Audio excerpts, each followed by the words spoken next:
Good afternoon. Officially start. I am Helene Weinstein, Chair of the Assembly's Ways and Means Committee, and today we begin the 13th, and actually the last, in a series of hearings conducted by the Joint Fiscal Committees of the Legislature regarding the Governor's proposed budget for fiscal year 24-25. The hearings are conducted pursuant to the Constitution and the legislative law. And today, the Assembly Ways and Means Committee and the Senate Finance Committee will hear testimony concerning the Governor's proposal for housing. I will now introduce the members of the Assembly who are Democratic members of the Assembly who are here, and then Senator Kavanaugh, who is filling in for Chair Liz Krueger, will introduce his colleagues. And then the minority members will be introduced. So we have with us the Housing Chair of the Assembly, Linda Rosenthal, Assemblyman Braunstein, Assemblyman Burdick, Assemblyman Dilan, Assemblyman Epstein, Assemblywoman Simon, Assemblywoman Tapia, Assemblyman Simone, Assemblywoman Matenis, and Mr. Senator Kavanaugh, if you want to introduce your members. Again, I'm State Senator Brian Kavanaugh, filling in as a poor substitute for Liz Krueger, our finance chair. And we're joined on the majority side in the Senate by Senators Brad Hoylman, Zellner Myrie, Jabari Brisport, and Julia Salazar. And forgive me also, and Cordell Clear, who's obscured by the speaker and sitting with her friend Joanne Simon. And on our side, I am Finance Ranker Senator Tom O'Mara. We're joined by our Housing Ranker, Senator Pam Helming, and Senator George Borrello. Assemblyman Ra, our Ranker on Ways and Means. Thank you. Good afternoon. We're joined by Assemblyman Keith Brown, who is filling in as our Ranker on Housing for Mr. Fitzpatrick. So now a few ground rules. Shut off your cell phones. The governmental witness here today, the commissioner, will have 10 minutes to present her testimony. When we go to the panels of non-governmental witnesses, each member of that panel will have 3 minutes to present their testimony. Just remember, 3 minutes goes fast, and we have all of your written testimonies that have been submitted will be posted on both the Senate and Assembly's website. So please don't read your testimony, just tell us the highlights in terms of questions and answers from the legislators. For the chair, in this case, Senator Kavanaugh and Assembly Member Rosenthal, you have 10 minutes to ask questions of our Housing Commissioner. Then both chairs can get a 3-minute second round if needed. The rankers on the respective committees, the Housing and Ways and Means, have 5 minutes to ask a question, and all other members of the relevant committee have 3 minutes. And just to remind the legislators, the time frame is both for the question and for the answer. So please be kind to the people testifying and don't leave them 10 seconds to answer a lengthy question. So with that, just for everybody, keep an eye on the clock. Legislators, testifiers, when it's green, you can speak. When it goes yellow, you still can talk, but that means you only have a minute left. And when it's red, it's time to get up. Commissioner, if there are questions that you don't have time to answer, feel free to, well, not feel free, but we'd like you to then send written responses to those questions to both the chairs of Ways and Means and Senate Finance. So with that, with those ground rules, and we may have some additional members that will come join us. I'm very happy to welcome the New York State Homes and Community Renewal Commissioner and CEO, Ruth Ann Visnauskas. Great. Hi, good afternoon and happy Valentine's Day, Chairs Weinstein and Senator Kavanaugh. I am Ruth Ann Visnauskas, Commissioner and CEO of New York State Homes and Community Renewal, and it's my pleasure to testify before you today on Governor Hochul's 2025 executive budget and HCR's efforts to address New York's housing crisis. As the governor has said repeatedly over the past year, the shortage of housing is driving up costs and driving people out of New York State. And the only thing that will solve this issue is to increase the supply of homes. If we need more proof that we need a major housing production boom, we have that in the latest Housing and Vacancy Survey, which pegs New York City's rental vacancy rate at a shocking 1.4%, the lowest in 56 years. A healthy vacancy rate is considered somewhere between 5 and 8%, and for asking rents below $2,400, the availability of units is at a functional zero. A vacancy rate this low places enormous pressure on our housing market and enormous stress on our families. What is more disheartening than starting your search for housing knowing that less than 1% of units in New York City are even available to you? This is exactly why enacting the housing supply elements of Governor Hochul's 2025 budget is more important than ever. I like to think we may be poised to turn the corner, but while the governor's 100,000 unit housing plan is on track, it cannot on its own create the housing that we need in this state. There is no doubt that we still need to generate hundreds of thousands of homes over the next decade to make up for the severe underproduction. All communities and levels of government must be part of the solution. We still need significant legislative changes to allow for production at scale to meet the demand. That is our mission, and it will be our legacy for New Yorkers, for young people looking to buy a first home, for families that need room to grow, and for older New Yorkers who want to remain in communities they've lived in their entire lives. We're nearing the completion of the second year of the governor's $25 billion five-year housing plan, and I'm proud to say that in the first 2 years, we are on track to create and preserve nearly 40,000 affordable homes. A couple of highlights from the last year. I'm proud to note that New York was the first state to gain approval for our plan to spend $450 million in American Recovery Act funds, and that we have expended all of this federal funding to assist 18,000 households in stabilizing their homes. We provided $26 million to help 24 land banks revitalize communities across the state.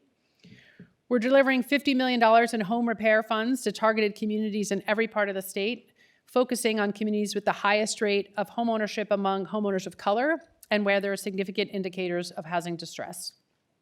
We provided $5 million in Main Street grants to reinvest in our state's main streets.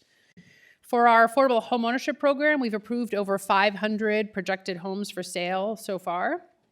And lastly, our financing programs require stringent design and sustainability guidelines. And through our Clean Energy Initiative with NYSERDA, this year we awarded more than $12 million to 18 different projects that meet or exceed New York State's climate goals.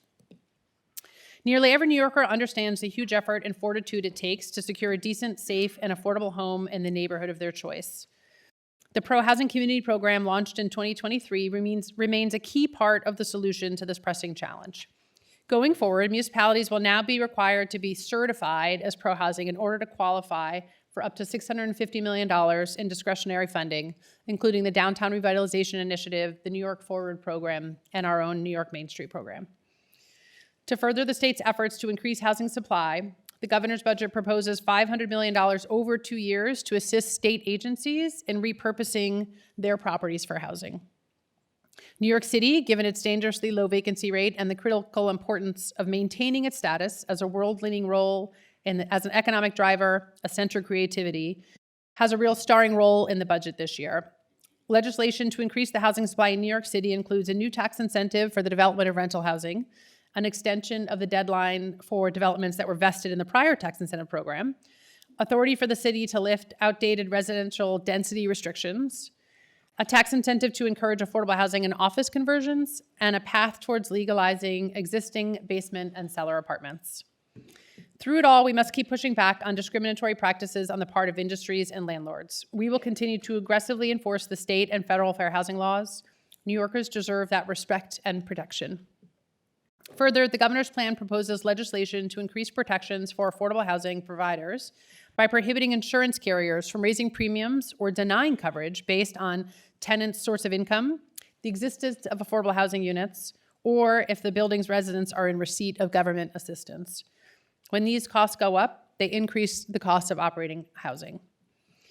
Finally, the governor's proposed legislation to protect homeowners by creating a clear definition of the crime of deed theft to enhance enforcement and other measures to prevent against this terrible crime. I've traveled from one end of New York to the other this past year, attending meetings, taking tours, officiating at ribbon cuttings and groundbreakings.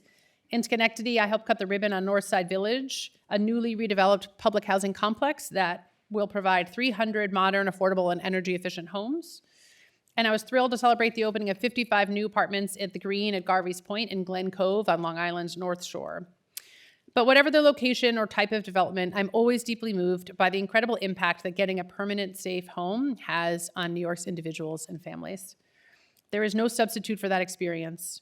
And what remains abundantly clear is that the state's housing crisis will only be remedied with bold and creative solutions that significantly increase our supply and thereby drive down prices. The urgency of this housing crisis demands action. The governor's initiatives, as expressed in her executive budget, encompass our idea for meeting the housing needs for all New Yorkers. And with your help, I know we will meet this challenge head on. Thank you, and I'm ready to take your questions.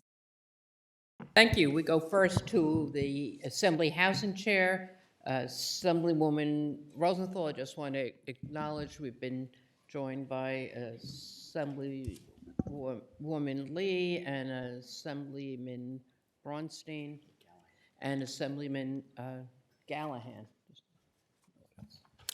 Thank you, Chair Weinstein. It's good to see everyone, and hello, Commissioner, and hello out there to everybody in the audience for tuning in to this most important hearing, the last but the most important, because it concerns housing. So,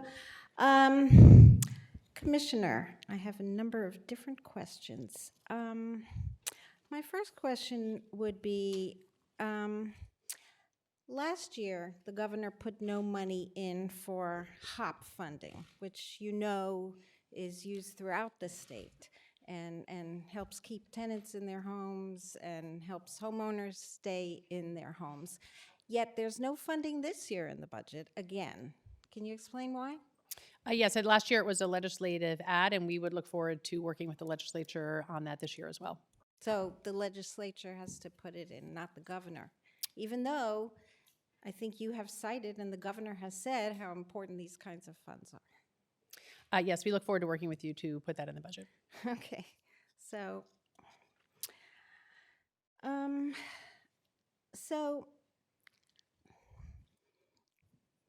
we all know about the housing crisis, and right now there's not enough housing of any type, but there's not enough housing for people who are low-income earners or even middle-income earners. So can you tell me, over the past 10 years, how much affordable housing has been created through the 421A program? And if you know, at what income bands? I believe the stat that's generally been used, in sort of research and press articles is that between 2010 and 2020, about 70,000 units of housing were produced through the program in New York City. Okay, and are they all still affordable? Some of them will expire, no? Those were between 2010 and 2020. I believe those would all still be affordable. Okay, can you explain why? And I know this is not you, but we've heard from developers they're just not building. And why do you think that is? Well, as you know, that program has expired, and it's a sort of they're not building anything. Right, including rental housing, and I think with the absence of that tax exemption, the finances of the rental projects, given the property tax structure in New York City, doesn't sort of pencil or make economic sense. So you're right, you've seen a decrease in the production of new rental housing since the expiration of the program. So you think that absent a tax incentive, there will be no building? I believe the stat is that 70% of the units produced between 2010 and 2020 utilized 421A. So yes, I think in the absence of that exemption, you would see a significant decrease in production. And we see that now in the permit data, right? There's permit data that is out for 2023 that shows a significant drop in permits last year. Okay. The governor talks a lot about pro-housing community, but there are scant details in the budget about what that means. And I wonder if you'd explain that. Sure. The Pro Housing Communities Program was launched by announced last July by the governor, and we at HCR opened up the program in September, and localities can apply. There's sort of 3 steps to apply to get certified, and as proposed in the budget this year, the certification would be a prerequisite for a series of state funding programs that go to municipalities. But that's vague. I mean, can you explain more? Because I've had a lot of people ask me, what does it mean? And nobody can figure it out because the details are so sparse. Sure. Is there anything specifically you'd want me to cover? No, just there's not much info about it. Sure. So there's 3 ways that you apply. You submit us a letter of intent. You submit us your zoning code and your zoning and your building permit data, and then you either through your building permits should reflect that you have either grown, which is the 3rd way to get certified, the sort of 3rd piece. And if you haven't grown, then we would ask that you pass a resolution locally that has a series of sort of pro-housing statements in it about reducing regulation to housing, wanting to grow your housing stock, that type of thing. Those are the sort of 3 steps a community has to take to get certified. So have any localities been certified so far? Yes, 20 have been certified so far, and we have about 100 other localities that we're working with in the process. Okay. So Mitchell-Lama is one of the most successful programs, yet many developments are, well, in my opinion, not supervised properly, and many projects are trying to get out of deep holes because they can't keep up with repairs, et cetera. I noticed there's no money. It's once again an Assembly and Senate ad for Mitchell-Lama funding. Yeah. So we had funding in the housing plan for Mitchell-Lamas. We, in the course of the last housing plan, we had a series of legislative ads, and we have actually just finished spending those down. So we haven't touched any of the $150 million that's in the second housing plan. We haven't spent any of that yet. So we didn't feel that we needed any additional funding this year for Mitchell-Lamas since we haven't spent any of that funding yet. The previous 421A program, has HCR identified any particular areas of concern that need to be fixed or adjusted? Should there be another 421A type plan? I would say that in the proposal from last year and sort of consistent to this year, there are some changes around reporting. There are changes around affordability. There were obviously parts of the program that people didn't feel were affordable enough, and so some changes to those. So yes, I would say that I think there's has been and sort of continues to be proposals out there for modifications to the program in order for it to be reenacted. Do you think that commercial conversions should include affordable housing, and how much? So the governor has proposed a tax exemption for commercial conversions in the city of New York that would create affordable housing in them. So yes, we certainly do agree with that. But what percentage of these buildings? It's as proposed 20%. And do you think that's enough? I think that commercial conversions are challenging, right? All the buildings are very different, and what it takes to convert them from a commercial building to residential. I think the economics can be hard for those buildings to be sort of economically viable. So we felt that that was a good proposal. But as I said, it's a because all the buildings are so different, it's a hard thing to model sort of the finances of those buildings. But yes, we felt comfortable with 20%. Okay, so the vacancy rate and the number of apartments registered with ORA has dropped. In 23, there were 996,600 rent stabilized units. And how many are there now? Well, the registrations come in on a rolling basis, so that number changes, sort of week by week and month by month as people continue to register. I don't have the current number off the top of my head. But there are fewer vacant than there were. Oh, yes. And why is that? We believe that the spike that we saw 2 years ago was due to the pandemic, and we are back to historic norms for vacancy in the system, and this is apartments that are vacant as of April 1st each year. Okay. Can you tell me how much of the $4.5 billion 5-year housing plan, how much of the money has been spent? We can give you sort of a breakdown, probably program by program. When we laid it out initially, we assumed that we would spend, sort of on average about 20% of it each year. But some of our programs, especially when they're new, like for example, our homeownership program we started last year, we didn't spend any of that money last year. We are starting to spend that this year. So some of it has a lag, but we can get you a program by program spend. Okay, how long are PARs taking to deal with? Because I have some constituents wait 2 years for any kind of decision from HCR, which puts them in a funny position. Yeah, so I guess I would say in the case of PARs, they are all different, right? Because they're very fact specific and case specific. I don't know what our sort of average time is by type, but would be happy to. There it is. We'd be happy to circle back with you if there's specific case types that you're. If you want to know how long the PARs are taking, we can follow up. Okay, how many people are employed in the tenant protection unit? We have 25 current employees. And are there allocations for more? Yes, we're currently hiring. We, as you recall from the budget last year, we expanded up into the Hudson Valley, and so we are still doing some recruiting to get staff to work in that part of the state, but we are actively looking for people. So in terms of keeping tenants in their home and providing advice to homeowners, there are NPPs and RPCs that the governor cut the funding and the legislature added millions of dollars. Isn't it worthwhile to fund that? Why didn't the governor fund that? The program is back funded at its traditional sort of base amount, and we will continue to administer those contracts as funded in the budget process. I know you will, but why weren't these programs important enough for the governor to fund? Because they're clearly successful, they're oversubscribed, and they need a lot more money to keep people in their homes. I think we would look forward to working with the legislature if you want to add additional funding to those programs. Thank you. Thank you to the Senate. Thank you. It's good to see you here and Team HCR, and I think we have some representatives from the governor's office here as well. Just a few questions about some of the funding items that were included last year, and again, as you noted in the prior testimony, partly as in response to some legislative ads, but there's $50 million in most years we've added money from Mitchell-Lama assistance in the capital side. Last year there's $50 million. This year there's nothing in the executive budget for that. Can you just talk about the status of past capital allocations for Mitchell-Lama's and sort of whether you have money on hand or how much of additional need there might be? Yes, as I'd mentioned, we in the course of the first housing plan, we started with, I think it was $125 or $150 million, and then we got a series of legislative ads, 100, 125, 25.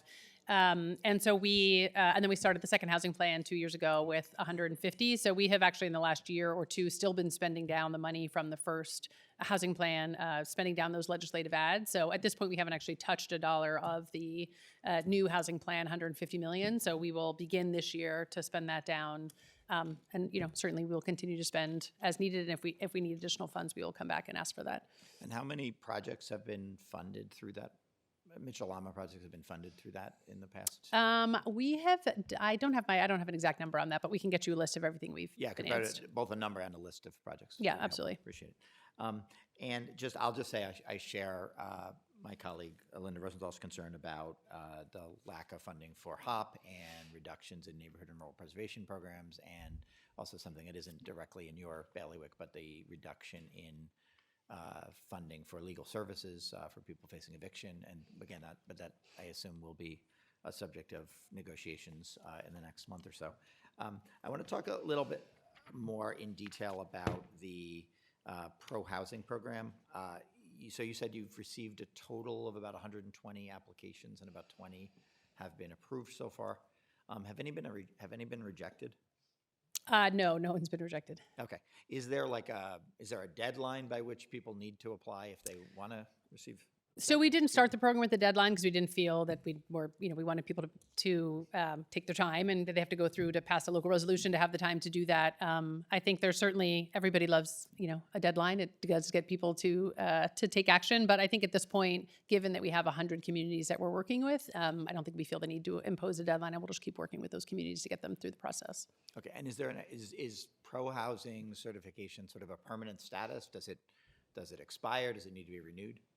So one of the key parts of this that may not be so obvious in the sort of the three-step process is submission of data, and so we are working to get that data up into a statewide database. So there's more transparency about zoning and also about building permits across the state. So localities will have to submit us permit data every year to maintain their status, and we will then keep that in this sort of transparent database so that we can see housing growth over the state across time. So in principle, if a locality failed to provide data, maybe, there could be some change in the political control or administration of a locality. If they chose not to continue to submit data, at some point they would cease to be considered pro-housing for these programs.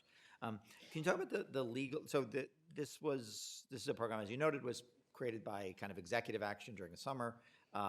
We have heard questions about the legal authority to condition these existing programs on pro-housing certification. Can you just talk about how the programs that are the subject of this were selected and kind of what the legal authority is to do that?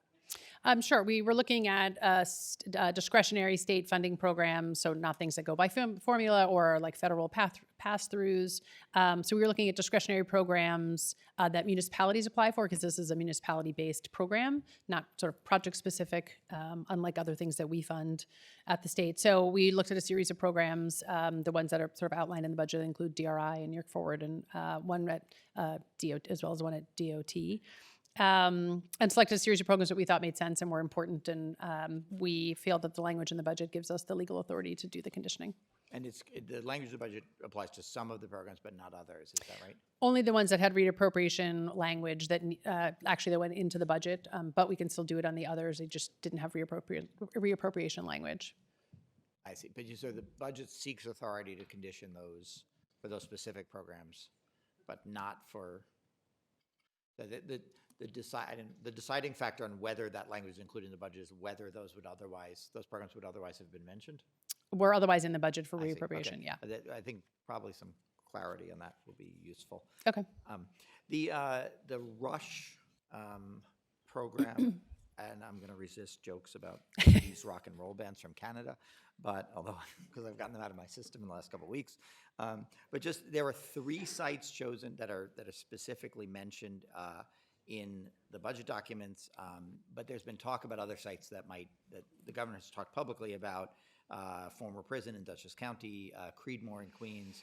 There's been talk generally about MTA sites that might be appropriate for conversion housing. Can you just talk about the choice of the 3 sites that are mentioned and kind of what the sort of potential future of this program is over the coming year? Yes, as you may recall, in July when the governor did the EO announcements, part and parcel to that was sort of a call to the agencies around public sites and her effort to, make sure she's contributing to the overall housing supply needs in every way that she can. So there has been a very robust effort with the agencies to look through sites that can be made available for housing. The site's not finalized, but we have been looking, as you mentioned, at MTA sites, at SUNY sites, at state prisons and other state facilities. And then the funding is there to pay for infrastructure that's needed to make those sites developable. The couple sites that you mentioned that are in the budget language this year are the ones that needed some technical changes to their statutory language in order to be able to facilitate the development of housing there. But that's primarily why they're mentioned, because they needed legislative changes. And you and I had an opportunity to have this conversation offline, but there's a $250 million allocation for this program. That, my understanding is correct, that's not necessarily earmarked for these 3 specific sites. It's for a broader program to reuse state sites. Correct. It's to get at the overall 15,000 units that we are hoping to produce on state-owned sites. Okay. Could the administration provide additional, a list of potential sites that I think would just be helpful in considering an allocation if we actually knew where we might be considering doing the work? I'm sure we can get back to you on that. We have a, as I said, there is not a final list of sites. We are sort of working through. There's a lot of state-owned sites to be. Probably never be final, but yeah. I think people were surprised that there are SUNY sites, but only in Suffolk County. And obviously, SUNY has a lot of land in a lot of other places, and the same with the MTA. There's not much language in here about what would happen at the sites that are enumerated. There's talk about housing. With respect to a DOT site, it says uses. approved by the DOT commissioner. I think the commissioner in that reference is the DOT commissioner, not you. I believe so. Is there a point where we would flesh out, I mean, will there be affordability requirements? Will there be other, I mean, it's very vague for a $250 million allocation at this point. Yes, I guess I would say a couple things. One is we felt it was important to make sure we had funds so we could know that we could move forward on sites that actually need infrastructure improvements to make them sort of ready to be developed for housing. I would say that we have found in working in partnership with ESD that sort of conditions are different on all the sites and in all the communities in terms of what gets produced. So I don't think there's sort of a single answer for what kind of housing we would expect at any of these sites. I think it's going to be a conversation, in the local communities about what gets built. Okay. But just in the course of the budget negotiations, do you think the administration would be willing to have a negotiation about what the sort of parameters of this are going to be before we? I don't generally sit at those negotiating tables, Senator, but I suspect those questions will come up. We'll have you appear as a special guest star at those tables. Just one more question about that. The DOT proposal is quite specific, as there's subpart there's subpart C, which is eligible for conveyance, and subparts A and B are for a ground lease only. Do you have a sense of how that proposal is structured and why? I believe, I'm not totally sure which subparts are which, but that the language is there to provide flexibility in how disposition can happen, whether that's sort of a real property transfer versus a subleasing of a portion of a larger site. So I think that language is getting at that, but we can follow up with you on more specifics. Okay. And just one more question about this. The $250 million of capital goes through the Empire State Development Corporation rather than the housing agency. Is there, I mean, understanding that ESD might be helping structure the property transactions and other things, but why would we give another agency $250 million rather than providing it?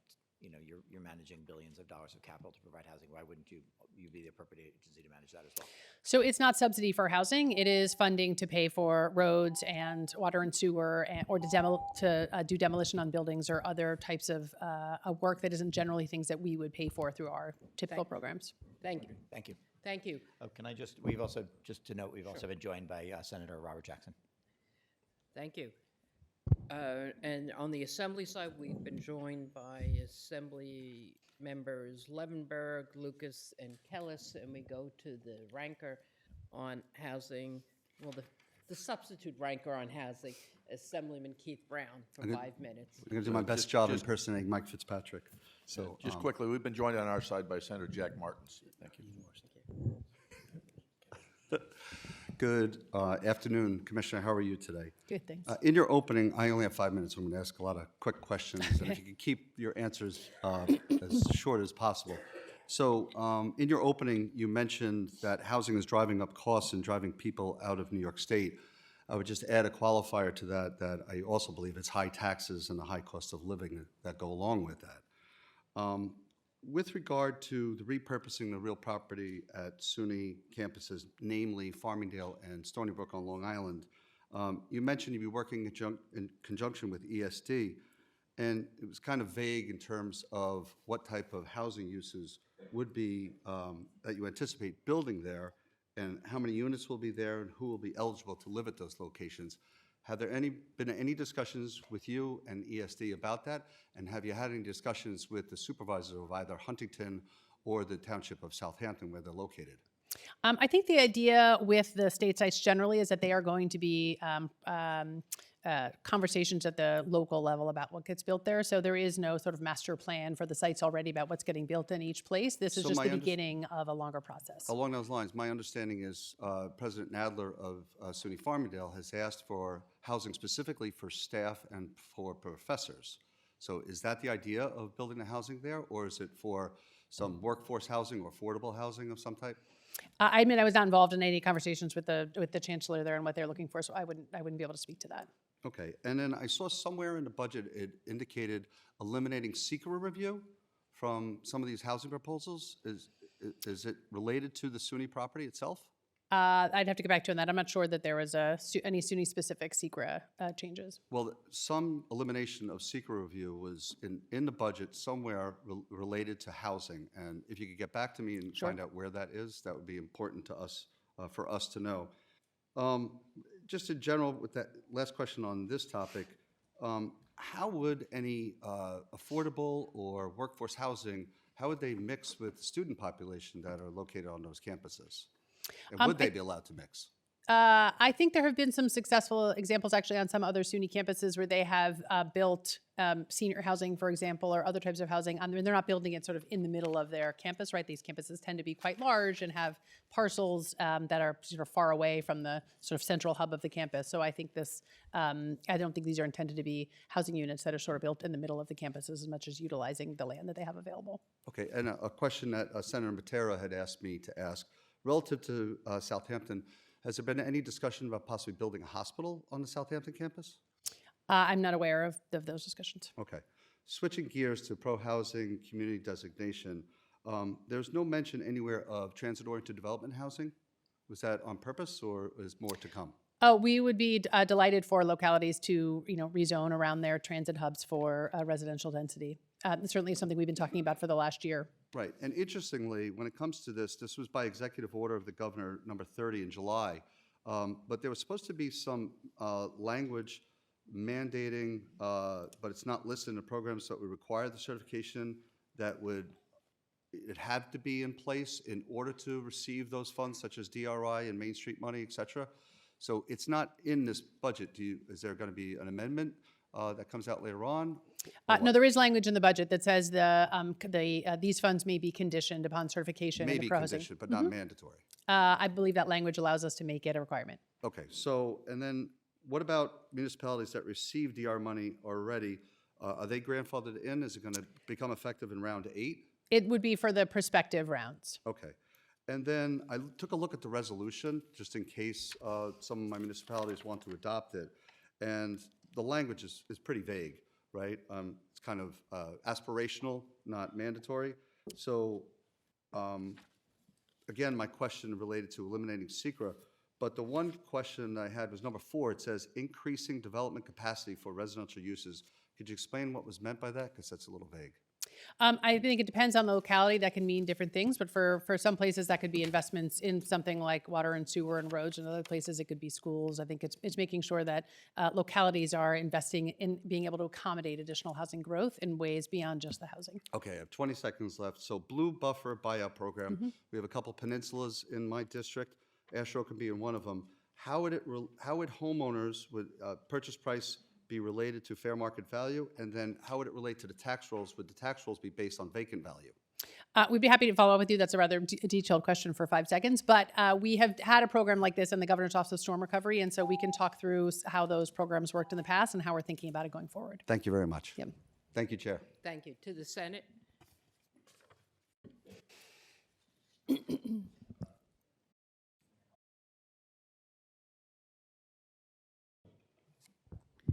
Thank you, Senator Kavanaugh. Thank you, Commissioner, for your testimony. I also want to thank you because your office and you personally are always available and ready to answer questions, so I really appreciate that. Thanks. The most recent time I think we spoke was back in July surrounding the flooding incident that occurred throughout the state. But in my district in Ontario County, again, I appreciate the responsiveness. Unfortunately, some of the response we got about how can we assist homeowners who are impacted or renters who are impacted by the flooding, their homes were devastated. I know it took a long time for the governor to come out with an announcement that there'll be funding available, and then unfortunately, most of my residents didn't qualify. It was the Emergency Homeowner Assistance Program, and there was discussion at that time that we need to change the language, work with the feds to get the criteria changed. Has there been any progress? I don't think we've had a lot of progress with the federal government changing their process and standards. Is there anything in realizing this is going to be a problem that continues? Is there anything in the HCR portion of the budget that would allow us to be more responsive and to help more people? Yes. So we put $40 million in the budget this year in a program called Resilient and Ready. I might have flipped the words. It might be but it's called something like Resilient and Ready. And the idea is to be able to make both proactive investments in resiliency, so getting people to put their mechanicals above grade or working with putting in basement vents, the types of things that people often need in their homes before a flood happens. So we are really looking forward to that rolling out and being available. I'm going to move on. So many questions, so little Sorry, time. it's okay. Yeah. But just moving on to rent-stabilized apartments, I've seen so many examples of apartments that are in poor condition, and the reason boils down to because the monthly rent isn't enough, doesn't generate enough revenue for the landlord to afford investment in revitalizing these units. I know this personally. I live in what I lovingly refer to as the Great White Money Pit, an older home. The cost of repairs, maintenance, it's just out of control. And what I've witnessed seems to be supported by HCR's annual report on rent-regulated housing. These reports suggest there's been a dramatic drop-off in total dollar value of major capital improvements applied for and granted to owners of multiple dwellings over the last 5 years. What are we doing to address that? We have seen certainly a drop in applications of different types in the overall rent stabilized stock, and certainly I have read articles and similar to how you mentioned about apartments needing large amounts of investment. We have a series of programs that we have available at HDR that property owners can access in order to make capital investments into their properties for roofs and boilers and windows and those types of investments. And we always encourage owners of rent stabilized properties to come take advantage of those. We will continue to do that. And obviously, if there are specific owners that are in need or buildings are in need, we're happy to work with them directly. Thank you. And I'll just add that, the incredible burden of putting more and more regulations on people, the fact that we pay some of the highest property taxes in the state, none of that is happening. And I hope that we're considering that when we look at policies, when we look at programs. Real quick, in the proposed budget, the governor is advocating for taking money away from various housing programs. We heard about HOP, we heard about rural preservation, but programs that have been effective in my district also include the land banks. We had extensive conversations about this in the past. Is it true that $10 million is being removed from land banks? No, I would believe it was a legislative ad last year that just didn't get renewed, but we still have over $20 million of land bank money Not that we enough. will spend We this need year. more. So. Some of my colleagues touched on this. Part P of Alpha allows the repurposing of properties owned by SUNY and DOT. Are these properties going to be used for residential purposes? Yes, the idea is to utilize properties Okay. for residential. Thank you. And will the state have to conform to local zoning codes with those properties? I think in the case of SUNY, we could follow up with you specifically on those sites. I don't know their zoning well enough to answer that. I appreciate that, but again, it seems like the governor tries to strip away local decision-making, and I would not support that on the SUNY campuses or state-owned properties. Real quick, I only have a couple seconds, but I need to put in a plug on this pro-housing certification. Look, my rural communities are struggling. The counties got stripped of their EFMAP funding, millions and millions of dollars last year. They don't have money unless they raise property taxes to put into wastewater treatments, water treatment plants, sewer infrastructure, public drinking water. And then for them to be penalized, municipalities and counties and everyone else, on top of that for the downtown revitalization funding and everything else, it's bad. If you want more development, more housing, we need to do more to invest in infrastructure. And small communities can't compete with the large communities Senator? on the grant programs. That's a response I get all the time. But it doesn't work. They don't have the manpower. Thank you, Senator. We go to Assemblyman Ra, Ranker on Ways and Means. Thank you.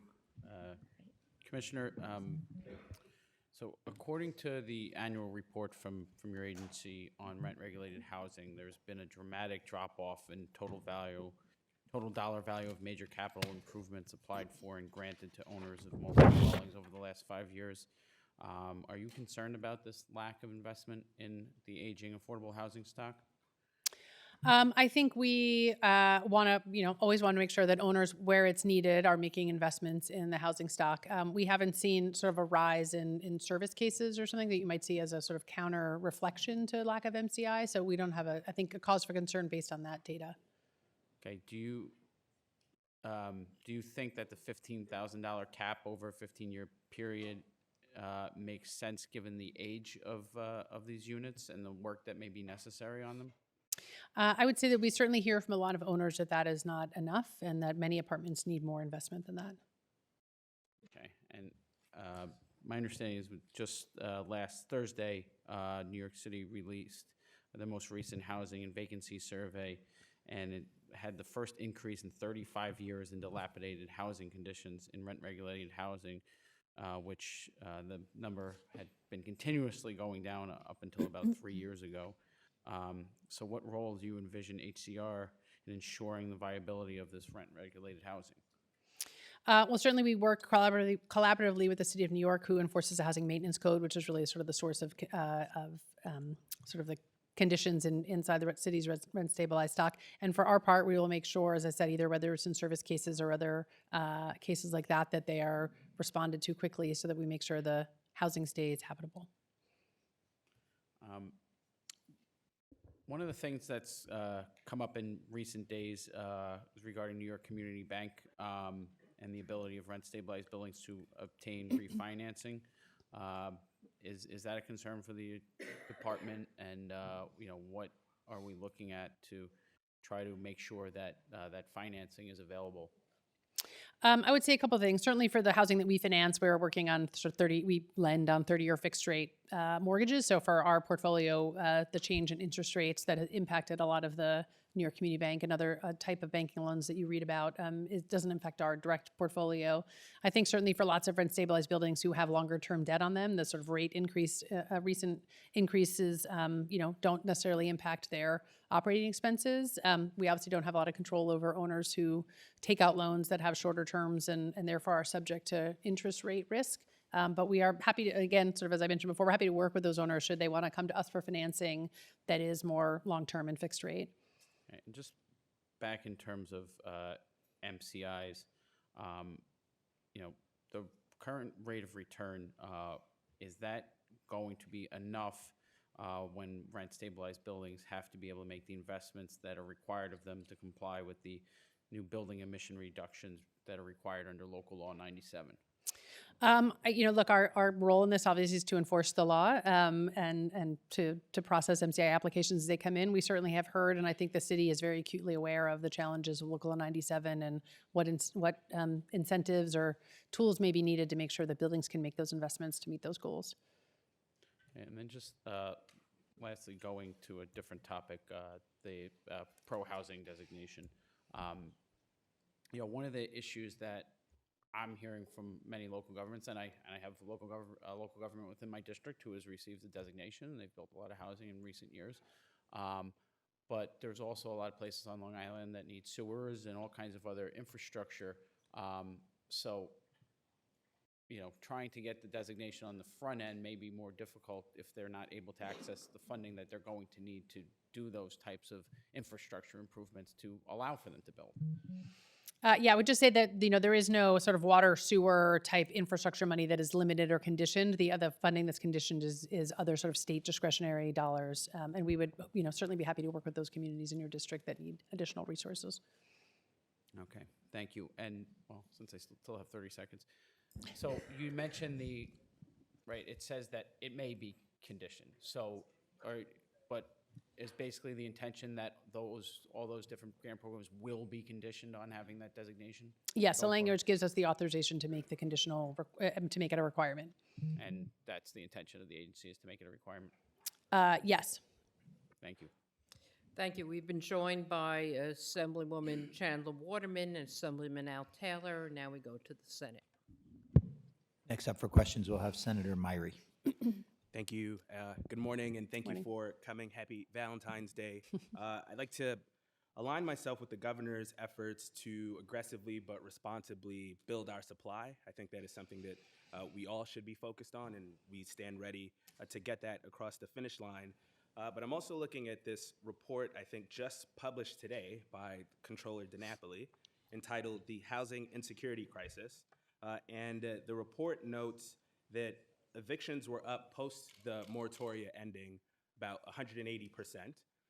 And so many more New Yorkers are being put out, but it's still 27% less than pre-pandemic levels because of what we did in the Housing Stability Tenant Protection Act. So I would urge all of us, as we're having this conversation about housing, to ensure that tenant protections remain at the fore of that conversation because we see the real life impact on that. I'd also note that it is my understanding there's no capital funding for NYCHA in the executive budget. I know we were all appalled by the allegations that we saw last week by the U.S. Attorney's Office.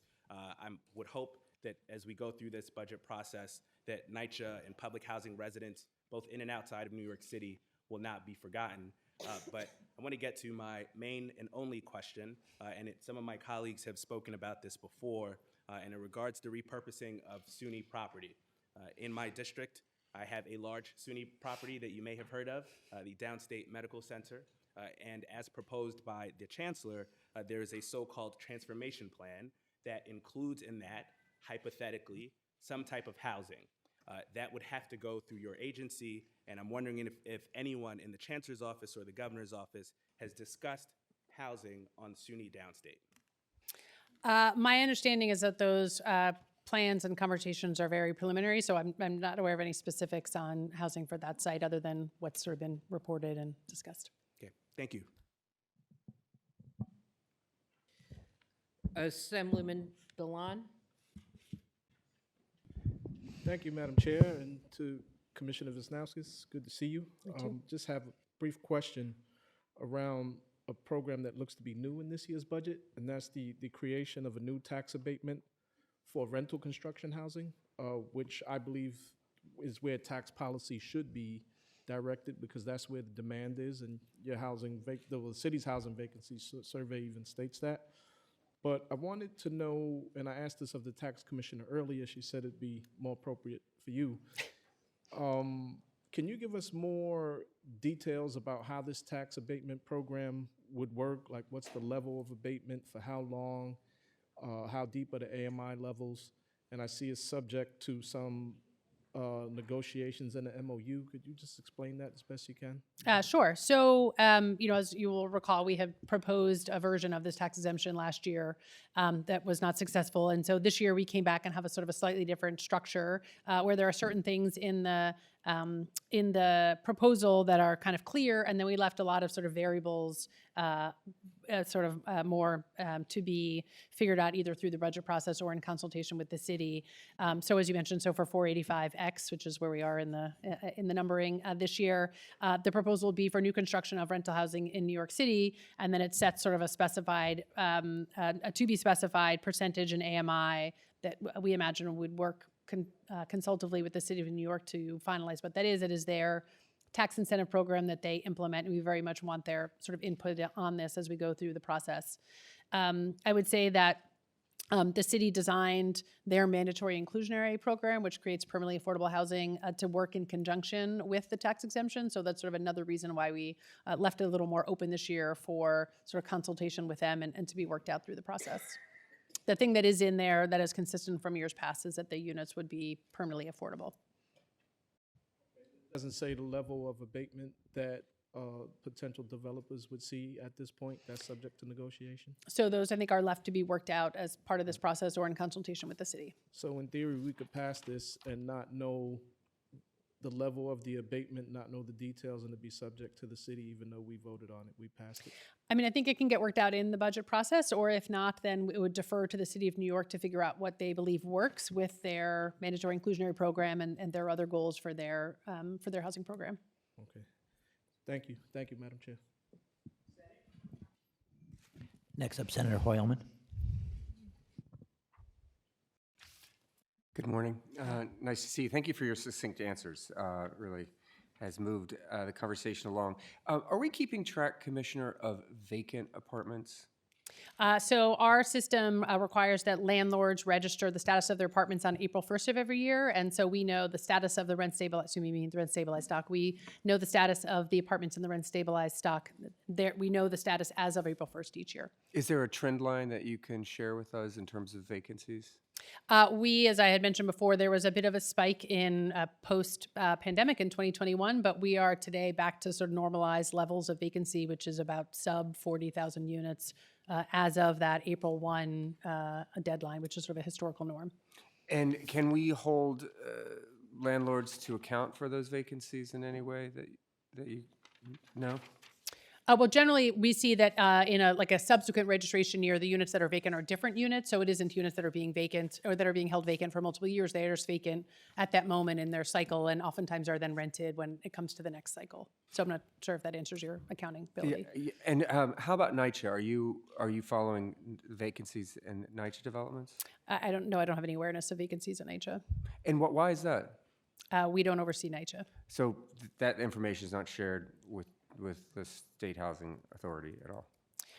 No, I mean, they're regulated by the federal government, right? And they report into the city administration, so we don't receive data on their apartments. Speaking of the city, how closely are you working with the city administration on the mayor's City of Yes proposal?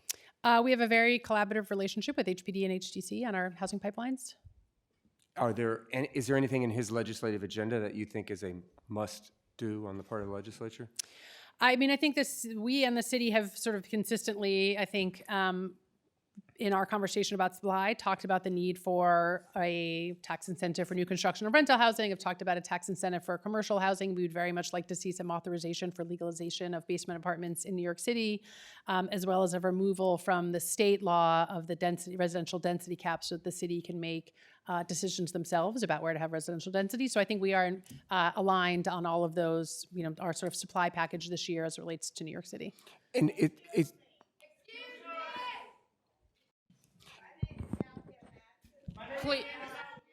Please sit down. Please.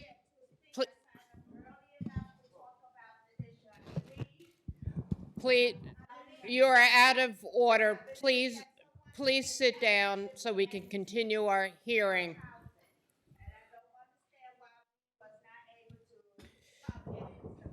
Please respect the hearing. We would just, please.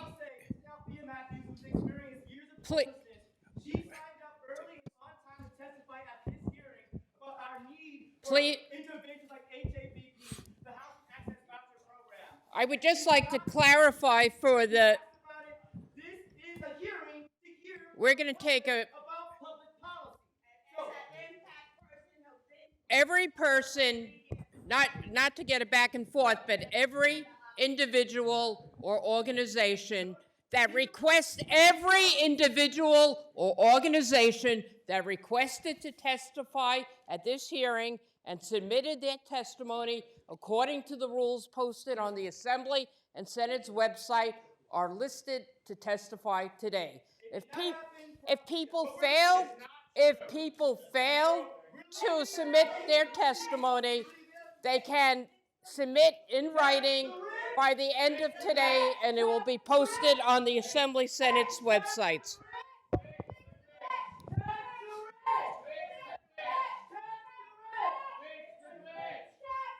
Can I buy back some of my time?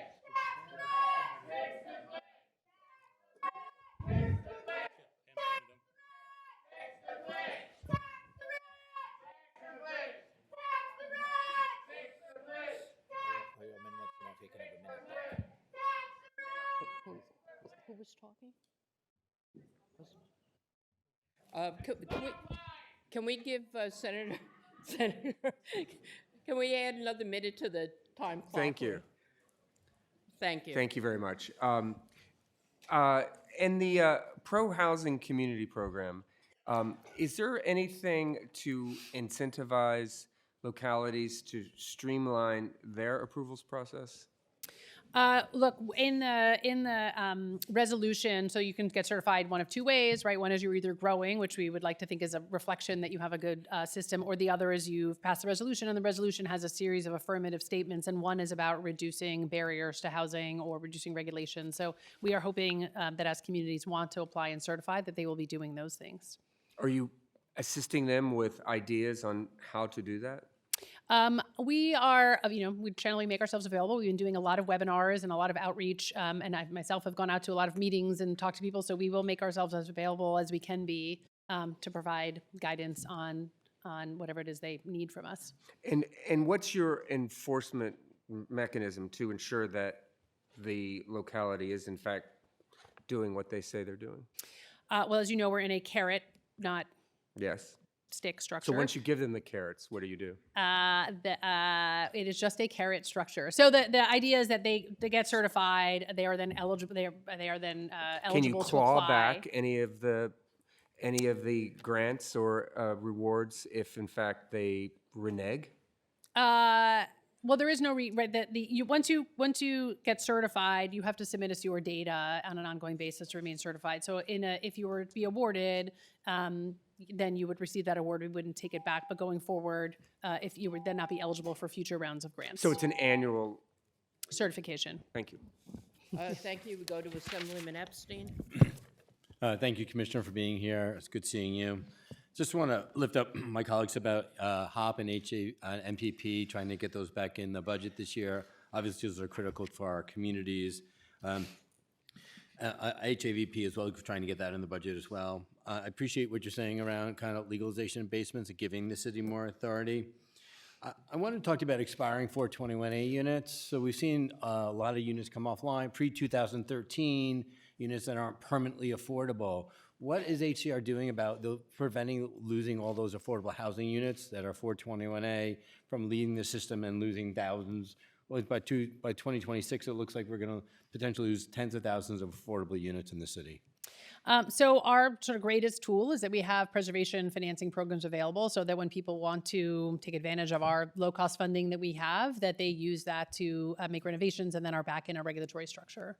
Yeah, so the vast majority of developers have chosen not to take you up on those tools. So what other options? I mean, we're worried, obviously, thousands in my district and thousands across the city.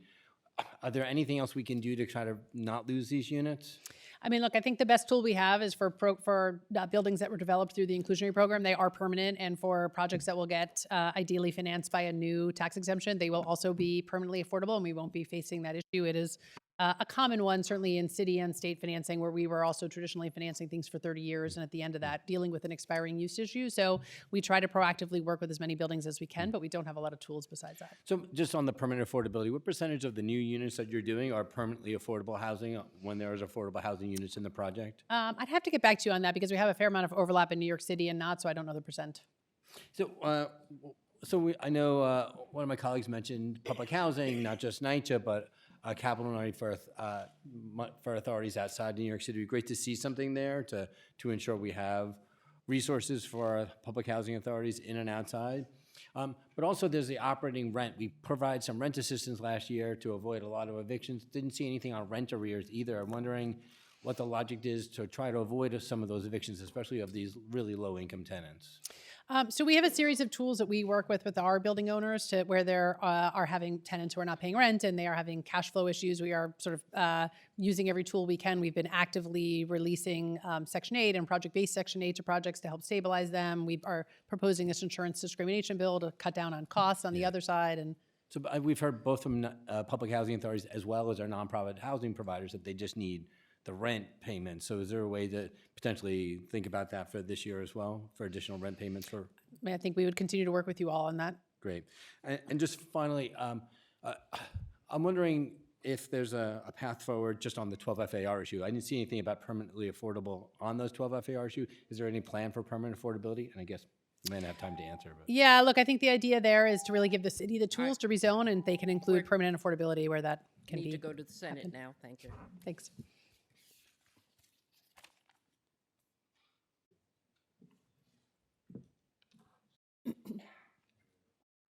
Senator Brisboard. Thank you, and thank you, Commissioner, for your testimony. A few quick questions about rent-stabilized units. When a tenant files an overcharge complaint with HCR, typically how long does the process take for HCR to make a decision? I don't know that I have an average time for you. The cases can be very different. So some cases get resolved very quickly and some cases take a very long time. And, it does not make us happy that it takes a long time to resolve those cases. But I'd be happy to get back to you with specifics if there's certain cases you're concerned about. Thank you. And my understanding is that the look back went from 4 years to 6 years. Did that change? Have there been any changes in the amounts of complaints that have been filed with HCR? I don't think that we have seen an uptick there. It certainly is also one of the things that makes the case processing take a little longer because we have to go back even longer on those. But I could get back to you on that. Okay. And is HCR tracking rent overcharge complaints being filed against the same LLCs? I don't believe that we do that because we can't handle all of our cases individually, not sort of in a batched or by owner way. Okay, thank you. And I have some questions as well about the 500 million in capital funds for state-owned property. Have sites been selected already, or is that published? No, so there's a series of sites that we are working on when the governor called on all the agencies to come forward with sites, but the list has not been finalized. But we are working through a lot of sites to see which ones can get developed the quickest, which can provide the most housing, which need the least amount of capital to become sort of ready for housing, those types of questions. Okay, I bring it up. 1024 Fulton Street in Clinton Hill, Brooklyn is a state-owned site. It's slated for demolition for the health and safety of the pedestrians there through the OGS budget, but is state-owned property in a rapidly gentrifying community with a deep need for affordable housing. Based on what you're hearing, would a site like that qualify for the capital funds? Yes, we would love to see that site become affordable housing and have been watching it for a little while. So we would look forward to doing that there. Thank you so much. Yep.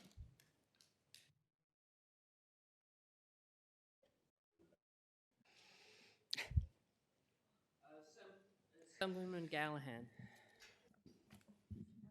Thank you, Madam Chair. And thank you, Commissioner, for your testimony today on this lovely Valentine's Day. I like your red shirt. Last July, the governor issued an executive order number 30, which you're familiar with, I'm sure, which created the Pro Housing Community Program. And under this, several capital fund programs would give preference to municipalities that apply for such programs if they've been certified by the Division of Housing and Community Renewal as a pro-housing community. My question is, have municipalities raised any concerns or questions about the certification process or requirements? I would say, as I mentioned before, we have 20 communities that have been certified so far. We have about another 100 that we're working with. And I think to the extent they've raised questions, they've been in the context of a productive conversation we're having with them, either in a sort of webinar that we're running or an individual phone call. So we are trying to be able to help communities work through the process. Were there any really specific concerns that they had that you could share with us? I don't know that I would say the concerns were more questions about, which forms, where to apply, where to put certain sets of data. And so we just help clarify things for people. I don't think we've gotten any concerns particularly. Okay. And did the Empire State Development, the Department of State, or the Department of Transportation ask for their programs to become wrapped up in the certification at all? I believe the decision was made by the governor's office in consultation with the agencies. Thank you. And last week, the governor hosted a roundtable announcing those first 20, which you mentioned earlier. They've been certified. She referred to the state as being a partner. And local governments don't want sticks, they want carrots to be encouraging the housing growth. My question is, how many of the 933 towns, 62 cities, and 533 villages in New York do you anticipate applying to become certified? And how many do you anticipate would become certified? That's a great question, which we don't know the answer to, but we are basically ready, willing, and able to work with all the communities that want to come forward, who want to apply for the discretionary funds that are available and become certified as a part of that. Thank you. Have any of the larger communities, Rochester, Buffalo, Hempstead, applied yet? Yes, we are working with several of those and some other additional larger cities too.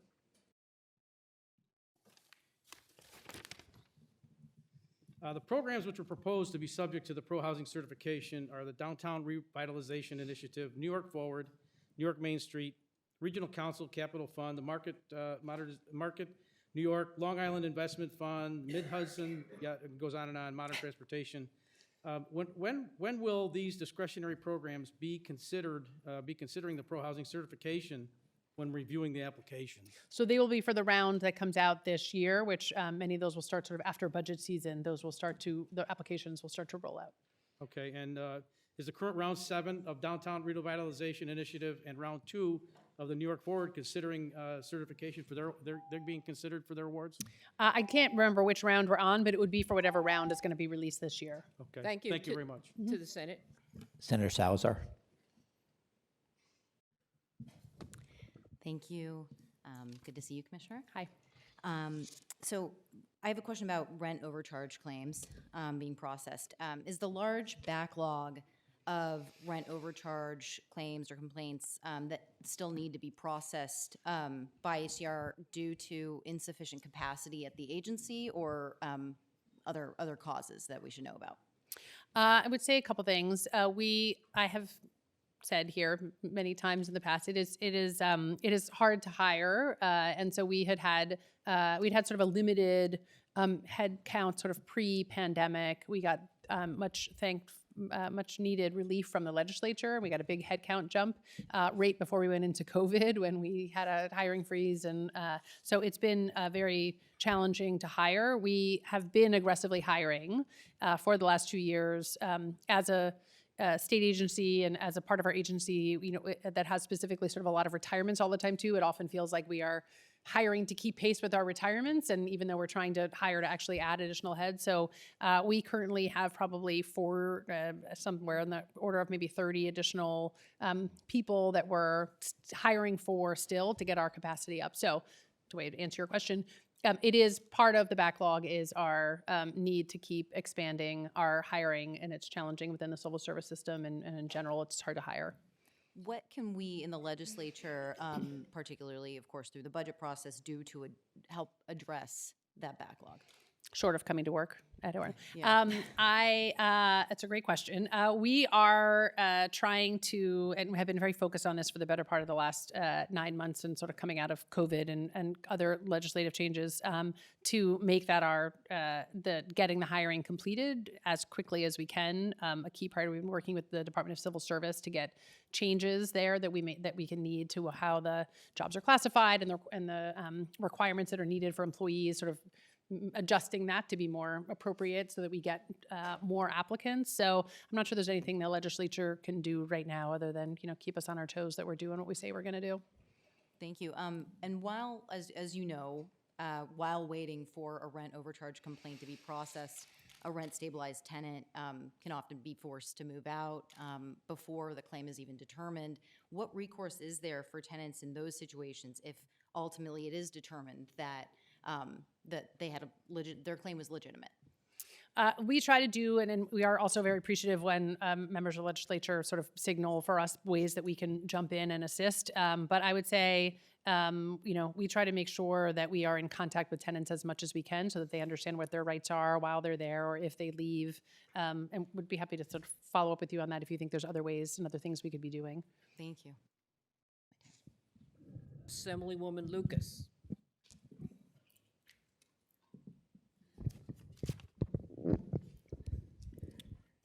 Thank you, Chair. Good afternoon to everyone. How you doing, Commissioner? Hi, good, thanks. Just want to ask 2 quick questions.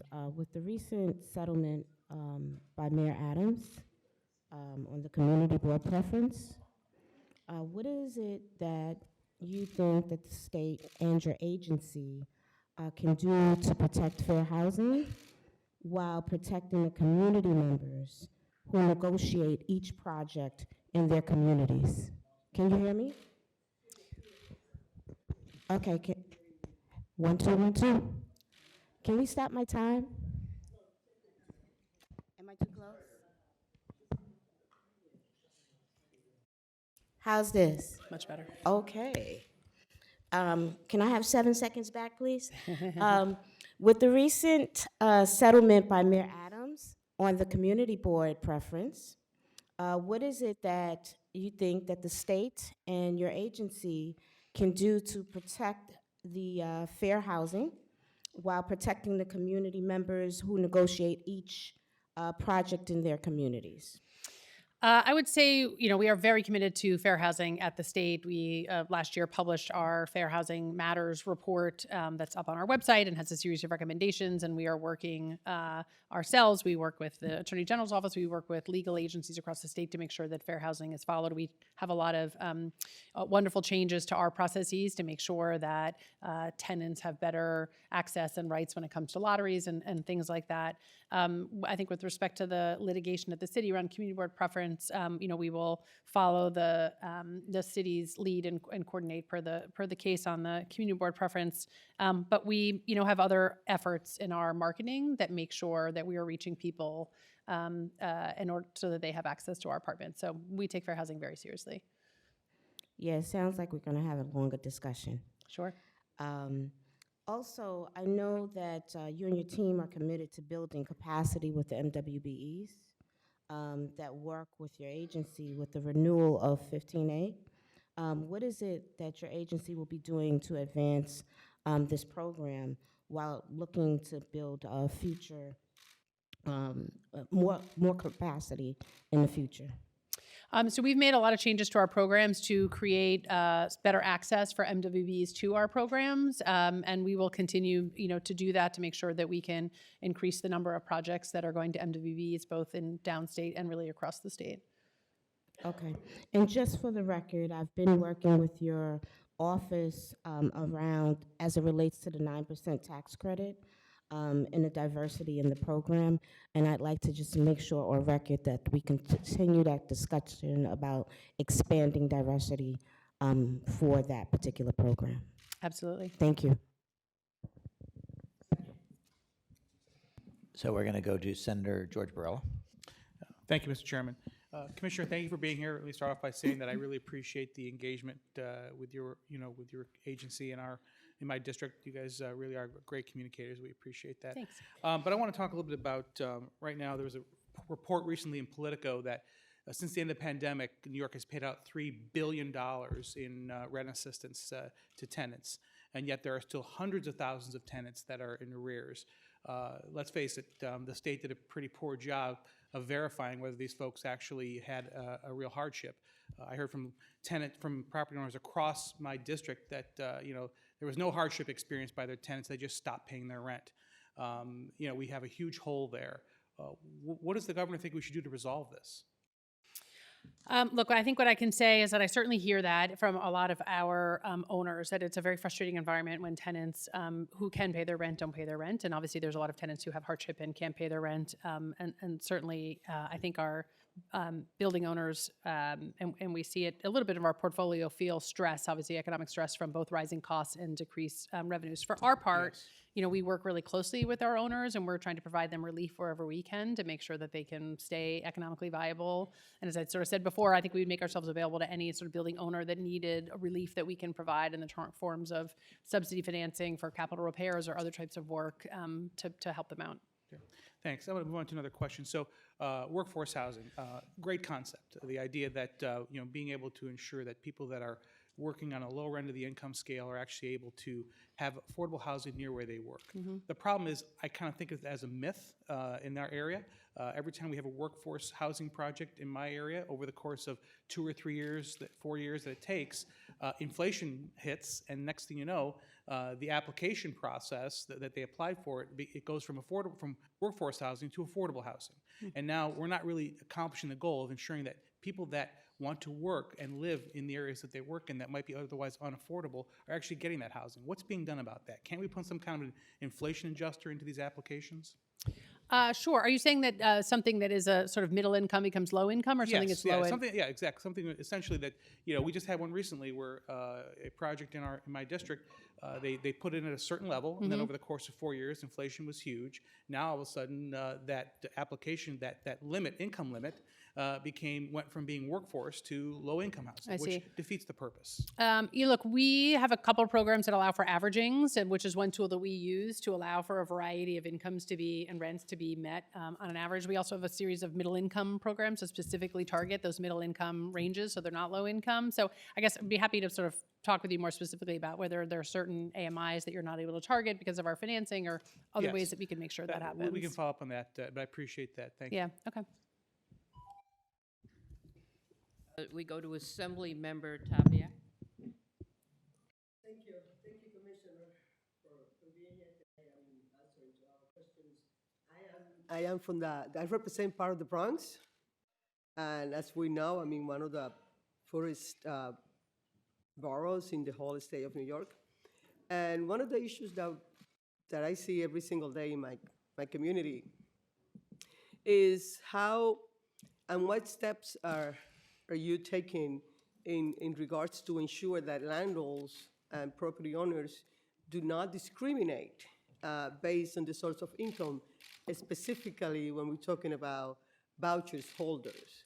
And that happens, and many times, those people that are in shelters with families and that are waiting and looking like crazy for an apartment are negated, the opportunity discriminated by the landlords, and many times, they lose those vouchers and they have to start the program all over again.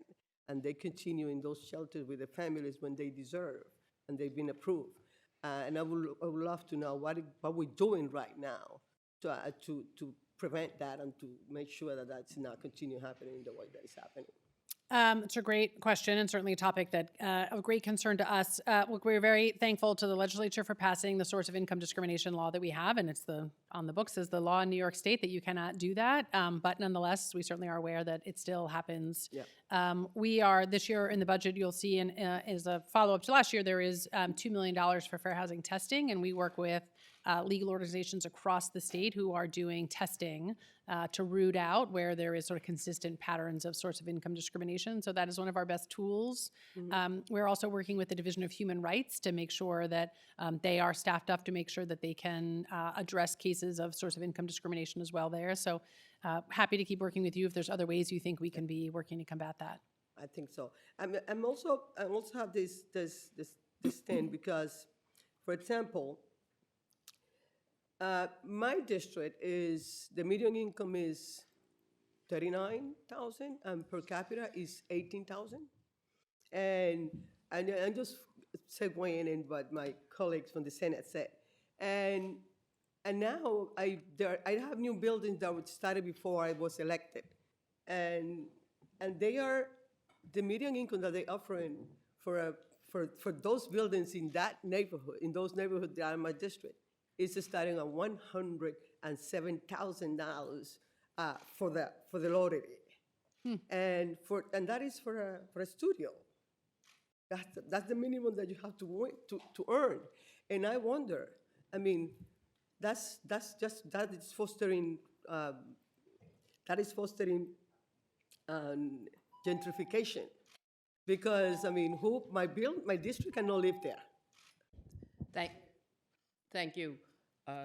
Before we go to the Senate, just want to acknowledge we were joined a while ago by Assemblyman Meeks, who snuck in behind me. Next, we go to Senator Claire. Thank you. Good to see you, Commissioner. And I'm going to just follow right up with what my colleague was just asking about. Earlier, you mentioned 20% of the housing is being planned for affordability. And that, this is a statement, but also a question. That is not nearly enough. Over 50% of my district, even with the aggressive gentrification that's already taken place, over 50% of my district is paying more than 30% of their income in rent.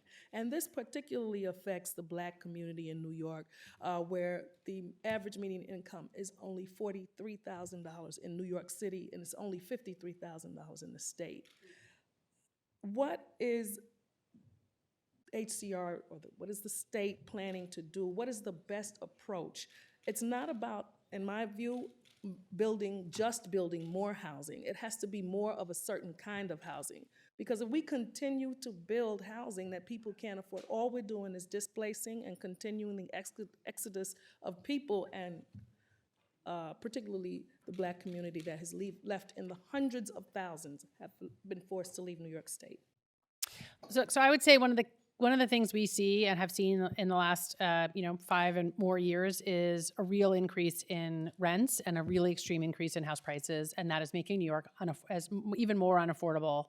And we know, and the data proves this, that when there is more supply, that the prices come down. So we are very focused on supply this year because every study has shown that the more housing that can get built, the more either price increase will slow or prices will, that price inflation will slow down. And we have to have that because there is not enough apartments. The apartments are there. I don't disagree that we need more apartments, we need more housing, but we need more of a certain type of housing. Never has anyone walked into my office and said, Senator Claire, you know what you got to do? You got to get us some more luxury housing. So I would say, for our part, we spend every dollar that we get from the federal government on affordable housing. We cannot build any more housing than we finance at HCR, and the city is somewhat in the same position because we get these two resources from the federal government in the form of tax credits. That's the primary source that we use for new construction, and we are spending every dollar of it we get every year, and we can't do anymore. They only give me a little bit of time.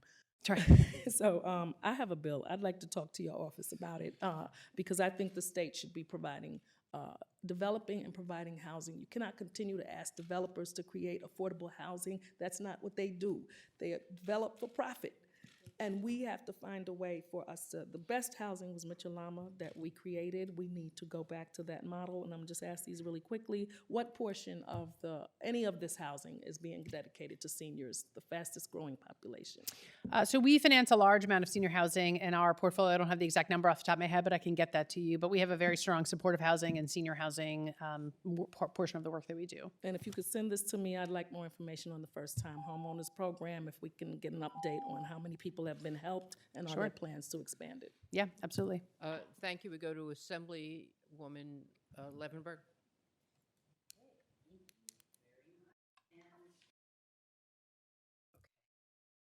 Okay, so thank you very much, Commissioner and Madam Chair.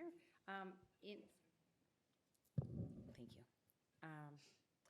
In your testimony, you referred to the proposed $500 million in capital funds dedicated to developing up to 15,000 housing units on state-owned property. Senator Kavanaugh had asked about state-owned sites which might be considered for development.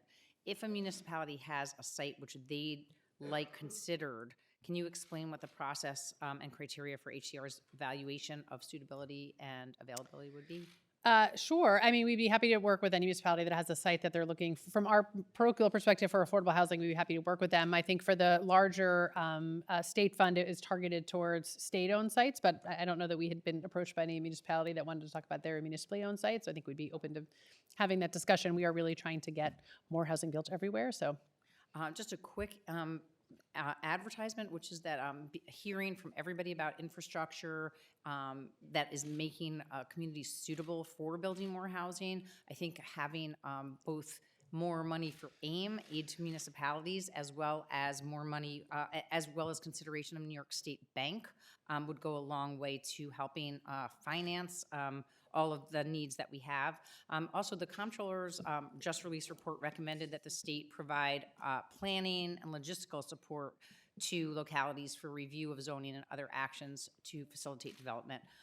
Feedback that we've received from Westchester Municipal Officials Association and others, and we being actually Assemblyman Burdick and I, is that the lack of such support is a major hurdle, and I recognize that your department has considered this before, but could you please explain how such support might be provided other than these hard-to-secure planning grants? So we have in the budget, there are some additional FTEs for us specifically for the pro-housing communities. So we would anticipate that some of those additional staff could be liaisons for municipalities who need assistance. So to help them in the actual application process as well as? Yeah, I would say right now we are trying to help people in the application process actively currently. I think if people need beyond that additional work, we're happy to sort of take that in and figure out how we can help them. Okay, great. All right. And then finally, just if there's anything in particular that expands funding for missing middle housing, which is something that we talk a lot about again in suburbs. I don't know if you have any thoughts about that. And I know that Assemblyman Burdick is going to talk a little bit about some of our legislative ideas also. Yeah, we want to continue to make sure that developers in places like your district are aware that we actually have a lot of resources for middle income housing. We have a tax credit that supports it. We have a funding capital program that supports it, and not everyone is sort of aware that exists, and they go right to some of the other funding programs. So we are happy to continue working with you to make sure they're aware we have that, and they can make themselves use it for housing in your district. Thank you very much. So next up, we have Senator Jackson. Good afternoon, Commissioner, and to your staff. Thank you for coming and addressing the issues and concerns. I have one primary big concern, and I will mention it to you now. I want to follow up with your staff for the survival of Amalgamated Housing Cooperative in the Bronx. I'm sure you know about that. They're, in my opinion, are on the verge of bankruptcy, and they need all of the help they can. And so as a state senator that represents them, I want to work with you and your team in order to help them survive. Yes, we're absolutely happy to do that. And we are working with all of our Mitchell-Lamas that are having challenges. We're working very closely with them to make sure they can get stabilized. Yeah. The 31st Senatorial District, Cordell, the 30th, and Gustavo Rivera, they are all under the average wealth of a community. In essence, the majority of the people are working, trying to survive.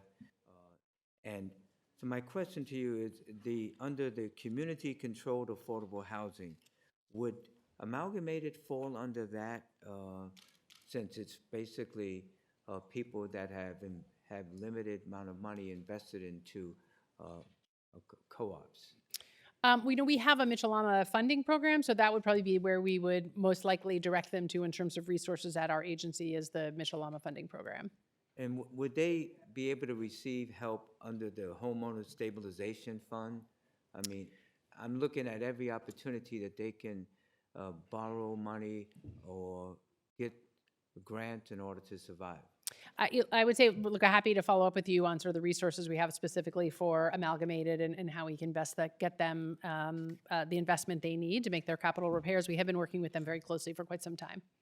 Now, good cause eviction, there's been a bill that's been pending in the state Senate since basically we got into, when I say we, the Democrats took leadership of the Senate. Do you support good cause eviction, that tenants should be able to renew their lease without being thrown out and have a good reason to evict them? Is the only way that they should have eviction?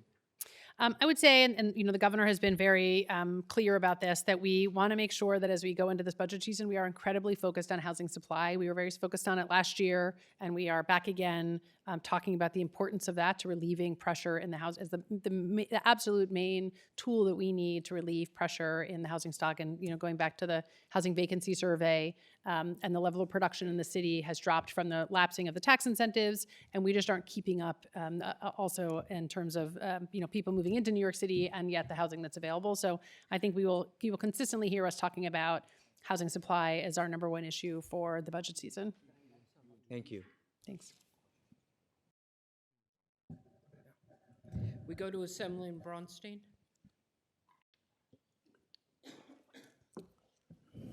Thank you, Commissioner.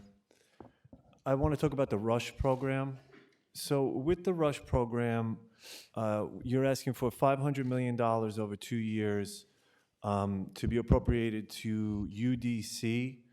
UDC has statutory authority to use general project plans to override local zoning. Is the expectation for these state properties that UDC is going to use GPPs to override the local zoning?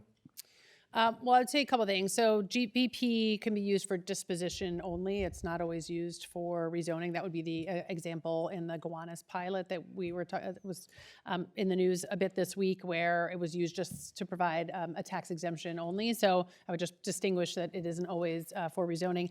And but to the larger question, I don't know that we have clarity yet across, depending on which sites end up being the most appropriate, whether or not ESD would need to be involved for disposition or rezoning, or whether they wouldn't need to be. So I don't think we know the answer to that yet. So I represent the Creedmoor site in eastern Queens, and there's already a proposal that's been released. Is it anticipated the ESD is going to be using a GPP for that project? I believe they will use GPP for disposition, and I think the plan is to use it for the rezoning framework there also. Okay, so if we were to approve this funding for future unspecified projects, it's anticipated that the administration will use GPPs as well to override local zoning, because you're doing it with Creedmoor, right? Well, I think in Creedmoor, it has to go through some process in order to get rezoned and in order to get disposed of. But I wouldn't say it's for sure that all the sites that are in the 15,000 would necessarily use a GPP, or if they did, that they would use it for rezoning. If they were using a GPP moving forward, would the administration seek approval of local legislators to make sure that them and the community are comfortable with the project? Yeah, I mean, I think the idea and the intent here is to make sure that, and because the sites are so different and they're all sort of in different localities, that there has to be a conversation at the local level about what gets built there. So I think that is very much anticipated to be part of the process. Okay, I mean, because in Eastern Queens, we had a conversation that consisted of the community making recommendations, Zooms with the SDC. The community recommended 1,000 units, various types of housing.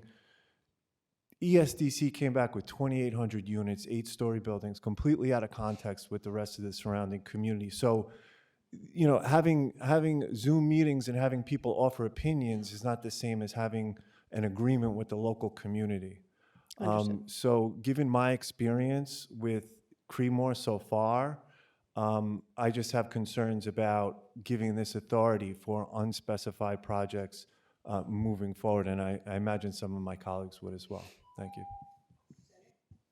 Senator May. Hi, Commissioner. Good to Hi. see you. You too. Let me start just by saying that there's quite a bit in the governor's budget about housing for New York City, but I hope that doesn't mean you're taking your eye off the ball on upstate. Senator Clear had a very strong and important message about the need for affordable housing in her district. We had a hearing in December about concentrated poverty in our upstate cities, and one of the messages we got is that if you build 100% affordable, that actually contributes to more concentrated poverty, but if you can have mixed income development, that is much better for shifting the character of the neighborhood. So are there ways that the state can use its granting powers to help us with more mixed income housing? Because what we're finding is there's not that much flexibility in the funding that's out there. Yes, absolutely. And we'd be happy to work with you sort of more specifically on projects if you feel like they are need a little pushing to get sort of the income mix to be different than what it is. We're happy to work with you on that. We have a series of programs. We have tweaked them over time to try to get at more middle income housing. It tends to be, you know, it's harder to finance. There's sort of like a box for low income and there's a box for market, and the middle can be more challenging. But we have tried with our state tax credits and with our middle income program and a series of tools to try to drive a little more of that where the market can support it and where it makes sense. If there's other ways you think we should be looking at that, we're happy to work with you on that. Thank you. And I guess in my office, we're focused on trying to come up with ways to make it more affordable to develop housing, to reduce some of the regulatory barriers and just the costs of the lawsuits that come up when people try to do developments in certain areas. So one of those is about reforming the seeker process in housing. I talked with the DEC commissioner about this. I don't know if your office is at all involved in that process of trying to shift it. I was hearing from the groups that are here today from the neighborhood development organizations that they're really in favor of that. So can you say anything about where you are on that? Yes, I'm sure you may have heard from the DC commissioner. They are starting to make some changes in their process that will occur during this year. And I think we look forward to that being the beginning of a series of changes that can be made to make it easier. In the city of New York is also proposing some changes, which will provide sort of a guide path also for other changes that we could make at the state level. So we will continue to work with you, I think, on getting changes on that, on SECRA as best we can. I look forward to it. Thank you. Assemblywoman Lee.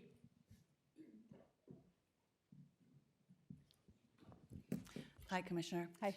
So earlier you mentioned the vacancies for, the number of vacant units for rent-stabilized apartments was around 40,000, and that includes apartments that are offline in that. So the thing that we track at HCR, which is different than what's in the city's HVS survey, is landlords register with us what the status of their apartment is on April 1st, what the status is as of April 1st each year. And so, you know, at any given time on April 1st, a certain apartments are in between tenants. So we are back to historic norms for what we see as apartments registered as vacant on April 1st. Got it. And that's 40,000? I can get you with the exact number, but it's I believe it's sub 40,000. Okay. In my district, I have a large number of rent-stabilized and rent-controlled units, and I'm hearing from building owners that one is just getting difficult to maintain their buildings because of higher insurance and property taxes, as well as bringing up older units that become vacant up to code. And you know, this is an important supply for my communities. Do you have some solutions for how we can help support getting more of these apartments online that already exist?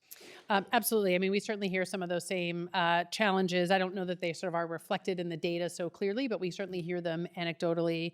As you'll recall, the J51 tax exemption was passed last year, which does provide a tax exemption for owners in order to be able to make investments in their properties. We also are passing a source of income for insurance bill this year, which there's people are seeing really big spikes in their insurance. We're hoping that will bring some of the cost down for insurance, especially buildings that have affordable tenants in them. So we are trying with the tools that we have that we can to try to relieve some of that pressure. As I've said before, I think people are certainly welcome to come talk to us about financing if they'd like to take out a loan from us that we can provide for them to make capital repairs in their buildings. Maybe a fund to help support improvements as well would be helpful. I also have a large ethnic communities in my district. I have a large Latino population, a large Asian population. These are, households that are multi-generational and they want to live together. So the grandparents, the parents, the children. And I'm hearing from builders that it's very difficult to get financing for buildings with multi-bedroom apartments. Studio and one-bedroom apartments are, easy. Buildings with lots of students in one bedrooms, but it's harder to get the financing when you have 3-bedroom apartments and the like. What can we do to help with that financing to support that? Not just studio and one bedrooms. We need to be able to make sure that our families can stay in the neighborhoods where they are. It's interesting. I actually haven't heard, we don't do a lot of sort of market rate financing, so I'm not as familiar with what maybe the banks might be saying to developers about that, but happy to sort of do a follow-up and see where there's a way we could be helpful if we can. And it's for affordable housing as well. Oh, for affordable, we certainly finance 3s and 4s, so we should follow up and talk about that. Senator? Senator Comrie.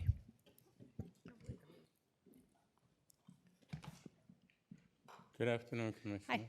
Hi. Happy Valentine's Day. Just to follow up, you mentioned hardship for folks that are in rent-stabilized units. Do you know what the total amount of vacant units are in the rent-stabilized stock? So we track vacancies as of April 1st each year. Landlords have to report to us the status of the apartment on that date, and we are back to roughly historic sort of pre-COVID norms for vacancy in the rent-stabilized stock.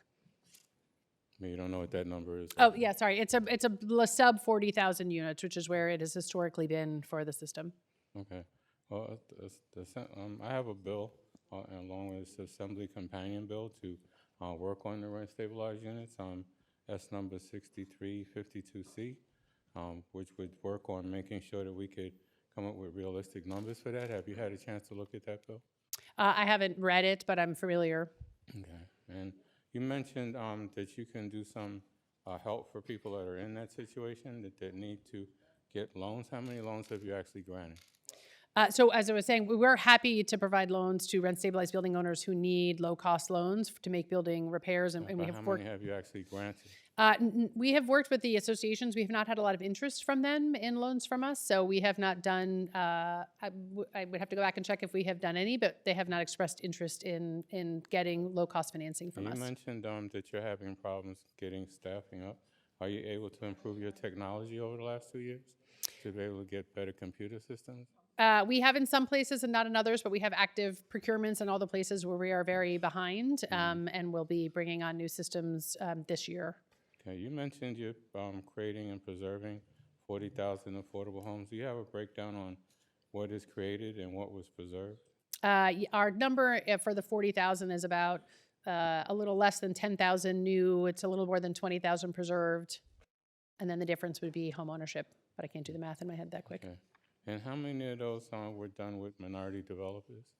We could get back to you with that. We are trying to make great efforts to up the number of MWBE developers that we work with across our different programs, so we'd be happy to circle back on that.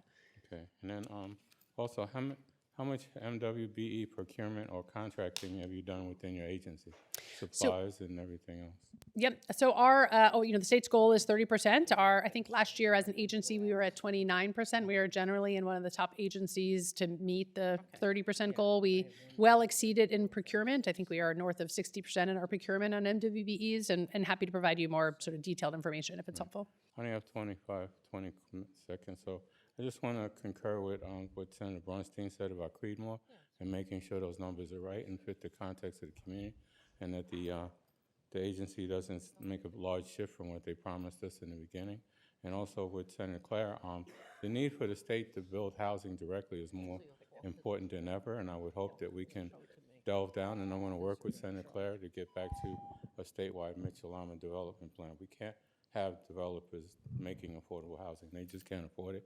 The state can do it. We need to make it happen. Thank you. Thank you, Senator. We go to Assembly Member Chandler Waterman.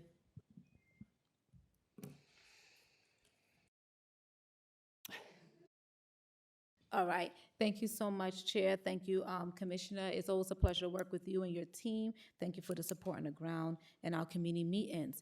I'm going to talk about Mitchell-Lama Co-ops, Vital Brooklyn, Utica Crescent, and Faith Leaders in Housing Development. So does your agency have jurisdiction over Mitchell-Lama?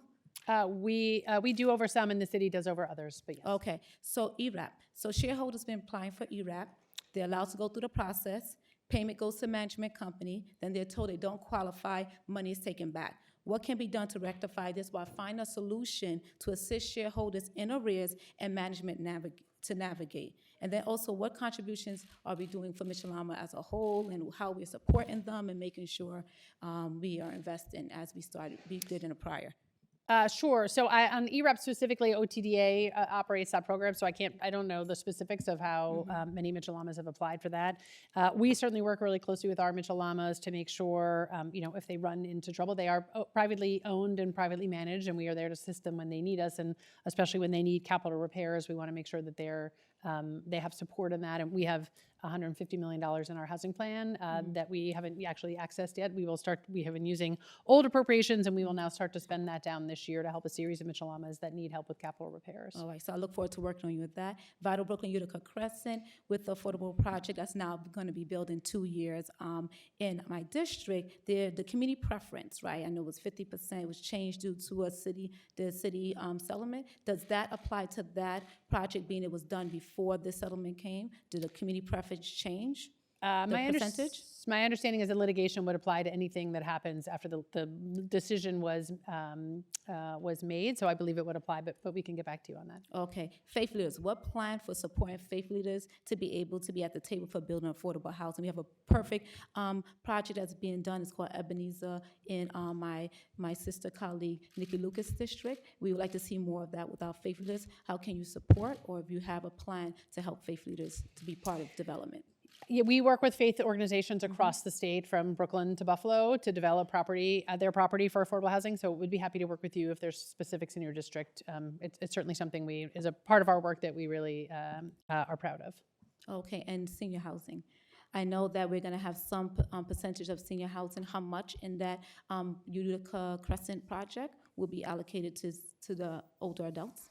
I don't have the exact numbers for that specific project, but happy to follow up with you. Okay, any other senior housing that you can discuss with us now? So we have a program specifically for senior housing. So we fund it in New York City and in the rest of the state. We have in any given year, a number of projects that are specifically for seniors. We'd be happy to get you that list of projects if that's helpful. Thank you, and we did it in exactly 3 minutes. Thank you so much. Appreciate you. Yeah, thanks. So there are no more senators, so going to the assembly members, Assemblyman Burdick, who will be followed by Assemblywoman Simon.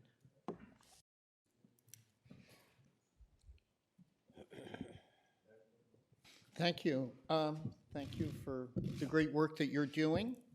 And I want to mention my agreement with Senator May in advocating for mixed income housing, and also would like to add my support for good cause eviction.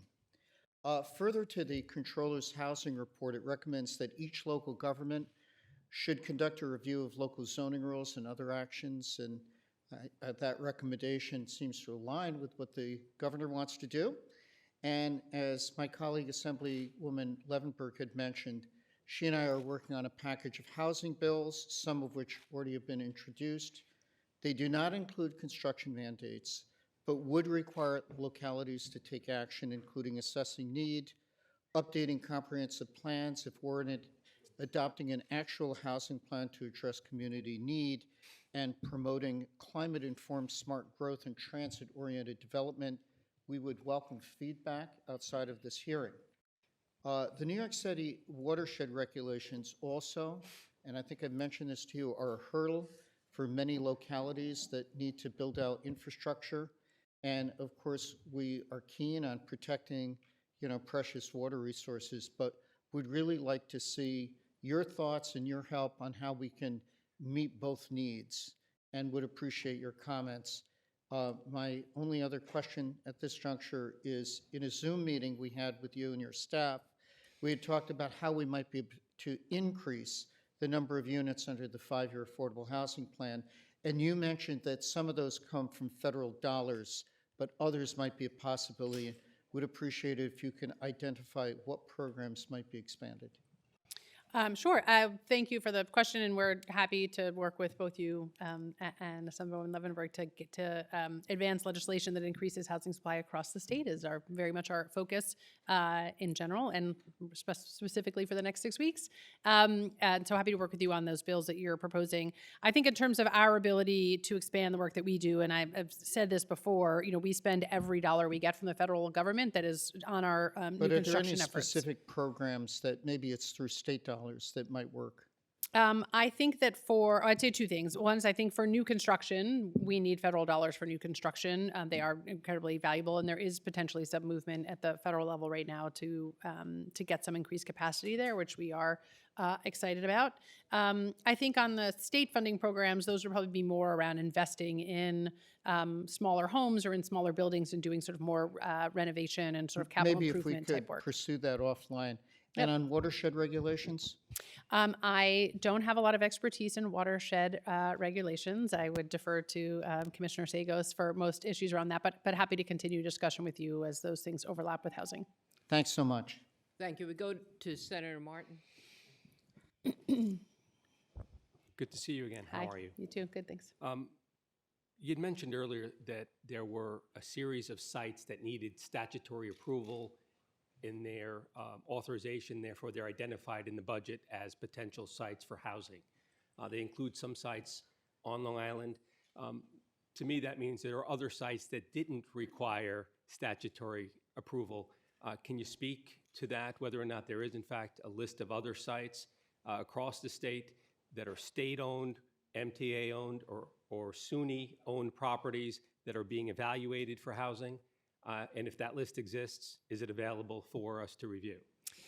So I think we'll get back to you on sort of the list available for review, but I would say sort of writ large, there is a long list of sites, and we are working through which are most appropriate for housing, which have the least number of barriers in terms of how much infrastructure they might need to have housing built on them. So how quickly can we get them sort of housing ready, and the rush funding that's in the budget is meant to pay for infrastructure or for for roads, for water, sewer, for demolition, things like that. We don't need statutory authority for most state-owned sites. The state has the ability to dispose of property through the UDC, and we would use ESD for that. So what you see in the budget around SUNY is really a tweak to allow them to land lease portions of their property. No, I understand that, and that's precisely the point of the question, is that allowing the opportunity for our local communities and certainly us as representatives to understand which sites are being evaluated and frankly prioritized would be very helpful. Yep. As you know, I represent a district on the North Shore of Nassau County, and so there are probably a series of areas that could be impacted, and certainly the sooner we know, the sooner we can prepare for those. I share a great village with Assemblyman Rah that received a grant this year. Very happy to say they're doing wonderful work, built over 1,000 units before the carrot, didn't need the stick, but they're very happy to get that funding. One of the themes that we get oftentimes is the lack of a quick response when these municipalities have a question, and therefore projects are delayed. And it's just more of a comment than anything else. I understand if you can look into that. That is, the turnaround time would make a huge difference in terms of getting projects in the ground and actually building the housing, and it really should be something. And to piggyback on Senator Comrie, we've mentioned quite often today the need to incentivize landlords to invest in making major capital improvements. We understand that the housing stock in many instances is not where it should be, and yet these low interest loans are not getting people's attention. Why? I mean, I think in general, private landlords want to work with the private financial market. They don't want to take out loans from us. And given where interest rates are, I think that's challenging at this time. Thank you. Go to Assemblywoman Simon. Thank you. Thank you. It's good to see you again. So I have a couple of questions, and some of my colleagues have asked similar questions. And so one of the concerns we have is, or at least I have, is converting the commercial property to affordable housing where it's 80-20. Now, there is a subset that is lower, but one of the, and I know you're focused on supply, but in my district, we've had an increase of supply like crazy. Very little of it is affordable. And I will tell you, I have a neighbor who was in a converted building from factory to, and 22 years later got an affordable unit. And so the challenge really is the supply of the affordable units. It doesn't mean we don't need more, but we also need really to look at affordability. So I'm glad this year the governor is talking about that, which is a big change from last year.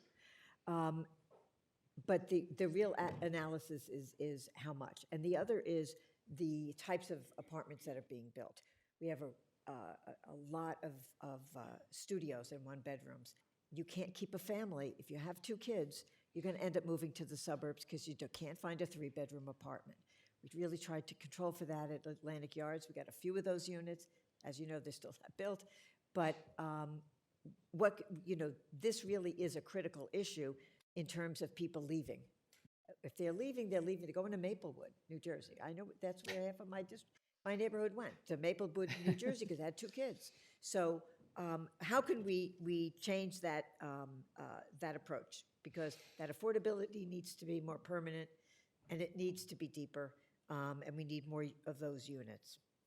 I've never been to Maplewood, but I agree that we want people It's a to lovely stay in community, but- Brooklyn, and we want them to stay in New York City and in New York State. Look, I would say, since we were together this week celebrating 18 projects, they're going to start construction in the Gowanus area to create over 5,000 housing units, including 1,400 very low, permanently affordable housing. But We that's have an exception. Well, I think that's sort of that's the map, right? We have this great example of with an tax exemption in place that was not in place, but with the ability to sort of replicate that through the process that the governor announced in July. We are now going to create 1,400 very low income, permanently affordable housing units in your district, and we want to be doing that everywhere we can to create the affordable units and to create the rest of the supply to help damp down prices. So, I think we would hope to have continued that conversation about how we need that in other areas of the city. Well, we're getting a lot, but it's the mix. And that's the real challenge, because we got plenty of luxury housing. That's what, they want to build. People will move in, but we're displacing people. And, we've had a lot of displacement. In my district in particular, we lost most of the Puerto Rican community because they rezoned 4th Avenue. Atlantic Yards, we've, displaced 25% of the African-American community. So we need to be careful about how we do that. That's my concern. Thank you. Thank you. Assemblymember Taylor. Thank you, Commissioner. Thank you, Madam Chair. Wow, I just sound like a broken record here, so I don't want to do that. But there's this old saying, if you build it, they'll come to it. However, if you don't build it, they're going to get forced out. And I think that's happening across the state, especially in the city. So I want to be wise with my time. There are 3 things that are really, really important to me in my district in particular. One, can we do more vouchers, but increase the cost, the amount of the vouchers? That may be helpful. We certainly want to watch out for those that are discriminated against that. The other one is Wilson Major Morris is a community center in my community that is available, and I have this in a budget ask, but they want to do housing. So that would be a great collaboration. If we could talk about that offline, that would be great. Absolutely. The other thing that I am just losing my mind about is Mitchell-Lama. Esplanade Gardens, they had a $150 million investment in capital improvement, and the place looks like they've done diddly in there. I mean, it looks good in the aerial. You got blue lights on top of the building, but you have no electricity in some places. You have boilers that are inadequate. You have water that looks like it's brown most of the time. So the residents are at wit's end, coupled with the fact that they have these increases that they have to pay. They have a loan they have to pay back, and no one seems to care about them. That's my understanding.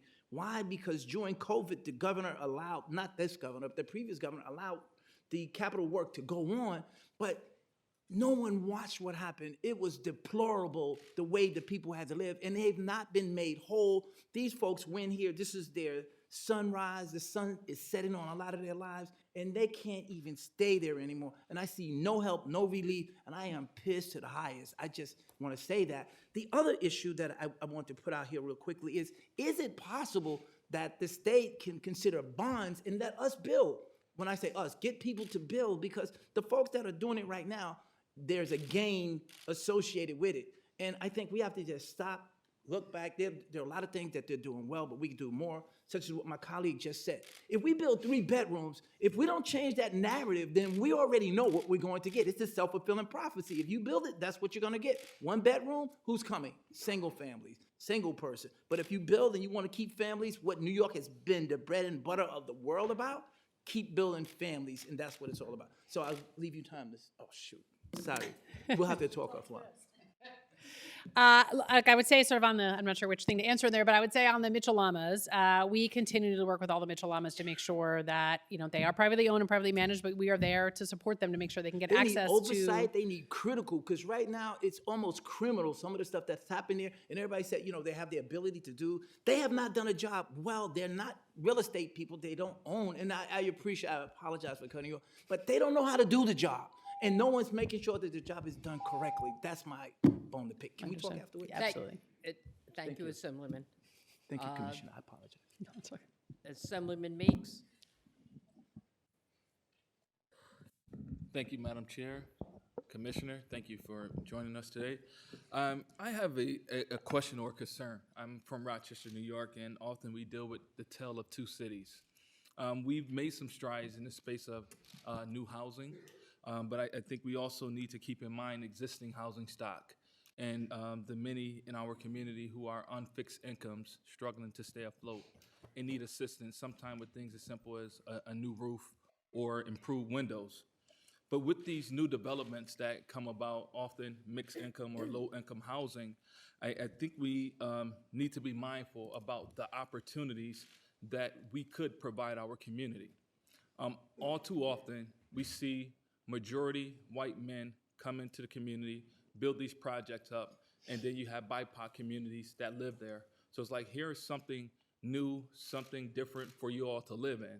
However, we don't afford these communities the opportunity to generate wealth in building these type of projects. And we continue to see the fact that we have communities such as 3 of the poorest top 5 zip codes in Rochester, in my district. And I think we have to capitalize on these opportunities. How could you support such an effort and be intentional when it comes to project labor agreements to assure that members of the community have an opportunity to generate wealth? So I would say a couple things. One sort of not so directly related, and one directly related. One is we launched the Homeowner Stabilization Fund, and we are going to be working in Rochester in areas of high homeowners of color, also high levels of housing distress, because we want to make sure that those historic neighborhoods in places like Rochester that have a lot of oftentimes elderly Black and brown homeowners, but who have a lot of distress in their houses, are getting assistance to be able to make repairs to roofs and boilers and any other type of sort of capital they need, so they can stay stably housed in those communities. So I think that's important for us in your sort of tale of 2 cities narrative. I think on the other side, we make sure we are have made changes to our programs to get more MWB developers in them, to sort of your point about who's building the buildings we're talking about. And we also enforce our MWB in the contracting to make sure that the contracts that are sort of by extension being let out through the projects that we're financing are going to MWB contractors. There are not as many, in some parts of the state there are more or less MWB contractors, so we are sometimes less or more successful in that effort depending on where we're working. But I would also say we'd be happy to work with you if you think there's other things we could be doing to get a bigger impact there. Yeah, I would love to work with you in that space, because there are things that we could do, even as it relates to our high schools and educational opportunities to bring about like co-ops and training opportunities for some of our youth in the community as well as Great. adults. So Great. thank you. I think the Commissioner of Labor would be delighted to partner with us on that also. Thank you. Thank you. We go to Assemblywoman Kellis.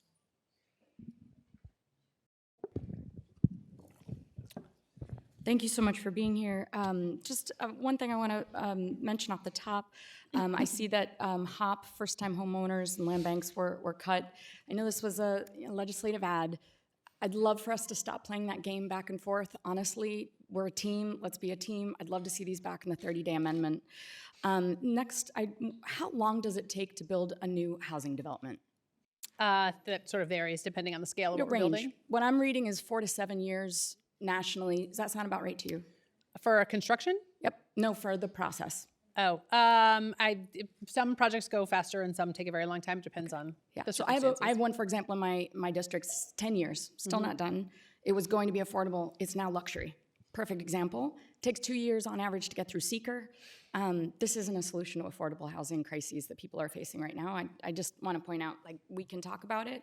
It's part of the process for sure. It is absolutely not a solution to people not being able to afford their.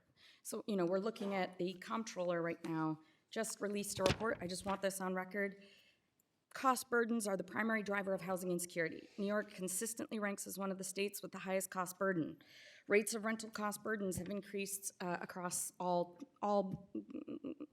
cost levels. Significant racial disparities exist among households suffering from household insecurity. Housing insecurity among New York seniors exceeds the national average. Evictions have been higher in New York than the national average. New York's rate of homelessness, about 5 per 1,000, was highest among all states. Developing new housing is not going to address this crisis. It's just not. That is a now thing. If housing takes a couple years, that will solve future problems. I'm totally with you. Great. I'd love to see the faith-based housing also in this budget. That'd be amazing. That's a Cunningham bill. But we do need those renter protections. You talked about renter arrears, Section 8, that we're helping with Section 8. But I did want to give some statistics. Essex, which is one of our counties, their average wait time to get housing access voucher program is 11 years. My town, my district, 3 years. Just, again, it's a problem. And that about 50% of those who get a housing access voucher program in New York City can't find a unit within the 6 months that they have to find it, and then they lose it and go back to the end of the line. It's not a solution in and of itself. We have HAVP, Housing Access Voucher Program, to supplement that. Do you support that, supplementing this? Look, I definitely would say that I would at the risk of disagreeing, say that this really is a supply issue, and we have to be focused on supply. I hear you, but supply is years in the building. It's not going to doesn't- affect those who are being evicted right now. If we don't start building today, this We can problem do is both at never the going same to go time. away. We can walk and chew gum at the same time. I really do believe that. We're really, really powerful as a state, and we're innovative. I agree. Look, in the case of vouchers, there would not be a place that a voucher holder in New York City could there's functional zero vacancy, right? So it's a Good cause, HAVP, TOPA. Love to see those. Love to see your support on them. Thank you. We go to the Senate. So I think I'm the last senator for today, at least for this witness. So thank you. First of all, thank you for your patience and your testimony and your thoughtful answers, and for all the walking and chewing gum you do all year round.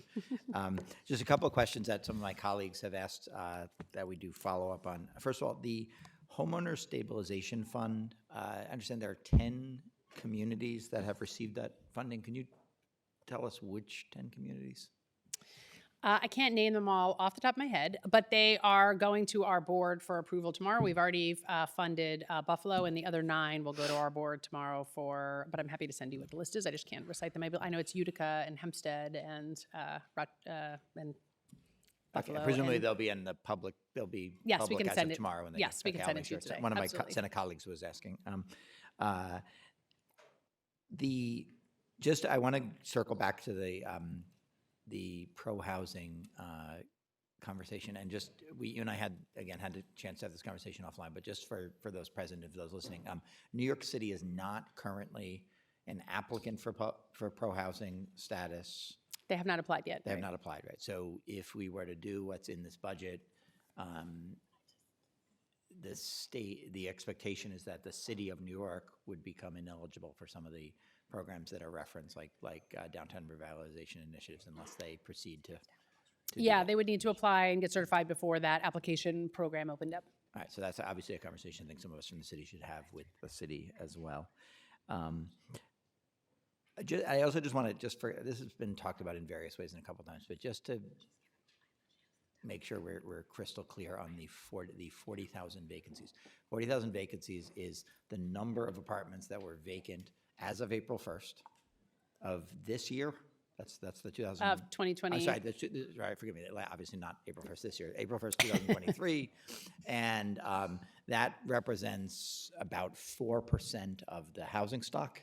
And the long-standing standard in New York State for what constitutes a housing emergency is an excessively low vacancy rate that is below 5%. That's been the legal standard for a long time.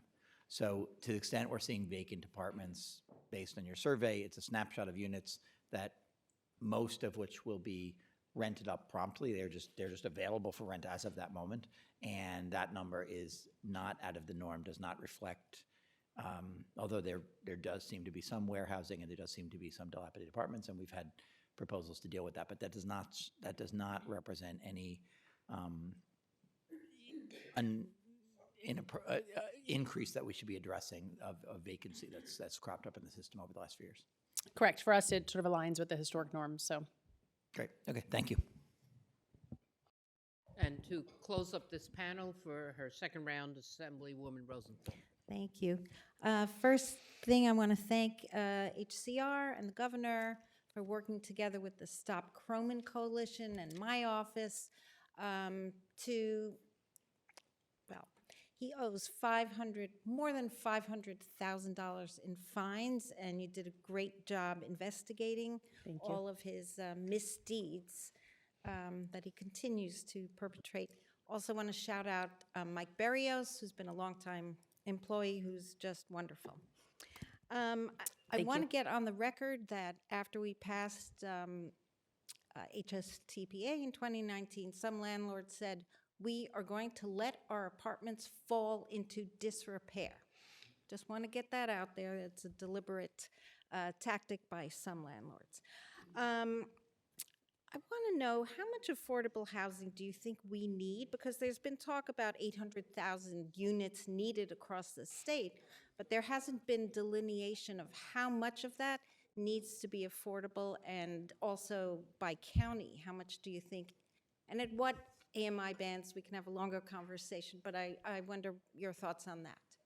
I would say, and you've heard me say this before, right? We take every resource we get and stretch them as far as we can get to make sure that we can finance as much affordable housing, whether that's new construction, preservation, investing in single-family homes, really providing mortgages for first-time home buyers, right? We are working in manufactured home parks, sort of across the board, trying to get at affordable housing in every, not just a multifamily rental building, but really other types of affordable housing that might not be as, sort of come to mind as quickly. So we are doing that everywhere we can. We have always sort of a pipeline that's bigger than we can meet with the resources we have from the sort of the base resources we have from the federal government as it relates to new construction of multifamily housing. And until we get sort of relief from the federal government, that's sort of hard to increase. I don't know that we have a number on what the right number is. Our projections are really looking at job growth and population growth and saying, over the next 10 years, if we do the same thing we did for the last 10, we could expect 400,000 units, and we really need more like 800,000. We're already behind, right? Because 421A is expired and we're not producing. Affordable. And there's not just one tool, which is relying on developers who are in the business of making a profit, and that's their business, but we overly rely on them to produce affordable housing. And it's, we're sort of under the gun here with that. Other question. So in Congress, there's a LIHTC bill to increase, or a LIHTC discussion and bill. How do you think the state would use all of those credits were we to get them?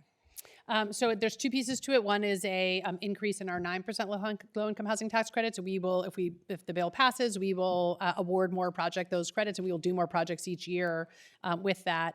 On the bond side, sort of similarly, it will increase our capacity to close more deals each year. Thank you. Thank you. So, Commissioner, that is it for. Thank you. As Senator Krueger says, we have not run out of questions, but we've run out of members' time to ask questions. So thank you for being here. There may be a few times that you didn't have a full opportunity to answer. questions, so we look forward to anything in writing from you that Great. we could distribute to members, and just continue to thank you for being here and look forward to continuing to work with you. Great, thank you very much. So we will now begin the non-governmental portion of the hearing. The witnesses will be in several different panels, and we will be starting with the first panel is Panel A, and Assemblyman Burdick, why don't you talk to the commissioner outside? Yeah. Well, you will start with New York State Association for Affordable Housing, Neighborhood Preservation Coalition, the Community Preservation Corporation, New York State Public Housing Authorities Directors Association, and Pratt Center for Community Development on behalf of Basement Apartments Safe for Everyone. And for those leaving the hearing, please do so.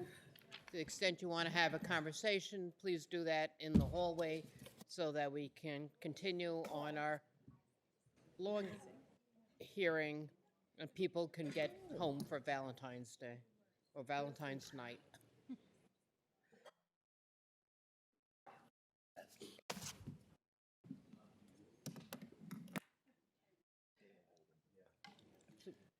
Can members take their conversation with the commissioner in the hall so we can continue with our hearing? Thank you. So if we can, just a reminder, 3 minutes for presentation. Your remarks have been received, reviewed by members, posted on our websites. And with that, if we could start with Jolie Milstein. Thank you. Good afternoon, Chairs Weinstein, Kavanaugh, Rosenthal, and other honorable members of the legislature. I'm Jolie Milstein, President and CEO for New York State Association for Affordable Housing. We represent more than 400 members statewide who play a critical role in the financing, construction, and operation of affordable housing. Thank you for the opportunity to testify regarding Governor Hochul's 2025 executive budget for housing. We'd like to thank the governor and the legislature for previously enacting and continuing a $25 billion 5-year housing plan to create and preserve 100,000 new and preserved homes. And NYSAFA members have been employing these resources to help address the housing affordability and supply crisis across our state. And despite our successes, pandemic-related consequences continue to significantly impair affordable housing property operations and financial stability. We ask that $250 million be approved for a new affordable housing relief fund to provide needed capital monies and debt restructuring to ensure at-risk properties remain available to tenants. High interest rates, rising insurance costs, and rent arrears have forced projects to absorb additional debt and placed them in severe financial and physical distress. Last year, the $391 million that was included in the enacted state budget for the payment of rental arrears for tenants in public housing, including NYCHA, federal Section 8 voucher holders, was appreciated, but we really need an additional $250 million investment in a new fund for at-risk properties that will complement the legislature's prior year commitment. We also ask that you support in the executive budget's proposal to prohibit insurance-related discrimination against affordable housing, housing in urban areas where crime rates are higher, and against landlords that rent to Section 8 voucher holders. Increased insurance premiums combined with a lack of availability of property and casualty insurance are endangering affordable housing. We further urge you to authorize a 3-year pilot program that would carve out affordable housing from the scaffold law to measure the impact that lower insurance rates will have on affordable housing production. The existing scaffold law has contributed to skyrocketing insurance rates and has driven most insurance companies from the New York market, adding substantial cost to general liability coverage and for affordable housing developments. We ask that you amend the law to allow state historic tax credit to be sold to different investor from the federal historic tax credit. This will increase the attractiveness of the state historic credit and its value, bringing greater private investment to affordable housing projects. And we ask that you enact an as-of-right tax benefit to replace 421A abatement. Thank you for the opportunity to testify today and for your consideration of our budget requests. I welcome your questions. Ooh. Thank you. Everybody else should pay attention to Was that good? clock. I practiced. Mark Streb, Neighborhood Preservation Coalition. Good afternoon. First, I'd like to start off by saying thank you to each and every one of you for your incredible support of the frontline, not-for-profit housing workers during this housing crisis. It is your steadfast support of the Neighborhood Preservation Program that allows essential services to be provided. These boots-on-the-ground community leaders are often the difference between a family living in a home versus a shelter versus the streets. The incredible value of that cannot be overlooked. For this year's budget, $18.34 million is requested to fund the Neighborhood Preservation Program.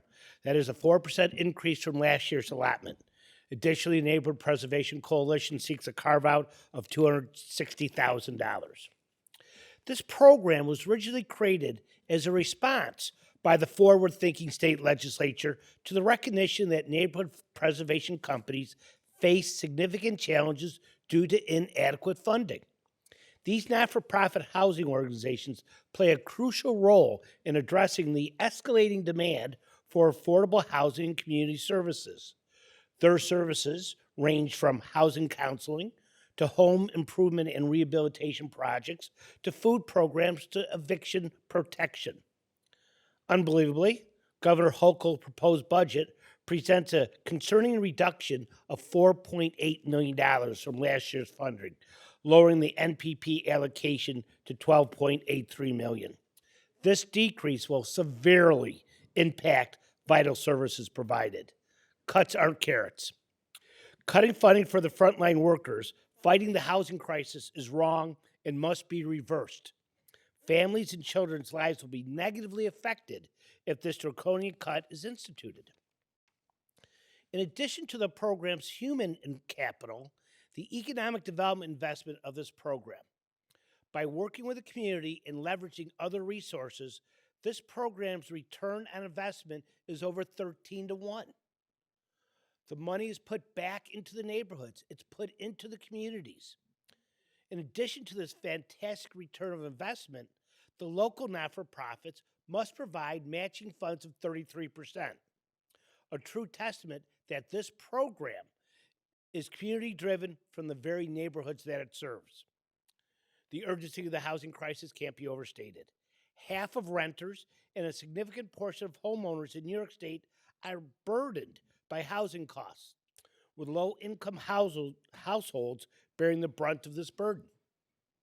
In closing, I will repeat my request. The Neighborhood Preservation Program be funded at $18.34 million with a $260,000 carve-out for the Neighborhood Preservation Coalition. Thank you. Thank you, committee chairs Rosenthal and Kavanaugh and other distinguished members of the New York State Senate and Assembly for the opportunity to speak today. My name is Erin Burns-Main, and I'm Senior Vice President for Policy and Government Affairs at the Community Preservation Corporation. On behalf of CPC, I'd like to express gratitude to Governor Hochul's administration, Commissioner Wisniewskis, and the senators and assembly members who continue to advance housing solutions here in New York State. Today, our affordable housing crisis is ongoing and the impacts are being felt by all New Yorkers. Renters are pinched by the high rents and limited supply. Statewide percentage of renters who pay more than 30% of their income has reached 51% last year. The recently released New York City Housing Vacancy Survey revealed the city's vacancy rate had fallen to 1.4%, as we've talked about today, and it's far below the range of 5 to 8% that signifies a healthy housing market. The situation is bleak for buildings as well. As expenses have grown considerably while collections remain below pre-pandemic levels in a high interest rate environment, affordable and rent-stabilized buildings have seen intensifying pressure on operations, leading to tightening debt service, coverage, deferred maintenance, tax and water sewer arrears, and mortgage delinquency. From CPC's work managing a large mortgage portfolio for affordable housing, we've seen delinquencies double over the last several years, dramatically increasing the amount owed. We've also seen per unit insurance premiums increase an average of 17% a year since 2020, resulting in an over 50% increase on pre-pandemic rates. Tenants and owners need help navigating these complicated times, and just as no one factor causes the housing crisis, no one solution will fix it. We support the governor's proposal to prioritize competitive programming funds for communities that can demonstrate their commitment to identifying and removing impediments to housing growth, thereby driving investments in communities that welcome new construction. The Pro Housing Community Program would reward communities and help to grow the state's housing supply. We are also encouraged by the governor's proposal to prohibit insurance carriers from raising premiums on property owners based on a tenant's source of income, the existence of affordable housing units, or the receipt of government assistance. And we encourage the legislature to pass this legislation to ensure that the criteria informing insurance underwriting decisions does not discriminate against affordable housing properties and their tenants. We also are looking for the legislature to help convene stakeholders and experts from across the housing field to work towards creative solutions to address the rising cost of insurance across the state. Absent meaningful action will continue to plague affordable housing providers and developers. But the single most important tool needed to facilitate the development needed and the meaningful increase in supply is a restoration of an as-of-right tax incentive for multifamily housing development. We call on the legislature to enact 485X. 421A was not perfect. However, this program has been I will stop there, has been improved. Thank you. Thank you. William Simmons? I come before you this fiscal year. Over the last several years, NYSFADA has worked closely with our partners in the state, HCR, the governor's office, and the legislature to ensure to urge public housing authorities to rethink how they rehabilitate public housing stock in needed modernization. Many of our authorities are considering RAD projects and pursuing involving alternatives to repurpose their facilities. NYSFADA is very grateful for the legislature and the executive for its incredible support in the past several budget cycles to help modernize and rehabilitate our aging facilities. We are expecting more housing authorities to pursue major upgrades and rental assistance demonstration projects in the years to come. Therefore, we respectfully request that the legislature and the executive set aside $150 million in this year's budget for public housing authorities outside of New York City for substantial and moderate rehab and/or the demolition and replacement through the construction of public housing authorities developments outside of New York City. We have taken advantage of over the $250 million for the past 5 years to help public housing authorities across New York State modernize their facilities.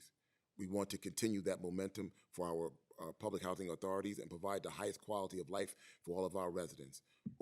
Several of our authorities have undergone renovations utilizing the New York State Tax Incentive Program, including the following: Albany, Amsterdam, Auburn, Buffalo, Freeport, Geneva, Glens Falls, Greensburg, Herkimer, Ithaca, Kingston, New Rochelle, New Hampshire, Rochester, Rome, Saratoga Springs, Schenectady, Troy, Utica, White Plains, and Yonkers. In addition to our budget request, we wanted to address an issue pertaining to insurance discrimination. Insurance discrimination is becoming an ever-growing issue in the affordable housing market. As public housing authorities continue to transition to RAD, we are more concerned about our growing interest in insurance discrimination. Therefore, NYSFADA has strongly supports the passage of Senator Brian Kavanaugh's bill to address housing discrimination with the insurance companies for low-income residents, and this bill prohibits the discrimination for affordable units, as well as Assemblywoman Linda Rosenthal's bill, which will address this issue as well, prohibiting insurance discrimination from requesting information on or discriminating against for the use of rental subsidies in such buildings. We therefore agree to support these legislations and hope that we can get some assistance with this unlawful discriminatory practice. Thank you. Thank you. And last, Sylvia. Thank you. Good afternoon, Chair Weinstein, Chair Kavanaugh, and all members of the Senate and Assembly here today. Thank you for the opportunity to address the fiscal year 25 executive budget proposals on housing. I'm Sylvia Morse, speaking on behalf of Basement Apartments Safe for Everyone, or BASE, a coalition of policy, legal services, and community organizations dedicated to the safety and affordability of basement and cellar apartments in New York City. We strongly support Education, Labor, and Family Assistance Article 7, Part S, to enable New York City to create a program to safely legalize existing basement and cellar dwelling units. Basement and cellar apartments are a critical part of the city's low-income housing stock, home to tens and thousands of New Yorkers and concentrated in areas that are majority people of color and where rent burden and poverty rates are higher than citywide. Yet, because these homes are not legally recognized, there are no regulations or resources to ensure their safety and affordability. Current law prevents upgrades to better protect tenants in the event of fire or the growing risk of flooding, as tragically shown by the deaths of 11 New Yorkers in subgrade units during Hurricane Ida. The city's only regulatory tool is a vacate order, which can result in immediate homelessness for tenants with few housing options and destabilizing fines and loss of income for low and moderate income homeowners. This legislation would grant New York City local control to establish safety standards for below-grade apartments and create a program to bring existing units into compliance. It would not automatically legalize any basement or cellar apartment. This citywide program would build on the city's East New York basement conversion pilot program, which established eligibility criteria and safety standards agreed upon by a multi-agency task force. Specifically, this legislation would make basement and cellar conversions feasible and affordable by addressing duplicative and outmoded regulatory barriers in New York State's multiple dwelling law, or MDL. Under current law, basement apartments in 2- and 3-family homes would become subject to MDL upon conversion. In 2-family homes, the whole building may be newly subject to the MDL, requiring costly renovations unrelated to basement safety. In the East New York pilot, the MDL drove up conversion costs by prohibitive 6-figure increases. This effectively barred 2/3 of pilot applicants from the program, and we estimate that the MDL may prevent much-needed safety upgrades in half of all potentially eligible units. There's precedent for this legislation. The legislature has passed similar exemptions for loft conversions. And the proposed reforms to MDL are narrow but imperative for housing safety in New York City. Without regulatory relief, basement and cellar units will persist in the informal housing market and remain beyond oversight. Homeowners will be prevented from making safety upgrades, and tenants will be left vulnerable to hazardous conditions, eviction, or life-threatening disasters like Hurricane Ida. The power to bring safety measures to New York City's basement and cellar tenants or leave them in unsafe conditions rests with this legislature. Thank you. Thank you. We'll go to Assemblywoman Rosenthal first, 3 minutes. Thank you. I'd like to thank all of you for your your wonderful work. I'm wondering if you've had conversations with the governor or her team about the needs that you've just talked about, and if there is some sense of understanding that we can't just rely on the legislature to play that game every year to add funding for your necessary work. Thank you, Assemblywoman. Yes, every year, when the cycle starts, back in, November, December, we reach out to DOB, we reach out to our partners at HCR and have this conversation, because it's too important of an issue to make everybody go back and forth. The thought or the difficulty it puts on these people that are boots on the ground, providing these services, knowing that their funding may be cut. And all they do is work really hard to provide services. So we try every year, and thankfully to everyone here, you guys see fit that this funding is recognized and important. Thank you. Thank you for the question.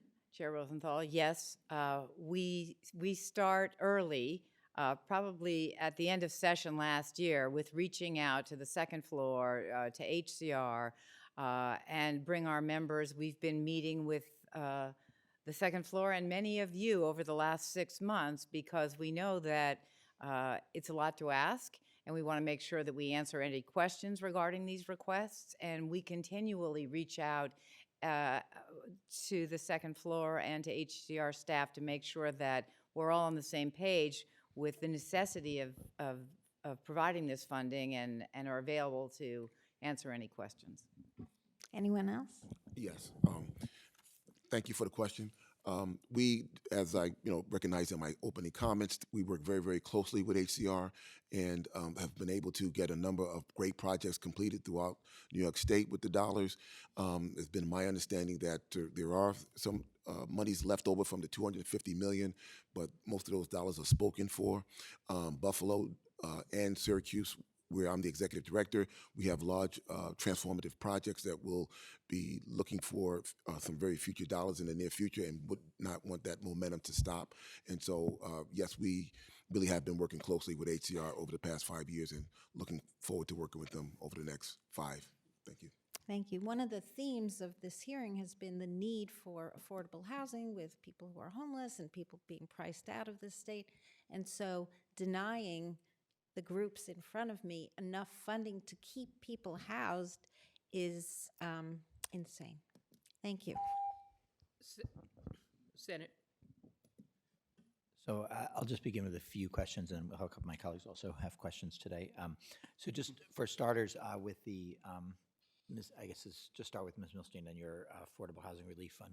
Can you just talk a little, I think this is going to be new for some members on the panel and perhaps others watching. Can you just talk a little bit more about, you mentioned it's partly because of arrears that built up and other constraints during COVID. Can you just talk a little bit more about how that would work and sort of why existing HCR programs are not adequate to address that? Yes, thank you for the question, Chair Kavanaugh. We have been working closely throughout the pandemic with our members and with HCR to do everything we can to triage the lack of revenue coming in to support these buildings because of delays in the ERAP program and people misunderstanding what their liability and their responsibility is to pay the rent. At the same time, we have supply chain problems, we have rising interest rates, we have insurance costs and other operating and maintenance expenses going through the roof during the same time. So revenues are going down, expenses are going up, and in the best of times, those revenues are fixed. So we've been working with HCR, and in fact, NYSAF is just now drafting a term sheet for how this might all work, to understand for projects that aren't in line yet for recapitalization, which would typically happen with our stock at year 15 or year 30. These projects are newer than that, and they didn't anticipate in years past that they would need this influx of capital to maintain the building, to replenish reserves, and to just keep the building from foreclosure. So we understand that we've proposed that we would have a per unit cap, a per building cap. This isn't meant for substantial rehabilitation. This is meant to get these buildings that experienced problems during COVID to get through this period of distress back on their feet and make it to the regularly cycled reinfusion of capital in 15 years. And this would be, it would be a pool of funding, $250 million capital funding that then effectively HCR would come up with some kind of a program for people to articulate the particular needs for their building. That's right. There would be, HCR would establish the criteria to qualify for what we see as a forgivable loan over like 10 years. So, we're really thinking with HCR about how to structure this so it makes sense. So we're not overspending, but we're really taking the buildings that are most at risk first and prioritizing the needs. Okay, and 3 minutes goes fast, so I'll just take a minute to thank our other 4 panelists to work very closely with each of your organizations.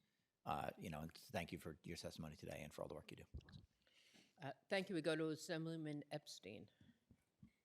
Yeah, thank you all for being here. Just for NYSAF and CPC, do you agree to a permanent affordability requirement to exceed 12 FAR like MIH?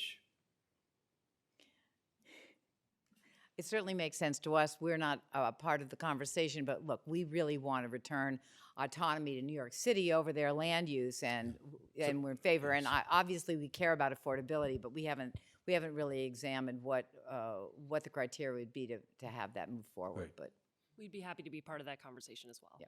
Yep. So at this point, you have a public position at MIH for exceeding 12 FAR?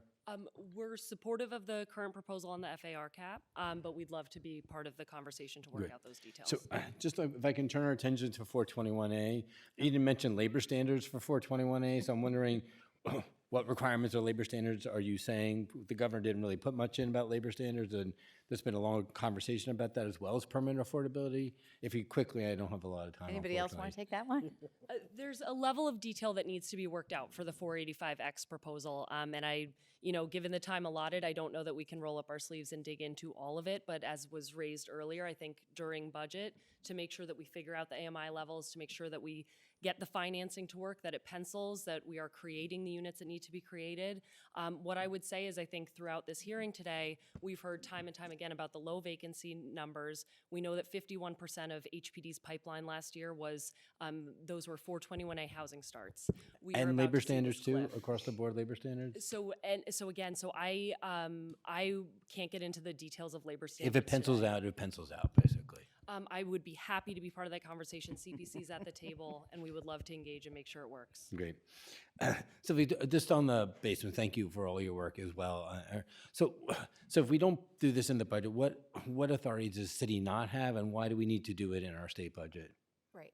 So right now, New York City, the rules that are local that govern basement conversions are essentially the Housing Maintenance Code, Building Code, and zoning. The East New York pilot really is did what a pilot program is supposed to do, showed us what the barriers were, and what we've seen is that with multiple dwelling law, it's effectively impossible to convert basement and cellar units in 2- and 3-family homes. So potentially with zoning reforms and other efforts at the city level, there could be a program that served single-family homes, but tenants who are living in basement cellar apartments would basically have different rights or opportunities to make their home safe depending on whether they're in a single or 2-family home. Great. And just for MPC, clearly we got to get the money back in for capital for out of New York City as well as in New York City. I appreciate you pushing for that. We need to make sure that capital dollars are with you. Thank you. Can I just say thank you for your leadership on the Martin Act? Thank you to the Senate.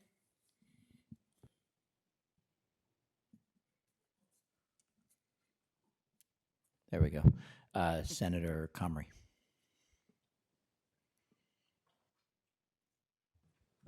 Thank you all for being here. I just wanted to follow up on what you said that you said that right now with the regulations, it's impossible to do ADUs for what categories? So specifically for basement and cellar apartments, in 2- and 3-family homes, it's prohibitively expensive and complicated. And what have your costs been estimated for the one-family homes? That depends. I could share potentially follow-up data on the East New York pilot program, but the cost for conversions in 2- and 3-family homes are double what they would be in single-family. My understanding is that there was only one successful conversion in that study, and can you tell us why? So again, I can share in detail after this if it's helpful. The interim report on the pilot program, there are a small number of homes going through, but the reason that that program has not been able to reach more homes is because of the multiple dwelling law, which is what we're advocating to reform today. Okay, different topic. The need for solutions to rehabilitate existing apartments and rent-stabilized units is keener than ever, and from what I'm told, the 15 grand cap is just not realistic. Have you made any adjustments to come up with a realistic cap for that, or looked at our bill that I have with Senator Burgos to look at how to make sure we can really get 10,000 units back online and rent control, rent stabilized units?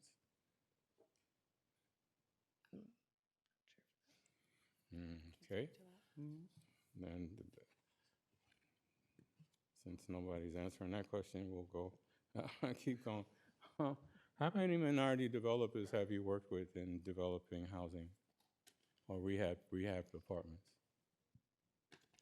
We have a program that fosters and mentors MWBE developers, and every year, in fact, we give an award to an MWBE developer that's done something innovative or new, and we're very proud of the work we do, and CPC has been a leader here too in expanding the pool of qualified, capable MWBE developers in the state.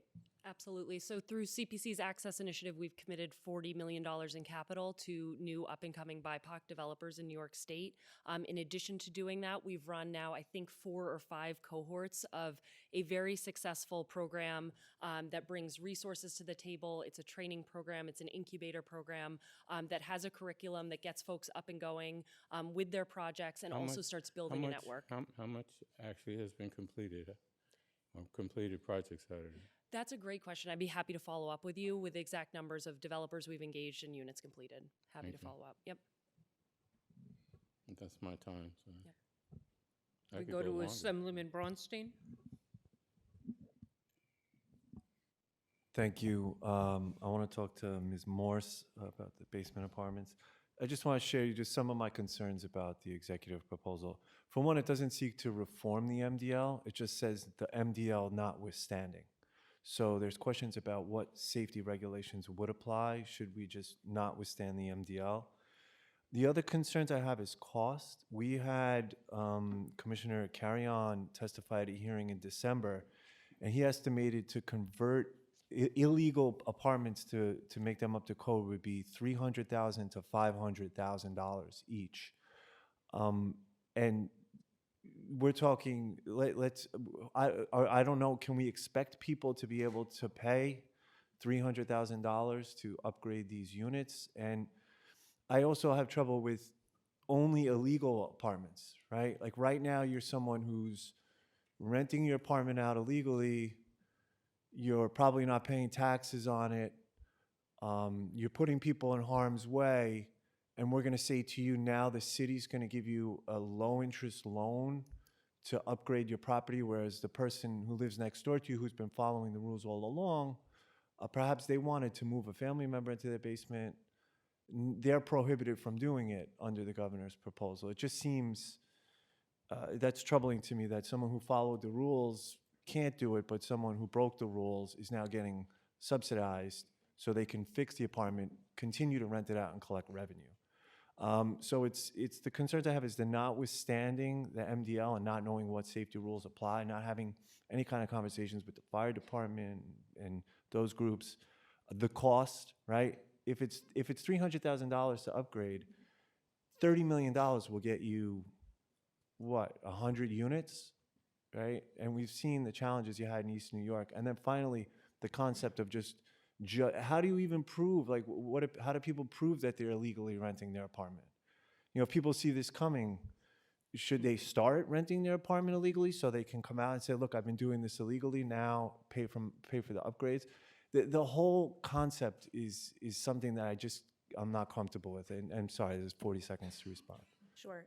On the first point, so the New York City's housing maintenance code, building code, that's really the primary way that New York City regulates safety. The MDL is another layer on top of that that applies to multiple dwellings. So for single-family homes, for two-family homes that exist today, they're not subject to the MDL. So they are already governed by New York City's robust safety regulations, and that is what would govern the safety of these newly converted units.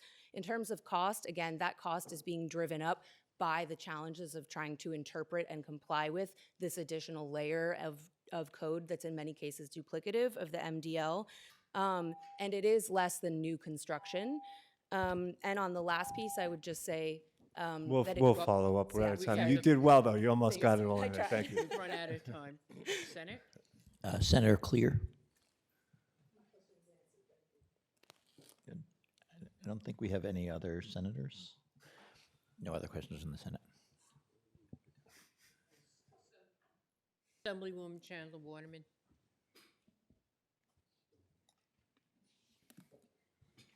All right, thank you so much, Chair. Thank you so much for all the work that you do to advocate for our landlords and our tenants. So I just wanted to ask MPC, Mark Streb, I appreciate working with you and your team, especially within my district, when it comes to landlord and tenant concern, especially with the issue with ERAP issues with Mitchell-Lama. We had a great meeting a week ago about that, sinking houses, infrastructure concerns due to overdevelopment in our community. We wish it was all affordable, right, housing, but we can keep working together to reimagine housing. So I know there was like a nearly 5 million cut, right? What service or program would we lose if that cut is in effect? And are you able to leverage services with the dollars, you receive now? How does that impact us on the ground? Because I mentioned the things that we are doing together. Are we losing that? Could you please? Thank you. Right now, each of the neighborhood preservation companies, each of the, on the ground, not-for-profit housing organizations receive roughly $129,723 for each organization. And that allows them to pay for staff, to keep the lights on, keep the phone working. And that, when somebody comes in, a tenant or a landlord that has a problem that they don't know how to solve or they need help with, that is what those staff, those organizations do. So for $30,000 per company, which the cut would be, that equates to not quite a full-time staff person, but it equates to 20 to 30 hours of staff work a week, and that's direct people that wouldn't be assisted or helped when they come into the office. So it's and that is roughly a 33% cut, 34% cut in their funding. And during a housing crisis, we should be going the other way. Last year was the first year, thank you again, that we actually saw our funding increase to make up for decades of flat funding, which is a cut in funding based on the inflation from the last 20, 25 years. So services would not be provided. New York State HCR, we have a lot of good programs. But if we can't get the programs to the people, they're no good. All right. Thank you so much. And with the basements apartments you talk, we know that especially during COVID, there was a lot of regulations with garages and basement conversion, and we know we're trying to be creative how we do affordable housing. We want to make sure as we make things legalized that the constituents are worrying about, are they going to be over-regulated now? Are there going to be more stuff put on them, more burden, because now that it is become affordable? How do you answer that? So if this legislation were passed and New York City were able to create a basement legalization program, the only homeowners who would be subject to the new regulations would be those who applied and said, I want to bring my basement or cellar apartment up to code and provide housing. We'll talk offline. Yeah, Thank you. Assemblyman Burdick? Yes, thank you. And thank you all for the work that you do in this space. It's incredibly important. You folks have been integral in increasing the supply of housing, and particularly affordable housing.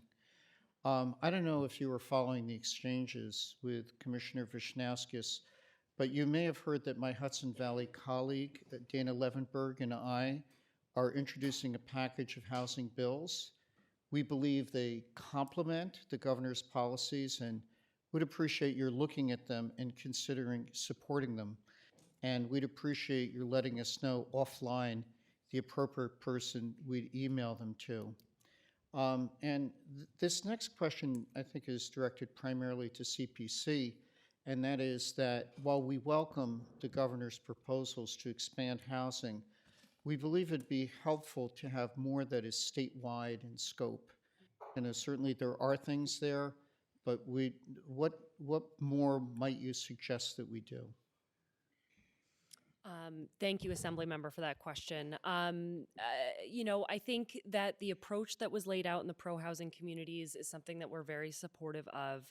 I think we have to work across all levels of government. So there's also, I think, some federal housing resources that were raised a little bit earlier today. We were talking about the Affordable Housing Tax Credit bill and the LIHTC expansion. These are things that would definitely support overall housing development in New York State and the provision of housing and subsidies flowing to the streets. I'd be happy to speak further and explore that more. We'd Thank be you. happy to. Yeah. Any other on the panel who might add to that? Good. No, we'd be very interested in discussing that further with you offline. Yeah. Thanks so much. Absolutely. Assemblywoman Lee? This question is for Mr. Simmons and Ms. Milstein. Last year in the budget, we were able to secure $391 million for statewide for public housing and Section 8 housing to fully fund the emergency rental assistance program. Can you talk about how that's being implemented across your developments and across your members' buildings and the benefits you've seen from that funding? Well, in our case, the program has been tremendous. It has helped out so many families because, especially as you know, for those families who have to leave public housing with any arrears, they are no longer prohibited from participating in the public housing programs until those arrears are cleared up. So initially, before the program was implemented, we had families that couldn't pay their rent, moved out of public housing and couldn't get into public housing nowhere else in the country, couldn't even get access to the voucher program. But with those resources, it helped so many families out tremendously. It even helped out the housing authorities. Obviously, those dollars went to pay for sorely needed staff to maintain the properties and for the physical upkeep. And so in Syracuse, we had probably $2.3 million in arrears. We were able to make a big dent in those dollars, and we're still getting dollars in with your help and so many of other assembly members. Even the administration and flowing of the dollars and how they come to our properties that process has been improved with the help of I know in particular Assemblywoman Chair Rosenthal helped out some of our public housing authorities because oftentimes that resident had to accept those dollars when they came in, but many of them moved on, but housing authorities still had that debt, and the New York State Assembly, in particular, Assemblyman Rosenthal was able to help out Ithaca housing authorities, and so many received those dollars. So it's helped out tremendously, and naturally more would help, but yeah, it really was a great program. Thank you for your question. NYSAFA was very involved in advocating for those funds, and we didn't stop once the funds were appropriated. We actually got involved with OTDA, and we were like a concierge service for public housing and for affordable. And it really all of the tenants who had some sort of subsidy were at the back of the line, and this money allowed many subsidized tenants who legitimately suffered through COVID to receive those funds, and we helped OTDA understand from the tenant and landlord side what was going on. And we really intermediated there and got those funds delivered very quickly and efficiently to tenants, which went through to landlords. And now that the money's all been spent, there's some slight overhang because of timing. We really need to make sure that those buildings can stay afloat. Thank you. We go to Assemblywoman Kellis to close for this panel.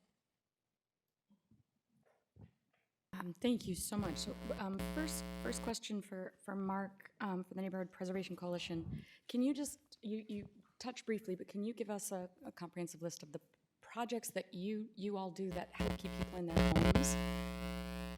Thank you, and thank you for your support. The programs that our organizations provide run the entire gamut. Not every organization provides the exact same programs, but when somebody comes in and says, I don't have any heat, or my landlord's going to evict me, or, a tree fell through my roof, or I don't have any hot water. The list goes on and on and on. So you're the catch-all, really, for people to keep them in their homes, get them in their homes.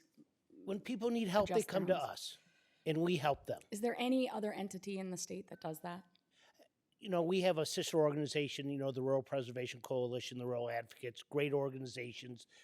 We do more of the urban and suburban. They do more of the rural, hence the name. But they're your counterpart, so it's the rural and the neighborhood. Right. But there's no other entity that does that work. No. I mean, there are other housing not-for-profits that do not participate in the Neighborhood Preservation Program. So those are great organizations also. So, Okay, so there's but some. there's a subset that participate in the specific program. And, we all provide different services. Because when somebody comes in, even if we don't provide it, we don't say, oh, sorry, we don't provide that service. We say, let's find out how we can help you. So there are organizations, you all support each other, you're a network, but you create a foundation. I understand there's 60 RPCs. How many MPCs are there? We're at around 134 right now. Okay, They so we've opened got it up. these 200 organizations that Yes. provide this work. We've got others that do this as well. You've got a over $10 million cut between the NPCs and the RPCs in this budget. This is used for operating funds, correct? Yes, this is to allow the doors to stay open, the heat to be on, to pay for administrative costs. This is a very unique program that allows them to provide So it'll services. prevent you from being able to expand into any of those supports and potentially lose staff. Okay, I just wanted to get a sense of what the impact would be across the entire state if we allowed for this 10 million cut. Thank you, And the Becca. other really quickly, and I apologize for this, I can't get to everyone. I love that you are all here. Thank you so much. The 150 million for the public authorities, can you describe a little bit what all of that would be used for around the state? Sure. Well, as I mentioned before, as the executive director for the Syracuse Housing Authority, we have a transformational program that takes some 675 units of public housing, repurposes those, and adds on this footprint a total of 1,400 units of mixed income and market rate units to deconcentrate poverty and repair these units. And so we'll be doing this over a 10-year period of time. And I think Buffalo has the same type of a project. And there are a number of other upstate organizations that need to repurpose their properties as well. Thank you so much. Thank you. I want to thank all the witnesses in this panel, and we move on to Panel B, Legal Services, New York City, Jay Inwald, Legal Services, Access Alliance, Erica Zimney, Center for New York City Neighborhoods, Christy Peel, Right to Counsel Coalition, Community Action for Safe Apartments, New Settlement, Randy Dillard, and Lieutenant Political Action Committee, Michael McKee.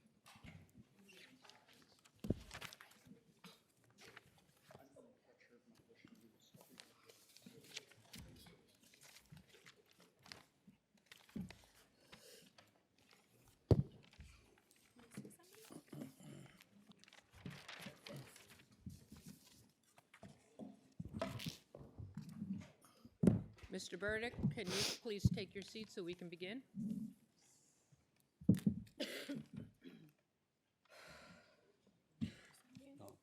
Jay, you can begin. Thank you so much. Jacob Inwald from Legal Services NYC, Director of Litigation for Economic Justice. I'm here to talk today about the Homeowner Protection Program. Most of you are familiar with it. I'm not going to actually read my testimony because I think you've all really heard all the particulars. I want to just seize on a couple of things that the commissioner said and address some of those things.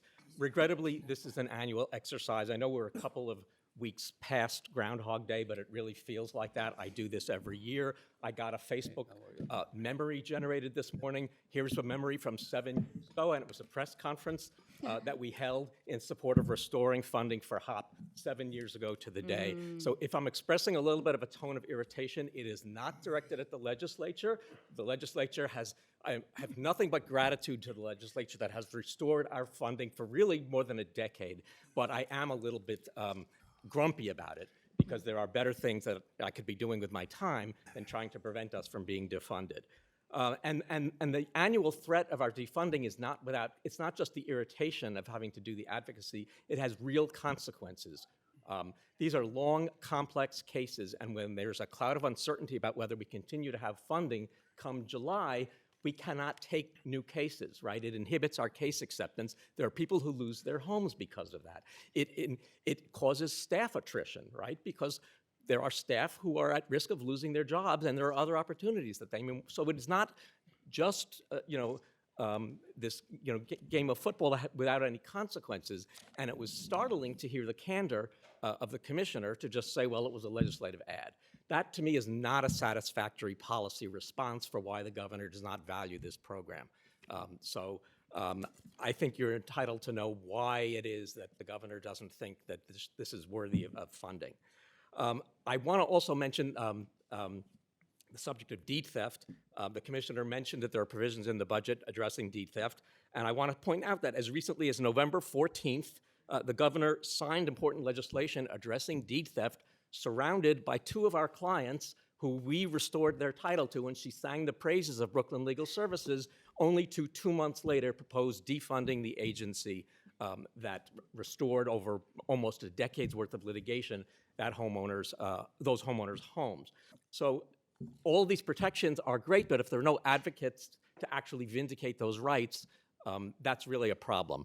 I know I only have a few seconds left, but I also just want to mention this is an issue of racial justice. The mortgage default rate for communities of color is twice that of what it is for white homeowners. And if you were talking about depriving homeowners in need of these services, you're talking about depriving a few communities in particular. So that's also hugely problematic. And the need is still really egregious. We doubled the number of clients that we served over the past year. So thank you, and I think I got the main points in. Thank you. Definitely. Thank you. Erica? Good afternoon, Senator Krueger and Assemblymember Weinstein, Senator Kavanaugh, Assemblymember Rosenthal, and members of the legislature and staff here today. Thank you for the opportunity to submit testimony regarding Governor Hochul's fiscal year 2024-2025 executive budget as it pertains to housing. My name is Erica Zimney, and I'm a deputy director at the Legal Aid Society of Northeastern New York. Our executive director at LASNY is Nick Rangel, and she is a board member of the Legal Services Access Alliance. The Legal Services Access Alliance represents the 7 largest providers of free civil legal services outside of New York City and includes Neighborhood Legal Services, Legal Assistance of Western New York, Legal Services of Central New York, Legal Aid Society of Mid-New York, the Legal Aid Society of Northeastern New York, Legal Services of the Hudson Valley, and Nassau-Suffolk Legal Services. We collectively serve every county outside of New York City and employ nearly 1,000 legal services workers. We have 2 main budget requests we'd like to present to the committee for consideration. First, continue support for legal services for evictions. We are grateful for Governor Hochul's continued support of $35 million in funding in the executive budget for the Legal Representation for Eviction Services Program.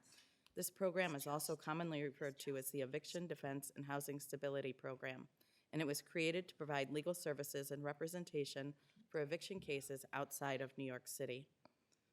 Last year, the legislature appropriated an additional $15 million to further expand this program to New York City and other areas throughout New York, for which we and our partners are incredibly appreciative.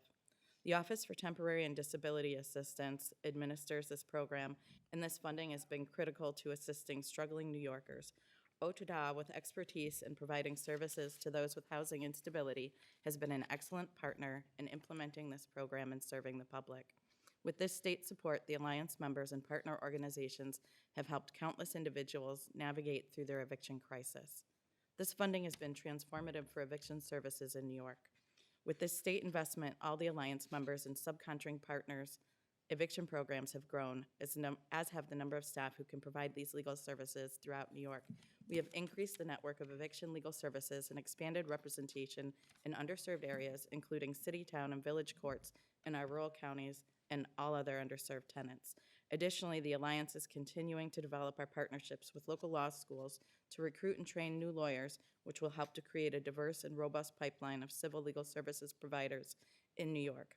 We've also hosted several statewide training programs attended by hundreds of legal services attorneys to help build out best practices in providing eviction representation in New York. Lastly, with this state support, Alliance members have obtained a Federal Technology Initiative grant to develop a statewide online intake portal to increase access to legal representation, and also created a toll-free hotline that tenants can be directed to. Thank you. Good afternoon. My name is Christy Peel, and I'm the CEO and Executive Director for the Center for New York City's Neighborhoods. I would like to thank the chairs Krueger, Weinstein, Kavanaugh, and Rosenthal for today's hearing and the opportunity to testify. I'm here today to call for the full restoration of the Homeowner Protection Program, also known as HOP, at the level of the previous budget number of $40 million. And I'd just like to take a moment to add to some of Jay's comments. So you probably know that the HOP network not only has amazing legal services partners, as you just heard from, but also high-quality housing counselors who serve every county across New York State. We serve 15,000 families every year, and over the course of the decade plus that we've been around, we've served 120,000 New Yorkers. We've helped these New Yorkers avoid homelessness, crushing debt, and displacement. Just another piece to Jay's point, 43% of our clients across the state are BIPOC New Yorkers. In New York City, that percentage is 75%. We saved New York State over $1 billion in value preservation, property value preservation, property taxes, and other costs every year. So while this is a significant investment in this incredible network of service providers, we help the state maintain value, and we help the state maintain property tax revenue. Every $1 million invested in HOP yields a return of over $5 million in tax and property cost savings.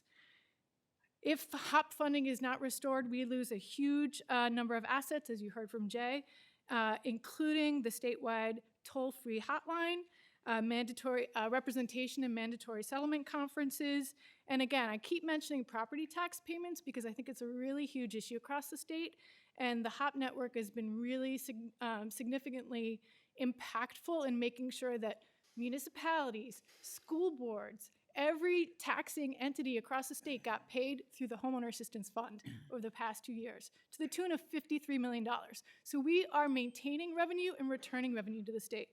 To that point, we are also calling on the state to find additional funding for direct financial assistance for homeowners. We're asking for $50 million to help all of the homeowners who couldn't get assistance through the Homeowner Assistance Fund. They weren't eligible or due to federal restrictions, or we weren't able to get to them. We served 18,000 families in partnership with the state, but there are many others who we weren't able to help. And on the revenue side, I just wanted to highlight Chair Rosenthal's vacancy registration and tax bill. This is an opportunity to generate revenue. In addition, the End Toxic Home Flipping Act could also generate revenue. We could look at affordable title insurance. We have a lot of ways that we can generate the revenue that we need to save New York families. Thank you. Randy Diller? Yes, I'm Randy Diller. I'm with the Right to Counsel Coalition, and I'm with Council Community Action for Safe Apartment. I'm here today because I had an attorney. I went to court in 2013 for a non-payment of which money that I did not owe. Section 8 did an inspection of my apartment, and my apartment didn't pass inspection, so my landlord took me to court. I'm a single parent with 5 kids. I was in court for 2.5 years, and if I didn't have an attorney, I wouldn't be able here to testify for the rights for tenants so they can get an attorney today after the suffering that me and my kids went through. My landlord was a police officer who harassed me and my family. My daughter dropped from A's and B's to D's and F's because she was afraid of going to a shelter. We started the Right to Counsel Coalition in 2012. We won. It took us 3 years. We won it. After we won it, 84% of the tenants got to stay in their homes because they had legal representations. Evictions went down 40%, and landlords stopped suing, taking tenants to court less than 30%. Over 20 cities, states, and countries have passed ROTC since we won in 2017. Westchester County passed ROTC last year. Right now, over 175,000 tenants statewide is facing eviction right now. We have a solution. We are now working with over 100 statewide partners to pass statewide right to counsel for all New Yorkers. Our bill is S2721, introduced by Senator Mays, to guarantee the rights for lawyers for all tenants that's facing eviction across the state. We're asking for $260 million to fund this year, beginning with the implementation of the right to counsel. $260 million is going to enable the wholesale change in our courts. It's going to allow 10,000 more tenants to be representation. It is going to equip attorneys with the full legislation of their cases to help ensure a long-term housing stability for tenants. It's going to transform the workplace conditions for legal providers and help us to complete a national attraction for the next generation of civil talented New York States. It will support organizing and who will work hard to ensure that tenants know what their rights are. Thank you, and just a reminder to everybody, your full remarks are, your written submitted testimony is available on the website, so not to worry if you run out of time. Next, Michael McKee. Good afternoon, and thank you for the invitation to testify. My name is Michael McKee, and I'm the treasurer of the Tenants Political Action Committee. I want to talk about three things. First, I want to commend a new bill to you. Just recently, Senator Cordell Clear and Assemblymember Emily Gallagher introduced a bill to create a new social housing development authority. This will be a new state agency to create and manage and maintain genuinely and permanently affordable housing. It is a chance to change the conversation, to get away from the tired narrative that the only way we can build housing is to bribe the private sector to do it and to give them subsidies to build market rate housing. And in return, we get a little bit of supposedly affordable housing. For 25 years, I have heard Andrea Stewart Cousins, including before she was elected to the Senate, when she was a member of the Westchester County Board of Legislators, say, we need a new Mitchell-Lama program. Well, this is it. And we urge you to take this bill seriously. It is not pie in the sky. It's a very serious piece of legislation, and I want to commend Senator Clear and Assemblymember Gallagher. Secondly, I want to talk about the housing package that is being cooked up at a leadership level, supposedly to go into the budget. From what we have learned about it, this housing package is totally unacceptable. I'm speaking not only for Tenants PAC, I'm speaking for the entire statewide tenant movement, including Housing Justice for All. Number one, the bill includes apparently an unacceptable version of good cause eviction. Number two, it includes another iteration of the failed 421A program with yet another numerical moniker, although it looks to me like the governor might be running out of the at the end of the alphabet. Finally, and most egregiously, it includes the Chip Rebney Vacancy Reset Bill, which is a new form of vacancy decontrol. It is not about the 10,000 apartments that landlords are holding off the market, claiming that they cannot afford to renovate them. It would put a target on every rent-stabilized tenant's back who has been in occupancy for 10 years or longer. It took us 25 years to repeal vacancy decontrol. We are not about to sit silent while it gets reimposed. Finally, I want to call your attention to problems with the implementation of the Emergency Tenant Protection Act in upstate New York. Kingston and now Newburgh have opted into the system. There are other municipalities in the pipeline. What happened in Kingston was a disgrace. In my written testimony, I have a reference to the chronicle I wrote about this called Lessons from Kingston, New York. It's on our website. I urge you to read it, and I urge the two housing committees to do oversight hearings about what's going on here. Thank you very much. Thank you. We go to Assembly Member Rosenthal.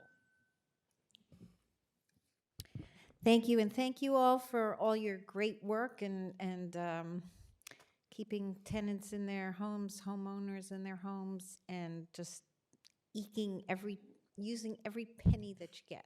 And we're going to fight hard to get more for you. I wanted to ask Mr. McKee if you could elaborate about the bill that you mentioned earlier. The Vacancy Reset Bill? Yes. Yes, this bill was drafted by CHIP, Community Housing Improvement Program. It's lately been taken over by REBNY, the Real Estate Board of New York. REBNY has a lot more credibility in Albany. It's a very dangerous bill. It would reimpose a form of vacancy decontrol. It's a wolf in sheep's clothing. It's a classic wolf in sheep's clothing. And as I said, it would apply not just to New York City and the 3 suburban counties, it would apply to any future municipality that opts into ETPA upstate New York. This bill would put a target on the backs of long-term residential tenants, anyone who's been in occupancy for 10 years or longer. We saw this during the 25 years that vacancy decontrol was in effect, when landlords had an incentive to get people out. They had an incentive to harass people and evict them because they could get a deregulated apartment. This would allow them to do the same thing, and it's simply not thinkable that the legislature would really be thinking about going down this road. I took a quick look at it earlier.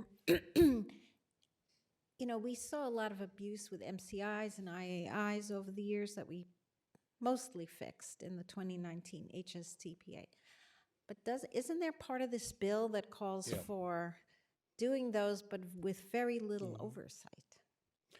Yes, I mean, if you were going to consider as part of a package increasing the amount that owners could spend on renovating an apartment upon vacancy, that would be one thing, as long as you were doing it within the framework of the rent regulation system.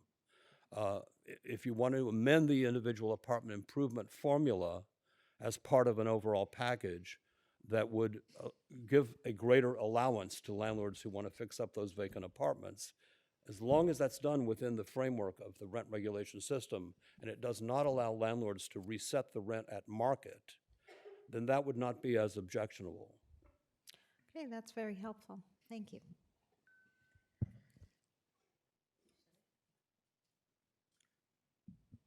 Thanks. Just, I guess to continue, I'll start with where my colleague left off. Just to say, you know, I think we've all seen the advocacy agendas of many organizations this year and last year, including, you know, CHIP and REBNY, the ones that you mentioned.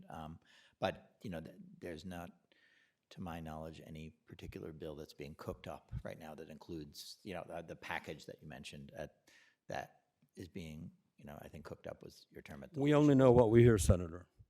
Okay, Since and- we're not privy to what's going on behind closed doors. Okay, I'm just, since that has been articulated on the record here, I'll just articulate my perspective, which is there is not, at this point, a bill that's being cooked up that I'm aware of that includes the elements that you referred to, but which I guess should be comforting to you.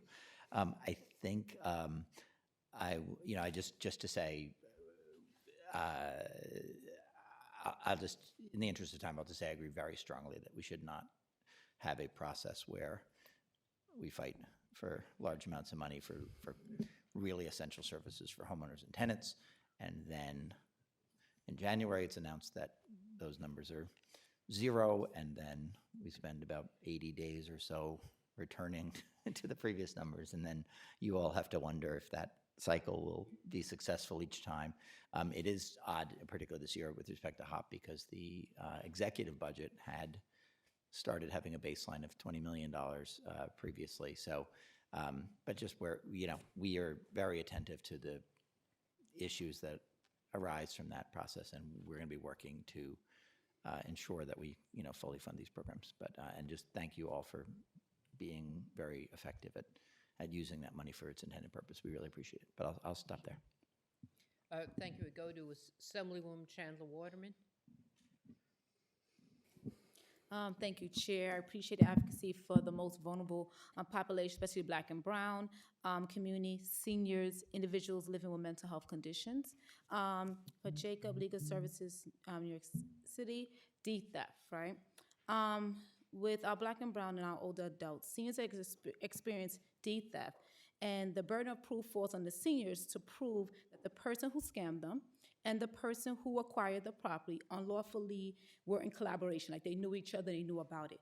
In your expert opinion, what needs to be done or is currently in place to support our older adults who are being preyed on? Because I know you mentioned theft. So these are really tough cases. There was some legislation that was passed and signed, which I referenced, that the governor signed at the end of last year, that makes some improvements to the process. But all of these cases, first of all, represent situations where someone was trying to avert foreclosure, right? And had they reached members of the HOP network, they would never have fallen for these scams. So that's the most important thing. And then this is also the network that actually represents those homeowners to restore their title. But these are very resource intensive and difficult cases. So every case, every fact pattern is different, and the scams are constantly evolving. So I can't necessarily, talk about the burden of proof in one particular type of instance because they're constantly, changing in light of what's going on in the new.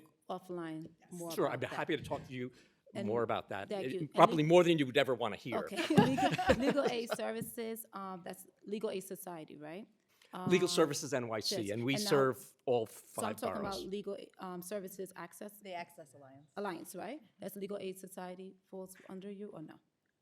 So Legal Aid Society of Northeastern New York Got is you. a member of the Access Alliance. Okay, and do y'all deal with mental health supportive housing and supporting those who are going through that process and I'm family? sorry, I couldn't hear you. Mental health supporting housing, do y'all have jurisdiction or support in that area of helping community members fill out the application to get support like Form HRA 2010E?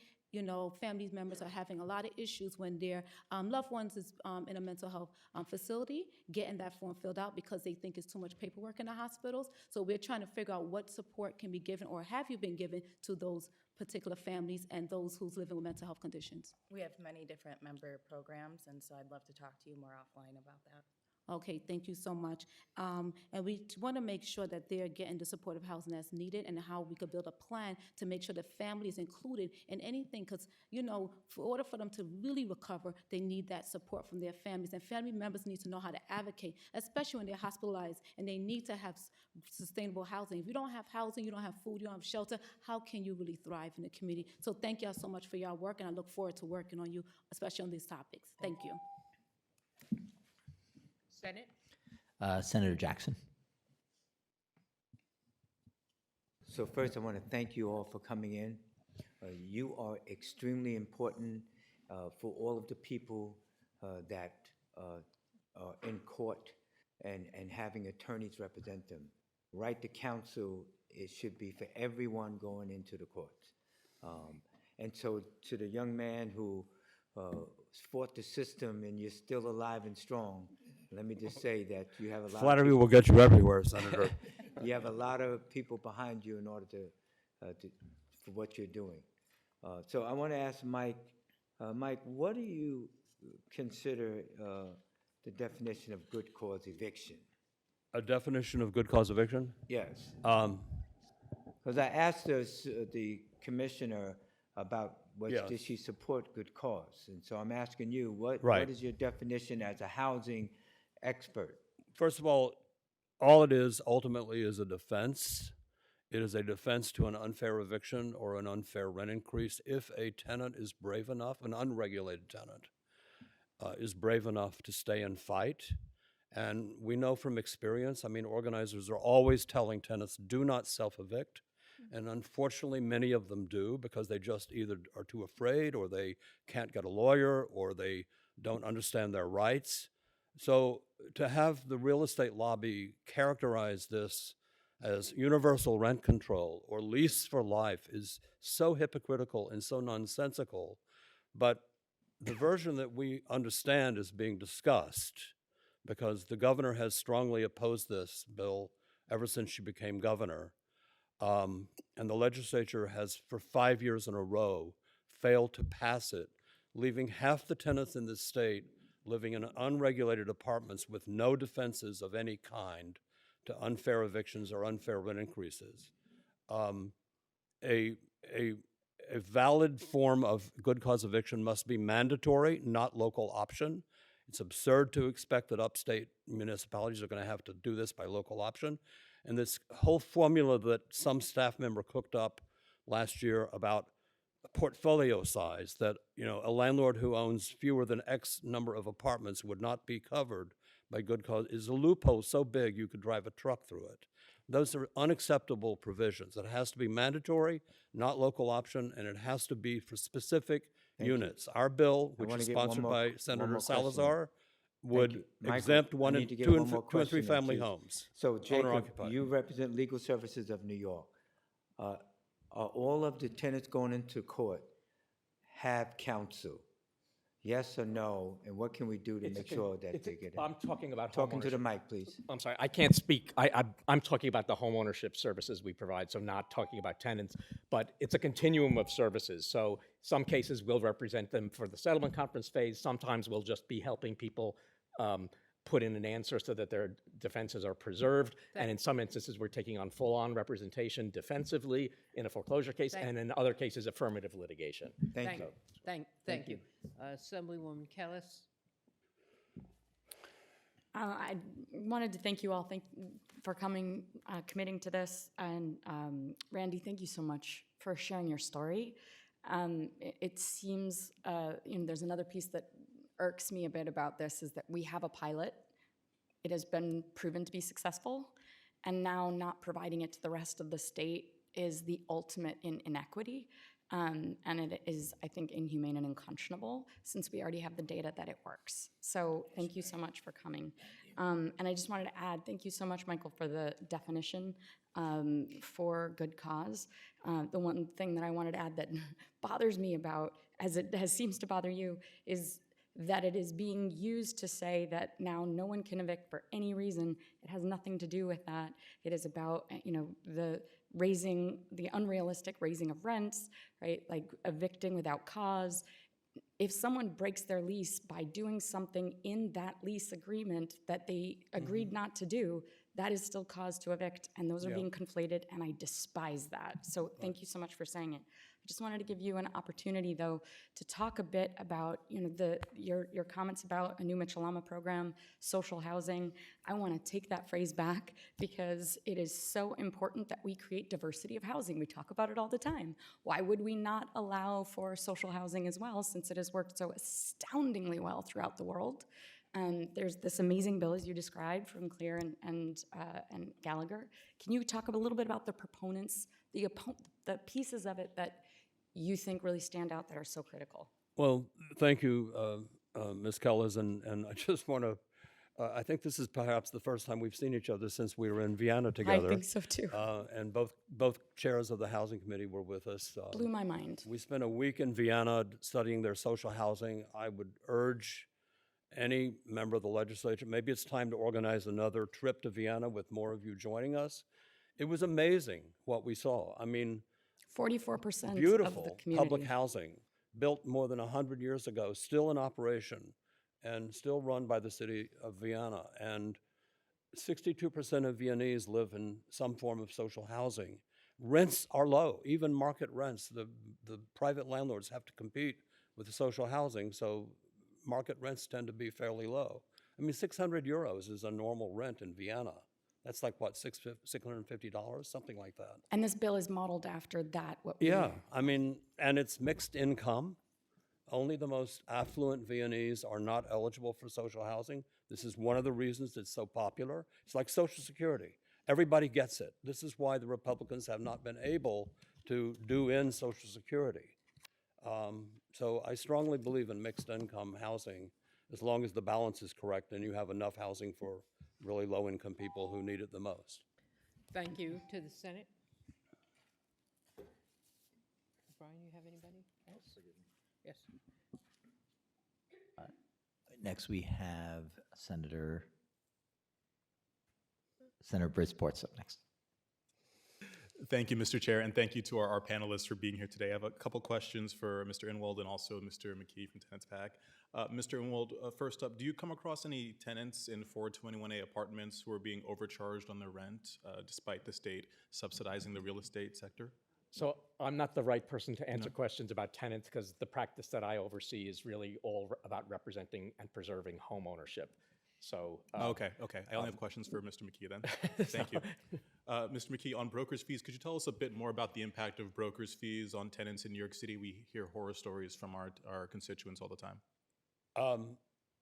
I assume you're talking about your bill that would prohibit landlords from passing broker's fees on to tenants? Yes. I mean, this is a peculiarity of the New York City rental market. It is absurd that tenants who are looking for an apartment have to pay a broker who's hired by the landlord. And there was an article in the New York Times, 3 days ago, 4 days ago, something like that. The average cost of moving into an apartment now, including the broker's fee and 1 month's rent and security deposit, is like $10,000. I mean, that's just a huge impediment to people who are looking for a place to live, and it's unfair. It's just absurd that tenants should have to pay a broker unless the tenant hires the broker. Yeah. Period. Period. And on the good cause eviction bill, could you please describe what happened in the city of Kingston after they opted into ETPA and what the problems were with the lack of enforcement? by Thank you for DHCR? asking that, Senator. I could go on forever. I urge you all to read my chronicle, Lessons from Kingston. Once Kingston opted in, we were not prepared for this. We should have been, but it was a good lesson. We should have started tenant education months before, because once the city of Kingston opted in, there was mass confusion for 3 or 4 months. Landlords went wild with, misconduct, even though rents were legally frozen until the new Kingston Rent Guidelines Board was constituted and could vote on rent adjustments. Landlords were demanding that tenants sign illegal leases and pay illegal rent increases. Tenants in a 7-unit building who should have been protected by ETPA were evicted, and the building was emptied by a speculator who bought it and told the tenants he was going to flip it for $1 million, and they were evicted even though they were technically protected by ETPA, as well as the Kingston Good Cause Eviction Law, which at that point was in full force and effect. And they were evicted because they couldn't get a lawyer. They couldn't get a lawyer. And all 7 families, 6 of them black, are gone. One of them is now in a shelter, one's in a Section 8 building, and one moved to Albany. I don't know what happened to the others. We're seeing the same kind of illegal behavior now in Newburgh, where we're seeing tenants reporting that landlords, even though Newburgh rents are frozen, landlords are hitting them with demands for signing leases with a big rent increase. And the agency, DHCR, does nothing. There's no enforcement at all, which is why I'm suggesting that the 2 Housing Committee have an oversight hearing about this. It's going to be the same problem in every other future municipality that opts in. Thank you. Thank you. We go to Assemblyman Brown. Thank you, Chair. Just one quick comment. I just appreciate all your help with the homeowner protection program. I'm from Suffolk County. Our county is one of the hardest hit when it comes to foreclosures. And in particular, Toro Law School has a clinic to help support your efforts. So I just wanted to say thank you. Thank you. And Turo is actually part of the HOP network. Yes. Yes. Thank you. Back to the Senate. Senator Salazar. Thank you. Michael, could you speak more about, specifically, you talked about a loophole, right? So large that you could drive a truck through it. What is the risk? Like what is actually lost? If you don't mind elaborating. No. Failing to protect the integrity of Right. the bill. Well, your bill defines it the way it should be. Your bill would subject every rental unit in the state that is not rent regulated in some way, public housing, Mitchell-Lama, whatever, to the good cause eviction law, and you would exempt 2- and 3-unit owner-occupied buildings, which is appropriate. But some staff member last year cooked up a formula that a landlord who owns fewer than X number of apartments would be exempt from the law. I mean, this is the kind of thing some landlords are really good at manipulating, and with the governor now making the LLC registry not available to the public, it's going to make it harder for tenants to even know who their landlord is. So the correct way to do this is the way it's done in your bill, to specify specifically that it's going to apply to these units. Thank you. And then I have a very different question for Christy. You mentioned the End Toxic House Flipping Act, S1569A. Thank you. I appreciate that. In the context of potentially generating revenue, how else could that bill help alleviate and address problems that are impacting the housing market and communities in New York City? Well, certainly first from a preservation perspective, if we can deter purchasers who are just looking to, slap a coat of paint on a property and flip it for, 100, 200% profit, thereby evicting families from affordable rental units. We certainly save a lot in preserving owner-occupant and their tenants that are most likely receiving below-market rents through an owner-occupant landlord.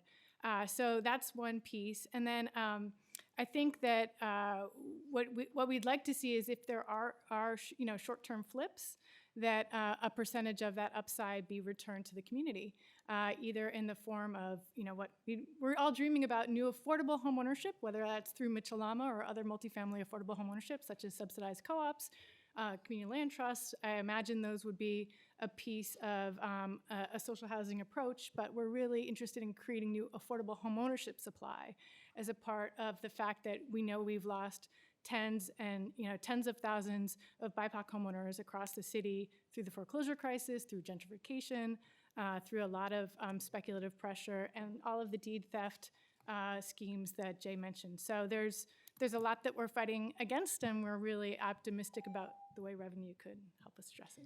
Thank you. Thank you, Assemblywoman Levenberg.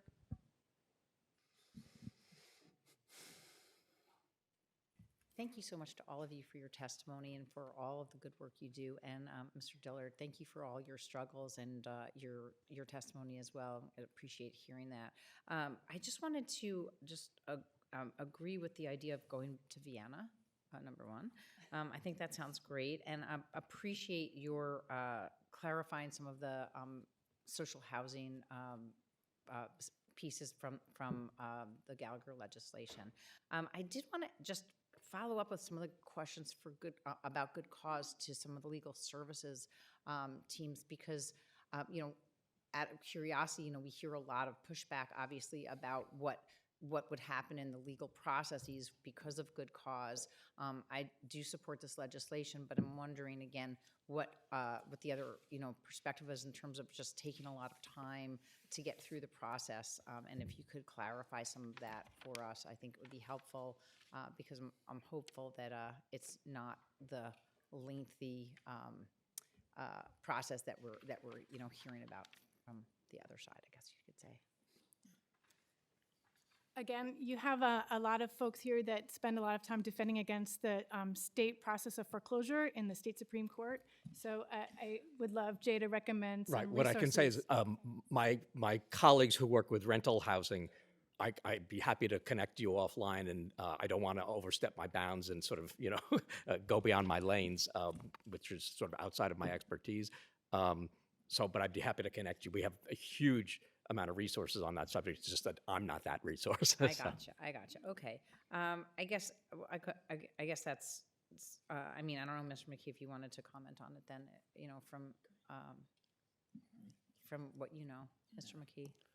Well, I don't think it would have a huge impact on the court system. What it would do is give unregulated tenants, which is roughly 1.6 million tenants statewide, including tenants in rural areas, who are never going to have access to a lawyer, and where landlord-tenant cases are often heard by justices of the peace who know nothing about landlord-tenant law. It gives people a defense. And if you're brave enough to stay and fight and say, no, I'm not going to pay that rent increase, or no, you can't evict me for no reason, that tenant will have a defense that they don't now have. Absolutely. I mean, it's essential to give people the right to counsel. That's huge, and it's very important. But if you don't give people an affirmative defense, all a lawyer is going to be able to do is buy some time. Yeah, and shout out to Kathy Hochul says we've got more tenant protections in New York State, and therefore we don't need any more. Well, I'm sorry. Half the tenants in this state live in unregulated apartments, and they are not protected in any way. Thank you very much. Appreciate it. Senator May. Thank you, and thank you all of you for the great work you do and your advocacy, and Randy for your work on Right to Counsel. I'm proud to carry that bill. I wanted to say first to Mike, if going to Vienna is too far, we should go to Montgomery County, Maryland, and see the public developer model at work there, because they've done some really great work with mixed income housing that people love living in. And so I would love to have a trip down there with you. But on Right to Counsel, what I keep hearing is that we don't have enough lawyers to actually do the work that would need to be done statewide. So I want to pick your brains about how do we ramp up that pipeline of attorneys who can make a program like that actually work statewide. I think specifically from the legal services point, really, oh, sorry. Thank you for the question. And specifically from the point of the Access Alliance, we are actively working with all of our law school partners across the state to create internships and fellowships with law clerks to get them interested in the work that these organizations are doing so that when they come out of law school, they're excited and ready to work within these organizations. Additionally, across the state, we've had to look at raising salaries to attract qualified candidates. And so I think the issue comes back to funding and to exercise those relationships early within the law schools. And if I could just jump in on that, sweeping funding from IOLA is not going to help. I know that's beyond the scope of this this committee, but there is a huge problem with pay parity for legal services. So resolving that would be really helpful. So, And that's why we're asking for $260 million, because it would help pay lawyers and to bring lawyers in, and it would help pay organizers, and it would help pay the office that we're getting ready to open up to get started. Yeah, I was wondering about that too, if there's an administrative level that needs to be funded Yes. and supported in addition to just having enough attorneys to do this. Everyone's nodding. May the record record. Everybody is nodding. Okay, great. Thank you so much. And again, thanks for your leadership on all of these issues. Assemblyman Burdick.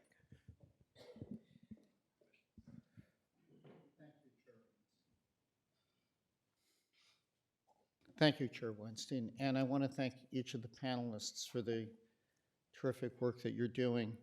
I should mention to Erica Zimney that we really appreciate the coalition that you put together of legal services statewide, and the Westchester County delegation is certainly extremely supportive of legal services of the Hudson Valley, which I know is part of that alliance, so thank you for that work.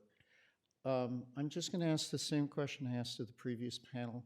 Don't know whether any of you had heard the exchange with Commissioner Wisniewski about the work that my Hudson Valley colleague, Dana Levenberg, and I are doing about trying to do something more on the statewide basis, and if any of you might have any comments about it.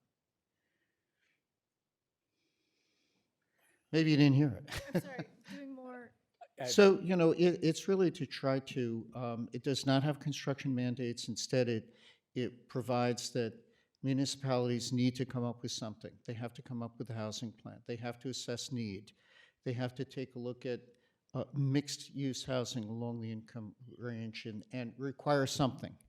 In a housing hearing back in December, New York City said they're fine in putting together a plan. They do that anyway. So it seems that this can be done statewide. It doesn't have to be centered in just New York City or just upstate.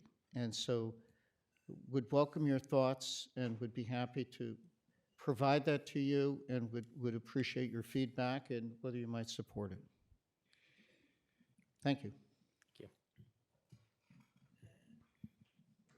Senator Clear.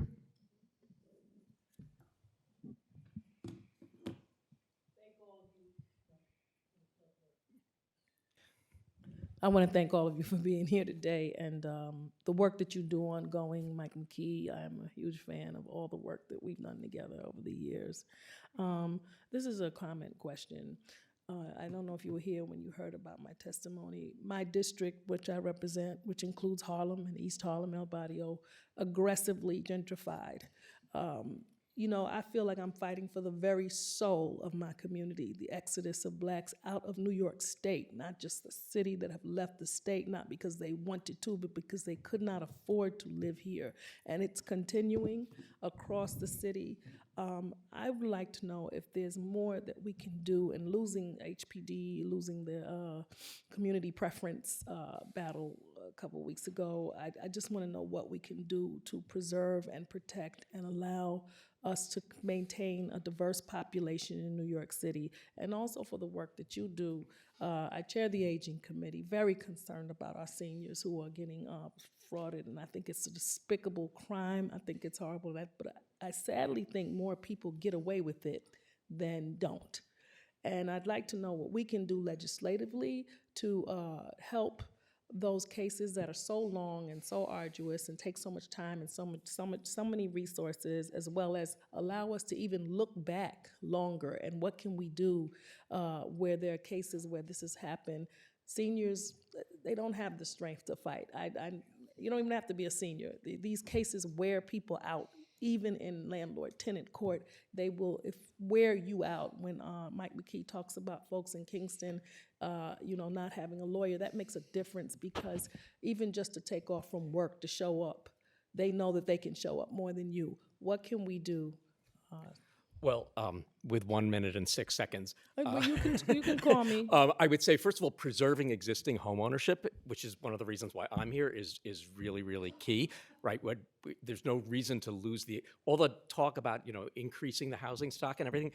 When our clients, if they're not represented by us and they lose their homes to foreclosure, that is the loss of affordable housing in several respects, and it actually feeds gentrification, right? Because the people buying these properties at auction are private equity and speculative investors who are not maintaining these as, community. I'm looking forward to a conversation later Yeah, with I'd be recommendations happy to have legislatively that we can, please.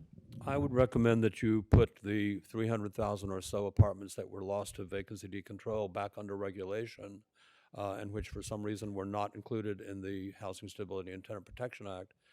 That's a substantial chunk of the New York City and 3-county housing stock, and it was not re-regulated for some reason. Thank you. Senate? I think we have no further questions. We Thank still you. have, nope, that's just the Senate. We have a couple of Assembly members. Assemblywoman Lee? Thank you, everyone, for being here. Just a question for Mike. There have been conversations of including good cause in the budget, but more including an intention, but maybe not naming it as good cause. Does it make a difference so long as the protections are there? Do you care that the name is there or not? It depends on the kind of protection. I mean, the formulation that we've been told that is being pursued at a leadership level, whether it's true or not, that's what we are being told, is unacceptable. It's unenforceable. It would leave out 85% of tenants in upstate New York. It would leave out a substantial number of tenants living in smaller buildings in New York City and in the suburban counties. They would be without any protections. And we're simply not going to accept a watered-down good cause eviction. If you can't give us a real good cause eviction bill, no bill is better. We don't want a screwed-up, watered-down bill that is not going to work just so some legislators can say we passed good cause. Right. I'm sorry, that may sound very blunt, but I tend to be a very blunt person. But if it is in its totality, but not named that, that's okay as well. You're okay with that? Yeah. Okay. And then this is just more of a comment because I represent a district that has a lot of large Asian community, and there's certainly a lot of misinformation about what good cause is, and it gets propagated through, the Asian property owners and things like that, when there are a lot of vulnerable Asian tenants who would benefit greatly from good cause. Yeah. So just as something that I like to say, I like to just reemphasize, for anyone providing legal services, we need in-language services that are culturally competent. Please come to our communities. We need that. And we need strong organizing as well.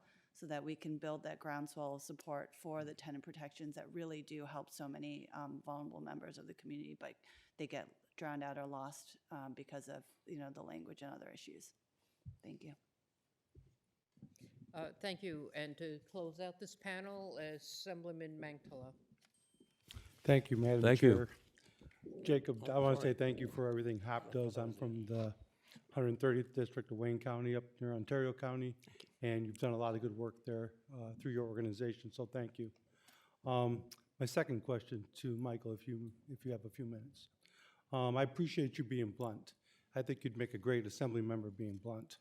So you talked a little bit about social housing. So a few years ago, I was in New York City. I've seen housing in NYCHA, the city housing authority. I've been overseas. I've seen housing, social housing in different countries. I want to go see Vienna. When you talk about social housing, how is that going to be different than some of the other housings that I've seen around the world and including New York City? What are you going to do to make sure that doesn't happen with this type of housing? This is a very long conversation, and we would have to go back to the 1930s and what the federal government did in establishing public housing and some of the restrictions they put on it, including how much you could spend to construct it, which is why so much of it is badly constructed and has maintenance problems. Social housing in other countries, including France and Germany, is much different, and it's beautiful. It's well constructed. It's constructed at the highest standards of construction. They hire top architects to design it. It doesn't all look like projects, and it's a very different approach. And that's what we're talking about. We're not talking about monolithic buildings that are all red brick and badly built and where the government does not meet its obligations in terms of funding for maintenance. I mean, these are low-income people. You can't run a building on the rent roll in public housing. You've got to have subsidies. And, government at every level, especially the federal government, just doesn't do what they should be doing.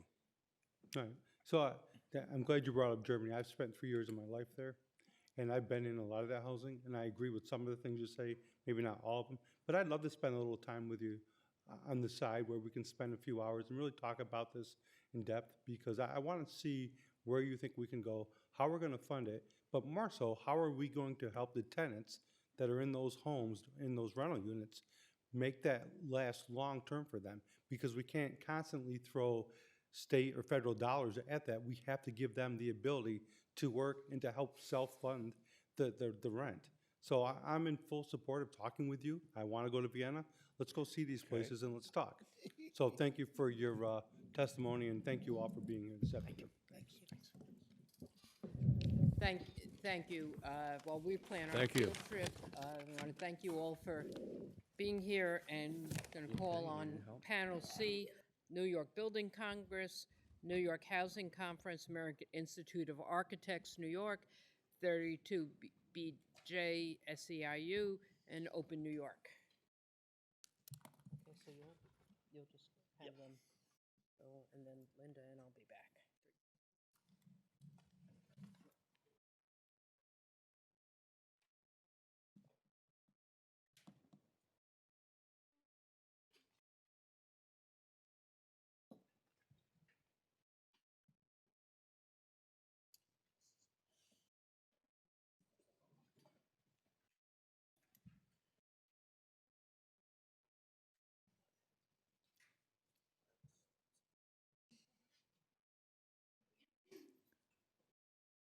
So whenever you're ready.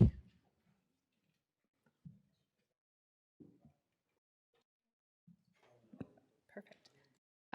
Good afternoon, Chairs Weinstein, Kavanaugh, Rosenthal, and members of the Senate and Assembly. My name is Megan Wiley, and I am the Director of Government Relations at the New York Building Congress.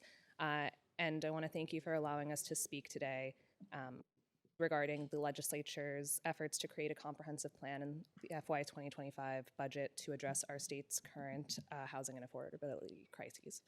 The New York Building Congress represents over 500 constituent organizations comprising over 250,000 skilled tradespeople and professionals dedicated to the growth and prosperity of New York City and state.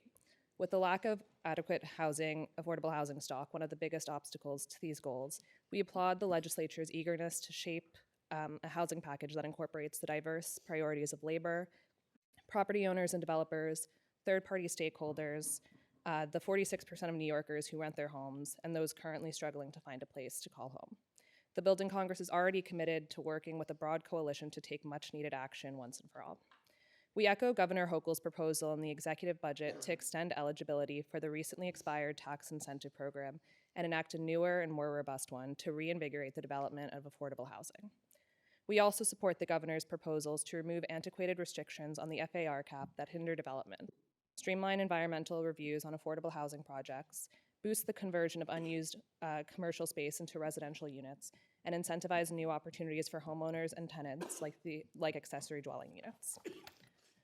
We respectfully request that you consider these items to be included in any plan put forth by the legislature. We believe the dire current statistics outlined in our recent Construction Outlook report underscore this request. New York's housing crisis went from bad to worse when we lost the #1 driver for residential housing development in decades. While the program had its critics, when 421A expired in 2022, we saw a dramatic drop in the construction of new residential affordable housing. In New York City alone, our annual projections for new units dropped from 30,000 to just over 11,000. This situation is unsustainable, and we are counting on the legislature to ensure a home for every New Yorker. In the governor's executive budget, she introduced 485X, a replacement program for 421A. We believe this proposal has the potential to provide a much-needed shot in the arm for our statewide housing stock and will address criticisms of previous incentive programs. 485X would allow the Department of Housing Preservation and Development to determine updated affordability indexes and includes extending the completion deadline for vested projects that qualified for 421A benefits but failed to start construction prior to the June 2022 deadline. This would save over 33,000 rental units currently in the pipeline. Extending the deadline is appropriate to account for delays in construction challenges due to the pandemic. Furthermore, the Building Congress is most importantly committed to supporting the stipulation that makes the program dependent on the Building and Construction Trades Council and the Real Estate Board of New York agreeing to a memorandum of understanding. With member organizations across both labor and development, we are ready, willing, and able to use our unique position to help guide this program towards success. We have the opportunity in the FY 2025 budget to improve the lives of all New Yorkers, and we owe it to our great state to meet this crucial moment. Thank you again for the opportunity to testify. Thank you. Sorry. I just don't want Senator Weinstein to hear that, once she left the room, bedlam broke out. So. All right, thank you. Committee chairs Rosenthal, Cavanaugh, and Weinstein. I'm here today because what I am is very and proud to be is the representative of nearly 100,000 working New Yorkers, members of SEIU Local 32BJ who call New York home. They're not just the heart and soul of the largest property service union. They are also the working people, the essential workers who are struggling to find affordable housing within a reasonable commute to their jobs. That's the common thread you've heard many times today. You will hear in coming weeks from other labor leaders like DC 37 and the hotel trades, and you'll continue to hear until a new housing paradigm is established. Right now, we have too few units of affordable housing, too far away from where people work. In years past, addressing the crisis may have been too big a mountain to climb, but I'm optimistic that if we take a different route, a middle ground, that we can collectively reach our common goal of achieving a set of policies that works for both tenants and workers. First, we must recognize the problem. New York City's housing crisis didn't appear overnight. It's a result of years of new housing construction failing to keep pace with population and job growth. And it's a problem that unfortunately has grown more acute since the expiration in 2022 of 421A, a program which spurred a majority of the new housing production in recent years. From 2010 to 2020, New York City's population increased by approximately 630,000 residents. The city gained 1 million new jobs, while its housing stock increased by only 200,000 units. That discrepancy between job growth and housing production meant that for every job added, less than 1 in 5 units of housing was created. That's literally the definition of demand overwhelming supply. And as the New York Times said, the housing availability is at a 50-year low. And the result is exactly what you'd think: not enough housing to go around, and workers being forced to travel long distances, sometimes 2 hours, to live in the only neighborhoods they can afford. We need to produce hundreds of thousands of housing units to meet the projected 500,000 shortfall. And to do that, we need to create and reinvigorate policies so we have tools to meet and maintain the housing needs of working people and all the residents. Specifically, we believe there's a few key actions that should be taken. The first is to extend the project completion deadline for 421A and create new tax abatements for rental housing construction. It's been proven to increase supply, increase affordability, and have labor standards to ensure jobs and pay for living wage workers. Second, we need to authorize tax incentives to benefits for converting unused commercial property to affordable housing. Third, we should lift the 12 FAR cap to allow for greater housing density. Fourth, we should enact strong tenant protections to prevent arbitrary evictions, including the ability to renew leases at reasonable rent. Fifth, we should establish a housing access voucher program to provide immediate rental assistance to avoid homelessness. And sixth, provide a right to counsel.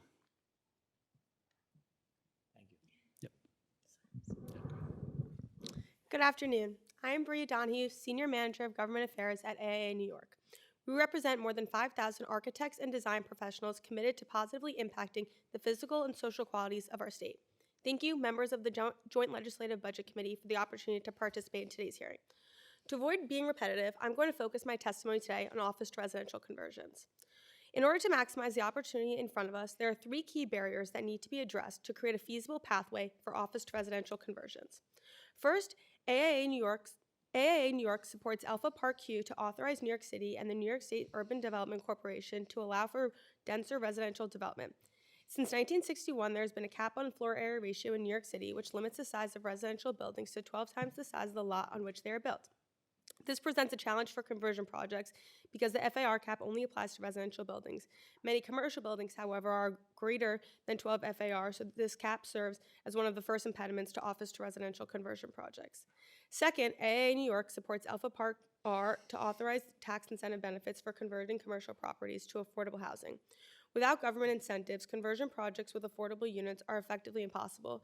Conversion projects are expensive to start with, and adding on affordable units without government assistance to offset costs is not feasible. In this current economic climate where interest rates and construction costs are high, a new tax incentive program is essential to producing housing in New York City and creating an opportunity for the inclusion of affordable units to be a realistic option. Third, AIA New York recommends amending the date conversions are permitted in the multiple dwelling law from 1961 to 1990. By extending the date, approximately 120 million square feet of office space will be eligible for conversion. This proposal is needed to open the full scale of opportunities for conversion projects. Additionally, one of the many challenges with conversion projects is that buildings are often not entirely empty, and it is often too costly to buy or wait out tenants' leases. For buildings built before 1961, this is not an issue, and conversions can begin with tenants and units. However, for buildings built after 1961, the multiple dwelling law prohibits conversions beginning with a single tenant in place. Therefore, the date extension is essential remedying this roadblock. Additionally, AIA New York is supportive of the policies to create a replacement 421A, extend the completion date for 421A projects, and create a pathway to legalize basement apartments included in Governor Hochul's executive budget, as well as legislation to encourage transit-oriented development and legalize accessory dwelling units. Thank you again for the opportunity to testify today and for your consideration of AIA New York's budget request.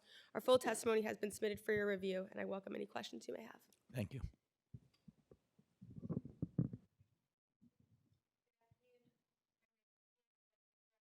Housing Conference. Thank you for this opportunity to testify. Last year, I spoke in support of statewide zoning action to boost supply and improve affordability. We still believe New York needs to adopt a housing supply framework, including transit-oriented development, tax incentives to spur development, and rental assistance to prevent homelessness. New York's housing vacancy rate dropped to the lowest in decades. Finding an affordable home in New York City and in much of New York State is nearly impossible. The legislature should pass a budget with policies to encourage housing supply and with support for the lowest income renters. All policies requested by the City of New York to help them address the city's housing crisis should be granted. Without a 421A replacement, the city's local zoning authority is undermined, and affordable housing development is only viable in the lowest income neighborhoods, letting wealthy, resource-rich communities off the hook. Projects that went through public review and were negotiated by New York City City Council are also undermined. And Mayor Adams' City of Yes citywide zoning text amendment to add housing in every neighborhood is also undermined without a new rental tax abatement. And the city of Yes won't add much rental housing at all. We support replacing 421A with a tax abatement that requires affordable housing with rents affordable to low-income New Yorkers. We support a state housing access voucher program to prevent homelessness and help New Yorkers afford rent. We support linking aid to renters to adding supply to ensure housing access. For example, 45X could require low-income housing in the highest rent neighborhoods where it could be cross-subsidized, and it could allow setting rents affordable to voucher holders to give them access elsewhere. Outside of New York City, the governor's pro-housing community designation can be used to reward communities that add housing with a formula that increases HAVP. While we need to build more housing, we must also ensure continued investment in our housing stock and support for renters falling behind in rent, including public housing. Arrears in affordable housing continue to be significant.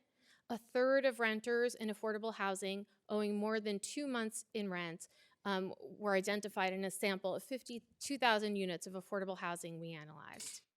Limitations for improvements in rent-stabilized buildings should be revisited. With high interest rates and rising operating costs, it's important that this housing stock remain financially sound and in good repair. We're pleased Governor Hochul has taken the first steps toward regulating discriminatory practices in insurance, but more must be done. While addressing housing policy is challenging, the divided Congress just passed an expansion for the low-income housing tax credit in the House. So we think here in New York, the legislature and the executive can find compromises to our housing crisis. Thank you. Thank you.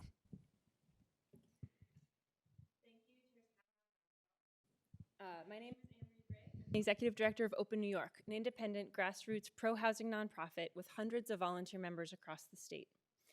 New York's housing affordability crisis is rooted in the fact that we simply do not build enough homes. Displacement, exclusion, tenant harassment, and homelessness are all exacerbated by our dire housing shortage. Homeownership is out of reach for everyone but the wealthiest. Landlords know that renters have far too few options. Frankly, your landlord should always be worried that you can find another apartment. We have the opposite. Merely 1.4% of apartments, as many people have said in New York City, are vacant and available for rent. That is the lowest in over 50 years. Not only are workers from doormen to janitors to architects to carpenters seeing their industries impacted by the lack of construction, but working people across the state don't have enough options to live near jobs and spend hours commuting to work or just leave New York entirely. The proposals in the governor's executive budget are positive steps to introduce new incentives for pro-housing communities, advance housing projects on state-owned land, and revive tax incentive tools in New York City to build mixed-income housing in well-resourced communities. However, these proposals do not go nearly far enough. We need an all-of-the-above approach to housing. We need incentives, we need subsidies, we need vouchers, we need tax tools, we need tenant protection measures to help people facing pressures right now, and critically, we need state-level zoning and land use reforms that ensure that all corners of the state are building more homes. Unlike many other states, New York allows local governments absolute power to ban housing growth, which perpetuates patterns of segregation and exclusion and worsens our housing crisis each year. The legislature must come to the table with strong solutions. This will require a multi-year commitment from all levels of government, but we can take meaningful steps this year to build the foundation and clear away major hurdles to building housing in a more affordable way. The Faith-Based Affordable Housing Act, which empowers religious organizations to develop affordable housing on their properties, and proposals to reform environmental review practices and single-stair building design are an important start that we can do this year. We need our state leaders at every level of government to pass reforms that build more homes of all types this year, next year, and every single year for the foreseeable future. Thank you. Thank you. So we're going to begin with Senator Myrie. Thank you, Mr. Chair, and thank you to the panel for your patience in waiting today. My first question is directed at Manny. Firstly, congratulations on the new commercial cleaning contract. My question is, you know, because we have this discussion about the needs and we're all clear about what the facts are, and at times we divide forces that could be easily coalesced, and they do this with labor as well. And so I'm asking from a labor perspective, are you aware of how much of your members' wages they spend on rent? Yeah, no, thank you for the question, Senator.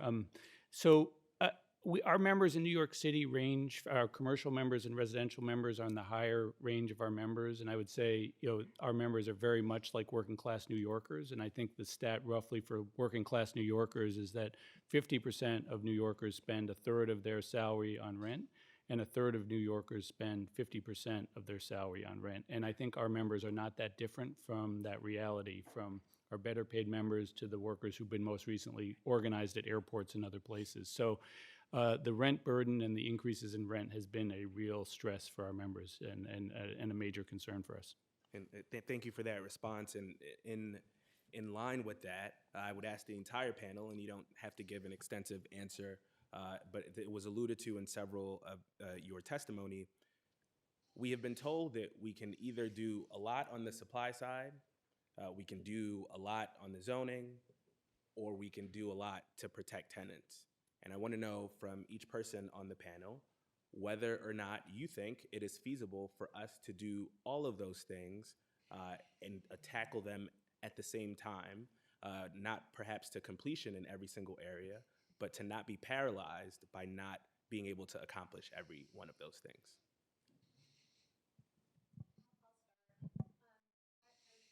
Thank you. I'll start. So I would just say that we know we have a housing supply shortage, especially for affordable units. So as we're building, we have to keep creating incentives and other tools to create affordable housing.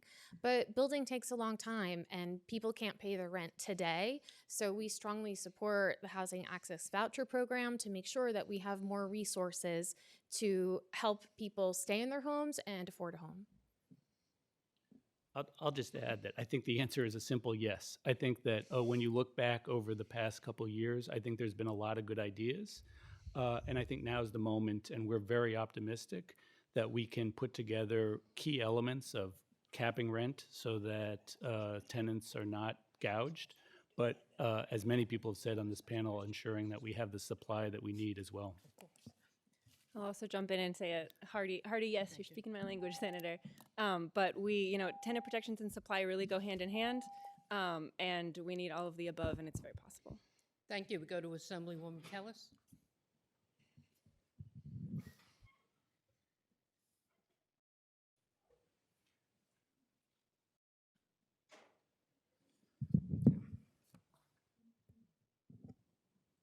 Ooh.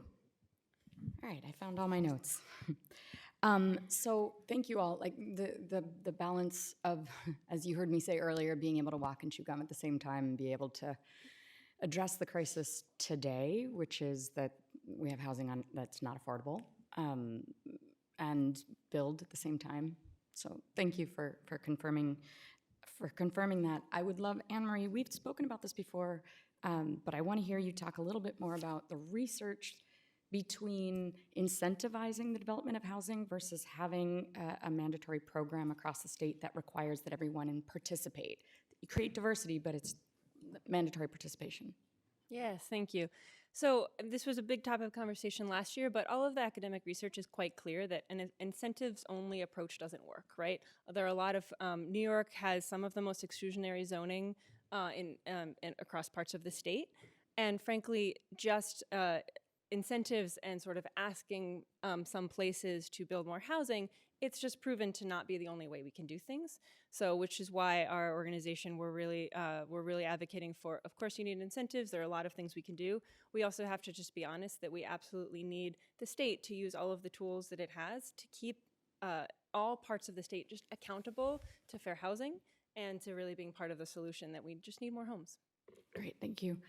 It does seem that having a program that is flexible enough so that communities can still decide how they want to participate, but that they simply have to participate, would be a great balance. So I think that Housing Compact kind of got there a little bit. I mean, I think it did a good job on a lot of it. So thank you on that. Another question, you've been advocating for the Faith-Based Housing Act. Can you talk about the components of it, how this will help with our supply? Yeah, absolutely. So the Faith-Based Affordable Housing Act empowers religious organizations who have deep connections to their local communities to develop mixed income and 100% affordable housing on their land across the state. So this is actually something that has passed in other states. It's really making sure that we're both kind of using all of the powers of the state to, again, keep everywhere accountable and just get rid of sort of outdated zoning restrictions that slow down something that a lot of religious organizations already want to do by serving their communities and their constituents with more affordable housing on land that they already have. So this has a lot of support then from the faith-based community. It is. We're working with a whole coalition of faith leaders. All right. Just seems like a wonderful low-hanging fruit. So if they, I agree. we so rarely have people say, please let us help. Let us be part of the solution. If we've got a group that's saying, please, please let us do it, it just seems very strange to not prioritize it. So thank you so much. I appreciate it. Thank you, everyone. Really appreciate it. Senate? Senator May. No, thank you, and thank you all for your advocacy. And Anne-Marie, especially for keeping the term zoning on the table, because I think just because some local officials went nuts about it last year isn't a reason we need to table that.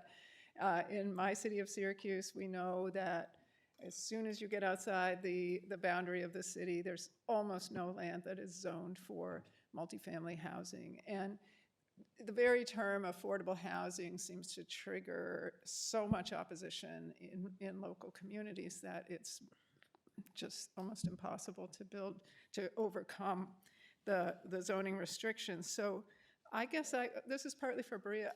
I feel like part of that is people don't have a vision of what can be beautiful, attractive, affordable housing that works, that, and especially mixed income housing that creates communities and helps contribute to walkable, desirable neighborhoods and that kind of thing. So I'm just wondering, have you all worked on like literature or a tour or something that helps us raise the profile of that kind of housing to something that communities might be able to imagine? Yeah, absolutely. Our members are 100% committed to the whole built environment. It's not just about creating strong design, it's about incorporating it into the larger community and the public realm element of it, which is why office residential conversions is something that we are really passionate about and supportive of, because it does not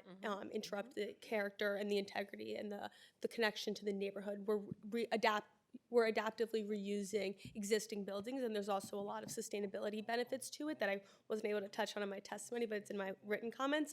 So it's about the larger connection to the city and to the state as a whole, and so we're trying to figure out and advocate for different ways to do that. Great, thank you. And then Anne-Marie, I'm wondering, how much do you think about not just changing the zoning itself, but changing who is doing that? I feel like really trying to promote having young people on zoning boards who have a desire for walkable communities, for example, or people who have a vision for the future rather than people who are just protecting their vision of the past.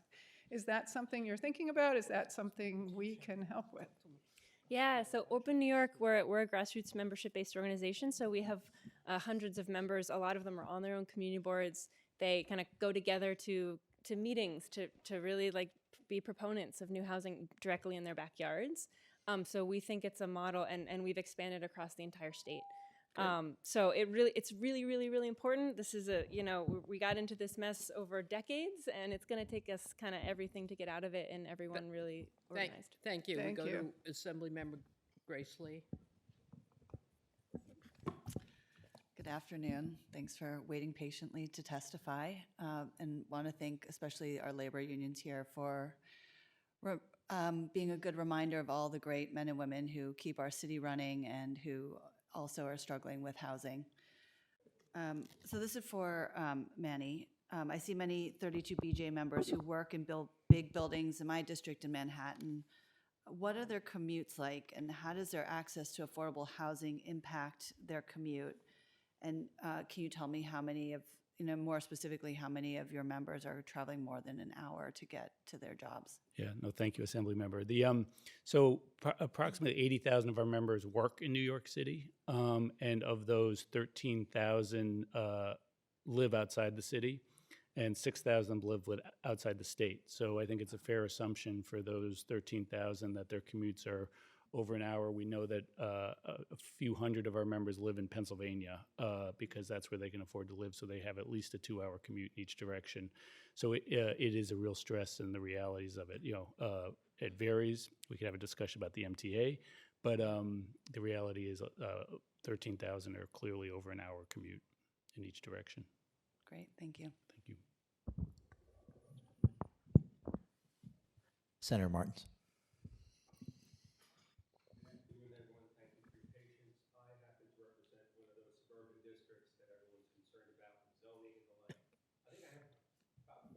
Villages in my district in Nassau County outside of New York City. And, I love the term exclusionary zoning, especially when it's used by someone who doesn't live in a suburb or in a village, because it means that villages make decisions for themselves and those communities get to decide what's permissible or alternatively what's excluded. We like to consider the possibilities. So as a Mineola guy myself, and we've built probably 1,500 units or so in the last 10 years in the village based on downtown revitalization efforts. I guess I'm concerned because I know other communities that are socioeconomically challenged who are telling us, don't build any more low-income housing or affordable housing here. We have enough. We want to see market rate housing because we want people to build market rates in our downtown. So there seems to be a disconnect. Socioeconomically challenged communities that feel that they have too many affordable units in their downtowns and they want market rate because they want the activity that comes from that market rate housing. Do we support that? Should we support that? Because I think all kinds of housing should be an imperative here and not a one-size-fits-all approach, because there are communities out there that are asking us precisely for that. So, Anne-Marie, what do you say? Yeah, our organization, we support all types of housing very explicitly. We support market rate housing, we support affordable. Frankly, I think you need a diversity of sizes of housing that serves different family structures. You need people to be able to upsize, downsize. And frankly, we need all of it so badly. We just need to make sure that everyone is kind of taking that approach and being part of the solution, but we're very much for that. Yeah, look, I happen to agree. I love housing diversity. I love the fact that people can buy a house when they're young, move into the suburbs if they choose to, and as they're older, they can stay in the community where they live. I just love to see us use an all-tools approach. I think we heard that before from some of my colleagues about how we should put everything on the table and not emphasize one as opposed to others as a tool. So I thank you all for your testimony today. Looking forward to working with my colleagues and trying to figure out how we incentivize not only landlords to maintain apartments and make them livable and spend money in revamping them and not just looking at them as in a negative light, but also incentivizing our local communities to use their zoning laws, because I do think the carrot works more likely to get a better result than that stick. So thanks again. Thank you. We go to Assemblywoman Chandler Waterman. Thank you so much for all the hard work you do around housing. And this is going to go to Manny, 32 BJ. Yeah, we're asking a lot of questions today. So we talked about your union members, how hardworking they are, essential to buildings, essential workers. And they're working in housing facilities that they could probably never afford to live in. And then we have a community preference percentage change that was made with the mayor, the settlement, right? That changes that for affordable housing from 50% to I think like 15%. How does that impact your members? I mean, the thing that we're pushing for is to ensure that we get increased supply and that we use all the levers we can to ensure that with that increased supply, there's a level of affordability. And I think when we go through the affordability levels, I think as a number of people just said, we need different levels of affordability. Obviously, for union members in New York City, that affordability is a little higher than in other areas, and addressing the affordability levels that meet the needs of 32 BJ members, hotel trades, public sector groups is incredibly important, but it obviously, as others have said, we have to meet the needs of Community all New members. Yorkers up and down the income ladder. And it needs to be more local community to what their median income is for that particular community, so they can afford to live there. And for interfaith housing, what can it look like to really include our faith leaders in part of development? Is there a plan that you may have that'd be great, or there's one that we could work towards that's going to really have the faith leaders at the head of development in their communities, that Black and brown communities especially? Yeah, I would love to sit down and talk more directly. So this is a bill that just basically gets rid of some red tape that stops faith-based organizations who want to use their land to build housing. It just makes it easier for them. It makes it faster for them. They're in the driver's seat. There's also some components to the bill that allow some technical assistance programs and support, just to make sure that you know how to navigate some of the process and with different partnerships. And especially the financing part of it, to make sure they get the loans and remove the red tape as well, and get assistance throughout the whole process. Exactly. And so I appreciate definitely talking with y'all. I appreciate if anybody want to add anything else to talking about true affordability that we have not mentioned here. I have 30 seconds. Anybody want to say anything? We're supportive of funding for LISC New York that is looking to provide that technical assistance to faith-based organizations and build affordable housing, and that's part of the budget request as well. Thank you so much. 20 seconds. Anybody else? I'll add. Thank you. I included this in our written testimony as well, but the Building Congress is also in support of faith-based housing, but additionally increasing as-of-right opportunities for areas where less than 10% of the housing in the area and the units are below market rate, and we think these will increase full affordability. Thank y'all all for y'all support. Thank you. Thank you. Assemblywoman Rosenthal. Sorry. Hi, thank you all for your testimony.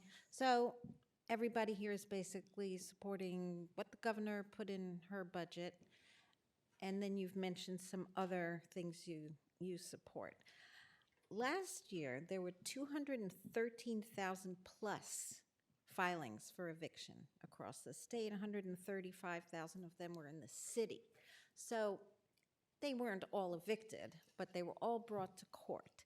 So how do you think we deal with that situation in the context of building, converting commercial to residential, and hopefully not a Fifth Avenue type, but a mixed income commercial conversion?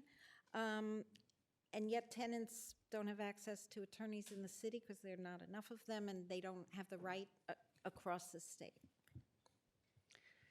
So heavy on supply solutions, but less on keeping people housed and at decent rents. Yeah, I'm happy to start that we, our policy platform very much believes that the root issue here is that we've had decades of underbuilding and lack of supply of all types. But frankly, in the near term, you need to make sure that you're keeping tenants in their homes and that these really go hand in hand. And this is how it's also played out in other states. So we're supportive of the Gaza eviction bill and of just making sure that you're really thinking about this holistically, both in the near term and who's suffering right now, but then also just taking a hard look at the root cause and making sure you're really addressing the fact that frankly, right now, landlords, it's really easy to take advantage of tenants because they don't have other options, and we should switch that. I would just add that the eviction filings, we're really concerned because that number is growing, and the number of households that are actually being evicted has, I think, more than doubled in the last year. So, I think right to counsel has been proven to be really effective. We're certainly supportive of an expansion. We're also supportive of rent arrears across the state. Emergency one-shot program has been effective in keeping people in their homes in New York City, and that could go beyond New York City as well. And then, the housing voucher program also is really critical. And I had mentioned our analysis of arrears in affordable housing, where a third of tenants are still struggling. We have this left over from the pandemic where renters, sure. I'll go quickly. I mean, I think that we strongly believe we need to have some kind of rent cap so people don't get evicted for unreasonable rent increases. I think we need a right to counsel, and vouchers also need to be a key component as well to ensure that people can stay in their housing. Yeah, and I'll just say quickly, and your strongly supports just adding as many tools to the toolbox as possible to giving as many people the opportunity. But again, supply is really what we think is the core problem here. Thank you. I think we're good. So thank you to this panel for being here, and we're going to go to panel D, Association for Neighborhood and Housing Development, Interfaith Affordable Housing Collaborative, Enterprise Community Partners, Thurgood Marshall Institute, NAACP, Community Voices Heard, and Make the Road New York.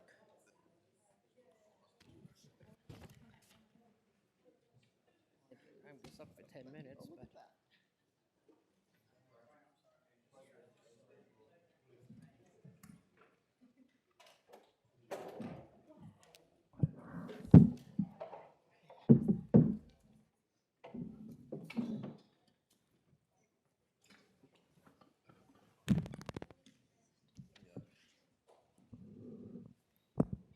And if you're part of panel E, which is our last panel, I might suggest that you make your way to the front of the room so people could get home for Valentine's night.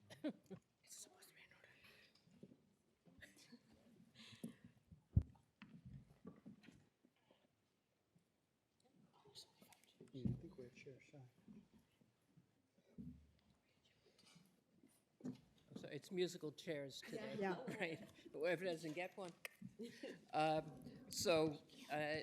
We'll go in the order that I said. So Emily Goldstein first. Good afternoon, and thank you for the opportunity to testify and for sticking around through this long hearing. My name is Emily Goldstein. I'm the Director of Organizing and Advocacy at ANHD, which stands for the Association for Neighborhood and Housing Development. There's a lot in my written testimony, so I'm just going to do highlights and try to keep it short. First of all, we want to thank you for your support of the Displacement Alert Project and ask you to continue that support. We want to maintain the important data work that we're doing that provides our elected officials as well as community members with resources they need to understand the housing situation and displacement risks in their communities. Second, an issue that's been highlighted a number of times by others who have testified, but is really crucial for our nonprofit developer members in particular, is we really need emergency preservation funding to address the unmet needs of rental arrears in nonprofit and in general affordable housing. A lot of affordable housing never got ERAP, was not served by the money that was provided last year. We supported, both those programs. We certainly don't ever want to be pitting different forms of affordable housing against each other. A lot of last year's money went to public housing, which was absolutely a necessity, but it means there are a lot of affordable buildings that are still carrying arrears from during the height of the pandemic when, through nobody's fault, no one could pay. This is particularly unsustainable for nonprofit mission-driven developers that operate on incredibly slim margins because they underwrite their buildings to maximize affordability, and they're always putting resources back into community programs. So this is becoming, this has been an issue. It's hitting a crisis point where we're either going to see buildings start to fail or tenants start to get evicted, and we desperately don't want either of those things to happen.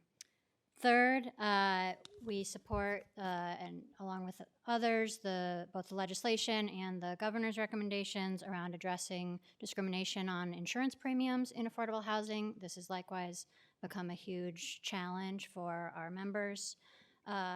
Fourth, we absolutely need to pass and fund Right to Counsel statewide. We support Good Cause.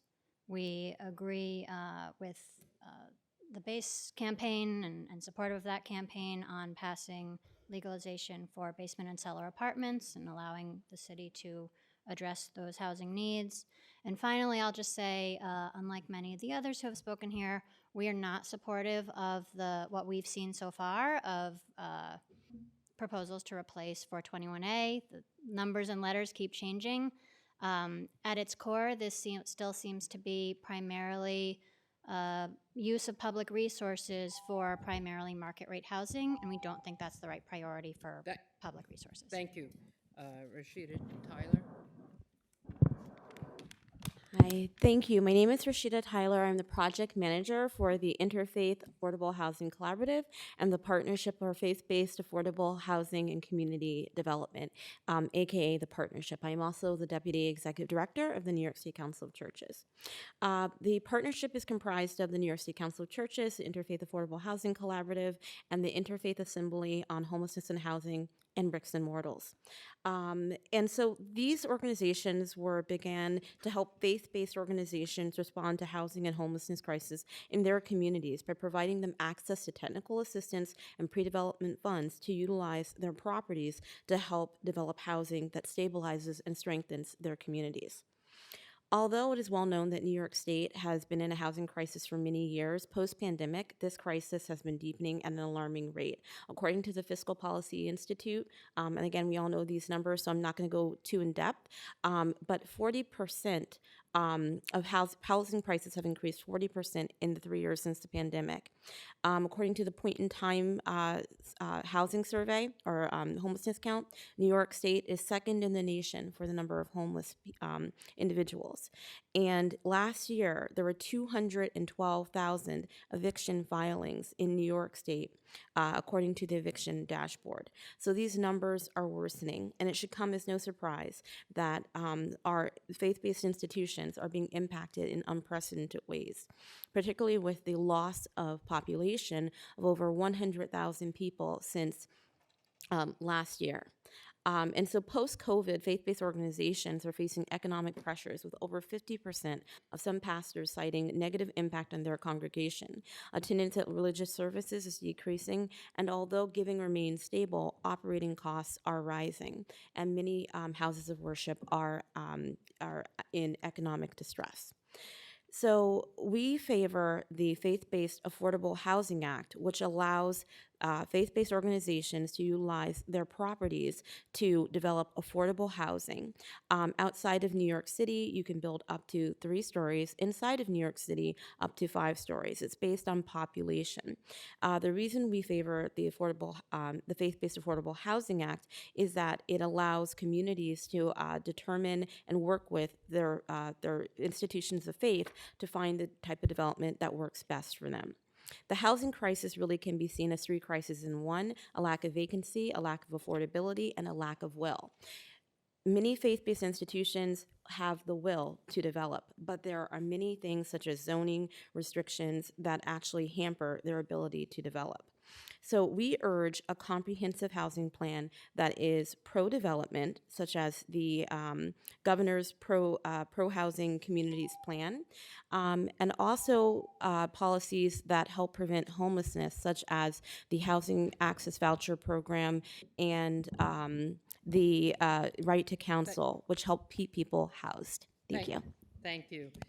Next, Enterprise Community Partners. Hi, Patrick Boyle, Senior Director with Enterprise Community Partners. Thank you for the opportunity to testify here today. Number of issues, some of which reflected in the governor's budget, and a few other additional ones we just wanted to highlight quickly today. First is the Housing Access Voucher Program. We are co-conveners of that coalition, which has been growing. It's really been growing in membership around the state. I think coming out of the pandemic, in terms of what we've seen around rental arrears and housing insecurity and homelessness, more important than ever, and certainly thank the Senate and Assembly for their historical support of that proposal. On insurance, Enterprise is spending a lot of time thinking about insurance and convening about insurance lately. It really is a significant crisis in the affordable housing world, so we support the governor's language in her executive budget around closing some of the discrimination loopholes, and thank our housing chairs for kind of beating the drum about this issue for a while now. So that's an important first step, but we do want to stress that that is a first step of what we think are a number of necessary steps. It's going to be important to close the discrimination loophole, but it doesn't address root causes. There's going to be funding relief that's needed here, and there's going to be sort of a number of regulatory and legislative solutions that we hope to partner with the legislature on moving forward over this session. The Fair Housing Testing Network and Opportunity Program out of HCR. This launched last year, $2 million to fund 6 full-service fair housing testing organizations around the state. That's gone a long way. That has grown out of an enterprise pilot program called EBNY, is where this program was sort of seeded from. It needs more funding support. So it's $2 million, and that's allowed these organizations to do a lot. But there's a lot of unreached areas around the state in terms of fair housing deserts. There's a lot more that these organizations could be doing. There's a lot that they do that's not covered under the parameters of the program. So we would like to request an increase to $8 million annually for that program. There's still a tremendous amount of source of income discrimination that goes on around the state. And we really like to see a funding increase there to match the need.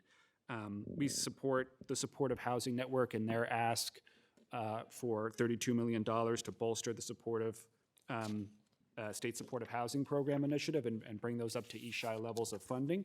And we support the Rural Housing Coalition and their ask for $25 million around USDA 515 housing preservation. So, this is a lot of housing units around the state that's coming up to the end of their sort of affordability regulatory periods, over 20,000 units around the state. And so, that's a great preservation need that's going to become more apparent in the years and decade ahead. So thank you for your consideration. Perfect timing. Thurgood Marshall Institute. Thank you. Good afternoon. My name is Dr. Sandhya Kajipeda, speaking on behalf of the NAACP Legal Defense Fund. Thank you for the opportunity to testify in support of good cause eviction legislation, which has been discussed already today. My testimony will focus on my original research on racial disparities in evictions in New York State and the ways in which good cause can help promote racial equality in the state. In 2022, New York landlords filed nearly 200,000 eviction filings. That's almost triple the number in 2021. About 20% of these filings are for holdover evictions, those initiated for a reason other than non-payment of rent. The concerning reality is that many New York renters live in their homes at the whim of their landlords, and they can be evicted for reasons that are no fault of their own. New research from LDF's Thurgood Marshall Institute, where I am senior researcher, documents that New York's eviction crisis has a disproportionate impact on Black renters. We analyze housing and demographic data from the census and the statewide eviction dashboard. We found that first, Black New York residents are significantly more likely to be renters than homeowners. 2 of every 3 Black households in the state are renters, while 2 of every 3 white households are homeowners. As a result, tenant protections are particularly important for the hundreds of thousands of Black renter households in New York. Second, Black New Yorkers are 4.6 times as likely as white New Yorkers to report being threatened with eviction. And finally, we found that New York counties and neighborhoods with higher Black renter populations face higher rates of total and holdover eviction filings. A 10 percentage point increase in the percent of Black renters in a county was associated with a 55% increase in the rate of total eviction filings and a 33% increase in the rate of holdover eviction filings. We observed the same pattern at the zip code level. The findings from our analysis provide evidence that Black communities in New York face a disproportionate risk of eviction, including holdover evictions where the renter is keeping up with rent payments. Enacting good cause eviction protection in New York has the potential to reduce the rate of holdover evictions, help renters stay in their homes, and limit the negative impacts of housing instability. We anticipate that good cause will significantly benefit renters in predominantly Black neighborhoods that currently face a disproportionate risk of total evictions and holdover evictions. Thank you.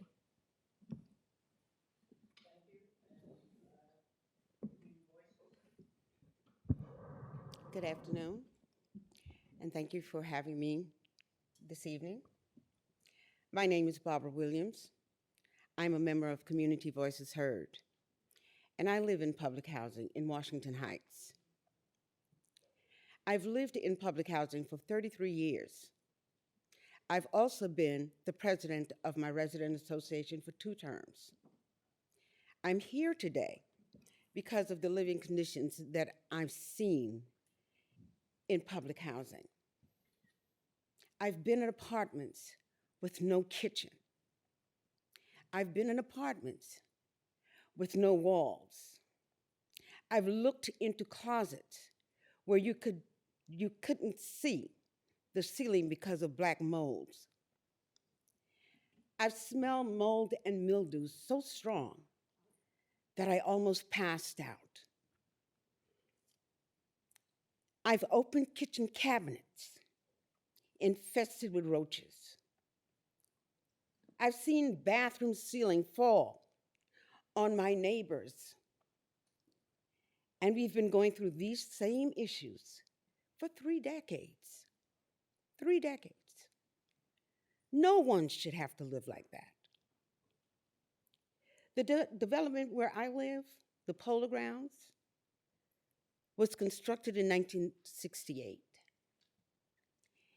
In 56 years, the piping has never been updated, just Band-Aid fixes. And while all of this is going on, 800 people in Polo Grounds are likely to be evicted for rent arrears because public housing residents were not covered in the pandemic aid. That's not right. But this isn't just an issue in Polo Grounds or in NYCHA. Lack of repairs and evictions is a problem statewide. CVH members living in Newburgh public housing face the same issues. Their buildings are falling apart. Nearly 600,000 people live in public housing across the state. Public housing is one of the largest sources of affordable housing. In the middle of the statewide housing crisis, the state can't afford to lose more people, more public housing because of disinvestment. We depend on the state to protect us and provide us with healthy homes. We voted you into office because we felt you would do the right things for people in public housing. I'm here on behalf of Community Voices Heard members from across the state to ask you to commit $4.5 billion for public housing capital repairs to preserve 40,000 public housing units. Thank you for your oral testimony. As I said earlier, all the written testimony is posted on the Assembly and Senate website. And to end this panel, Make the Road New York. Yes. Thank you for allowing me to testify. My name is Jennifer Hernandez, and I'm a staff member at Make the Road New York, a 25-year-old organization building the power of immigrant and working class communities. New York faces an out-of-control housing and affordability crisis. Rents and basic costs have risen dramatically. Wages and government support have stagnated. Meanwhile, millions of people remain unjustly excluded from tenant protections and key safety net programs like health insurance and unemployment. Families are being pushed out of their homes and neighborhoods. We now have the highest homelessness level since the Great Depression, the consequence of decades of inaction to ensure safe, affordable housing for all. Governor Hochul continues to cater to real estate tycoons who see our homes as ATMs, raising rents, refusing to make basic repairs, and displacing us. She has no plan to address this crisis. We do. All New Yorkers deserve the freedom to stay in our homes, affordable, comfortable, and safe homes where we can watch our kids take their first steps, gather around the kitchen table to share a meal, and unwind after a long day of work. The legislature must stand up to the governor and prioritize the needs of Black, brown, and immigrant families. We must give unregulated renters protections against unreasonable rent hikes and retaliatory or discriminatory evictions by passing a statewide good cause eviction program as introduced by Senator Salazar and Assembly Member Hunter. We must create a statewide program that provides low-income New Yorkers who are homeless or at risk of homelessness with money to pay their rent. Let's pass the Housing Access Voucher Program as introduced by Senator Kavanaugh and Assemblymember Rosenthal. And we must invest in the future of all New Yorkers by enacting the Invest in Our New York tax proposal to raise tens of billions of new public dollars for vital services by ensuring the wealthiest New Yorkers and big corporations pay what they owe in taxes. These concrete policy steps can ensure that every tenant in New York gains the same basic protections. But you must stand up to the governor and her real estate friends, who will continue to try to take away our homes and even chip away at the rent stabilization laws we've already fought so hard to strengthen. Without action now, more and more families will find themselves on the streets or unable to live in our state. Our written testimony will lay out our additional policy priorities to ensure all New Yorkers have the freedom to thrive. Thank you. Thank you. For our first questioner, we go to Assembly Member Chandler Waterman. Thank you, Chair. I appreciate the advocacy. I appreciate all that y'all have been doing, not only for yourselves, but advocating for others in the most vulnerable population, Black and brown communities. So I agree that we need to ensure community voices, no pun intended, I'm saying just involvement with community members, is at the table in a true way. And we know this is a multi-layered issue that requires a multifaceted approach. So creating a pathway for faith leaders to develop is one, as we know. They create more. I talk so much about that. But tenants and landlords being really part of the discussion. So unfortunately, individuals going through a horrible experience, like what you said, Barbara, like what you're saying, Jennifer, always don't know where to go, right? Or what to do or how to access, right? We know we need so much more, but what we have, sometimes we don't even know what exists. So education awareness, in what ways can residents be more informed about the complex dynamics of housing, what they're going through and how to get support? The initiatives, the workshops, what do you think we could do more of, even as legislators or just in agencies, just to make sure that people are more aware of what access is out there and what support? And I could make the roles. I don't know if Community Voices Heard want to start with that, especially the experiences you just talked about.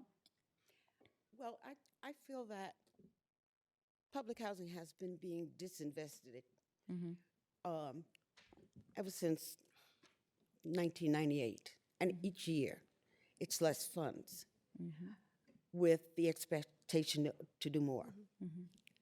We need the funding. The funding is what allows the necessary work to be done. Capital projects are major. Where I live, as I mentioned, this development came up in 1968. Piping has never been changed.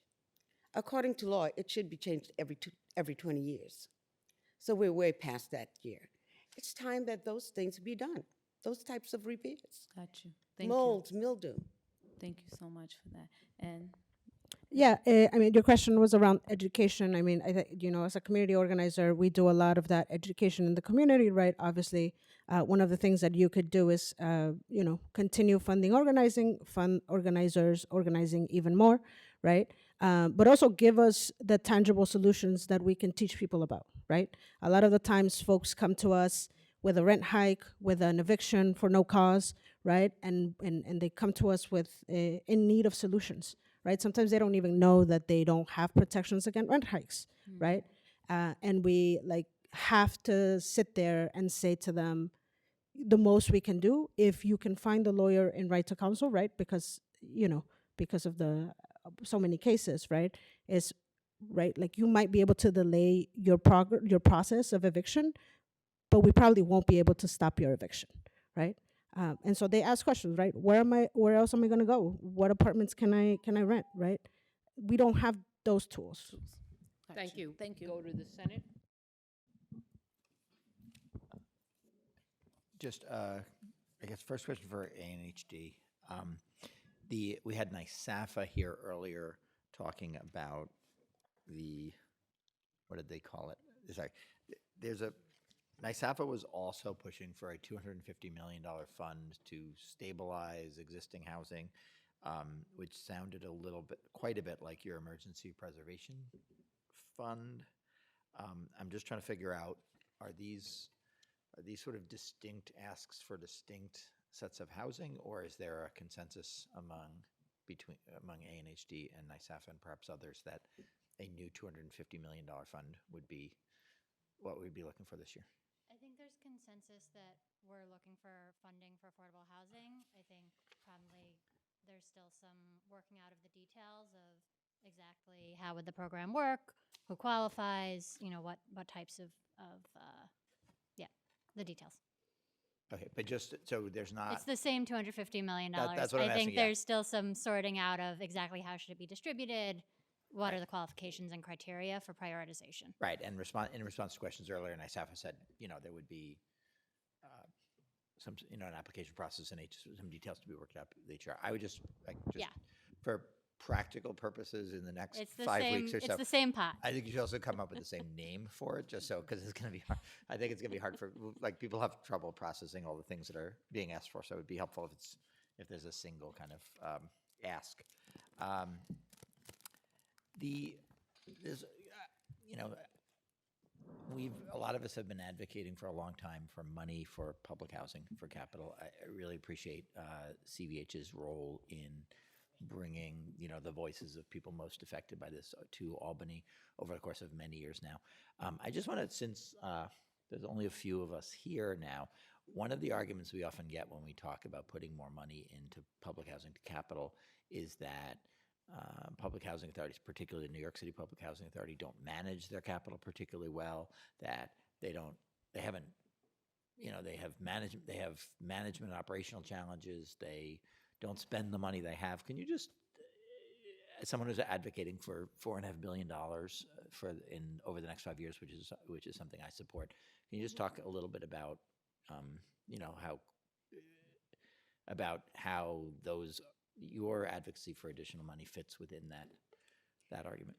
Well, I can't offer how the money is spent. I'm not on that level. Mhm. I'm not an employee of public housing. I live in public housing, and I feel that my home should be as good as anybody else's home. And everybody who live in public housing has the right to a safe and healthy home. And that's the responsibility of those that we put in place to protect that. Poor management on city and state, if the money is not being used correctly, those people answer to those agencies, not to the residents. So I feel that put people in place that check. I live in public housing. When I first came in, there were superintendents that came behind the workers to make sure that the work was done that they were allotted to do. That's not happening anymore. There were 2 in apartment inspections yearly to make sure that what was needed in those apartments was done, and the residents who lived there were doing their part to upkeep that apartment. That's no longer done. There's a lot of things that I cannot go through the list. I'm going to get in trouble if I It let would you go just on any get too further. much time. But no, But thank you. That was very eloquent, though. We appreciate it. Thank you. And, again, there's an opportunity later today to be able to submit in writing if these conversations have brought other issues to your thoughts, that you can submit additional information to the committees that will be posted as part of the official record. We go to Assemblyman Mantalo. Thank you, Madam Chair.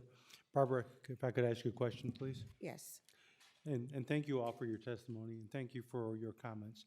I believe you gave us a number of $4.3 billion to fix up the housing, is that correct? 4.5 billion. 4.5 billion? Yes. So if you don't mind me asking, where did that number come from? That came from a lot of research into to public housing, getting to the necessary people to give us what the cost would be, and that is well published in works. This is where we got it from. That's their numbers saying what it would cost. There are other areas that I didn't even mention. But Well, Barbara, before you go on to that, I want to Okay. finish. I don't mean to interrupt you, but. no, one no, other go right thing. ahead. So is it safe to assume that you live in NYCHA housing then? Is that I correct? live in NYCHA housing. Yes, I do. And when is the last time where you live, when is the last time that has been updated? Updated? Hmm? I don't Like really. change of paint, we talk about lead poisoning in our water. Has all those lines been checked in your unit? Those are some of the questions we have. You talked about every 20 years it should be updated. I just want to know where that number came from as well. Well, that's also part of NYGE's literature and what is needed. We have something called the tenant's handbook to give you information. We get that information. We didn't all throw it away. It is something that was given out, like when these developments first came up, rules and regulations and what needs to be done and when it should be done. Painting used to be done every 3 years. If you don't request it now, you don't get it. And then when you do, you might get one room. The entire apartment is not done at the same time. There's a lot of things that's not being done that should be done. So this is why we need this. But we need people who are taking the time to manage this. That money can go wherever it needs to go if it's managed properly. Okay, because I know just in our governor's proposed budget, we're going from $229 billion to $233 billion. Well, there's your $4 billion or almost where you need to be. And you're absolutely right. We throw dollars at a lot of different things at the state level, and a lot of it doesn't get followed up on, and to make sure that those dollars are spent wisely. So I want to thank you for your testimony, and I totally agree with what you're saying. Your property should be updated, should be taken care of, and you should have some pride in that home. So thank you for your testimony. And thank you.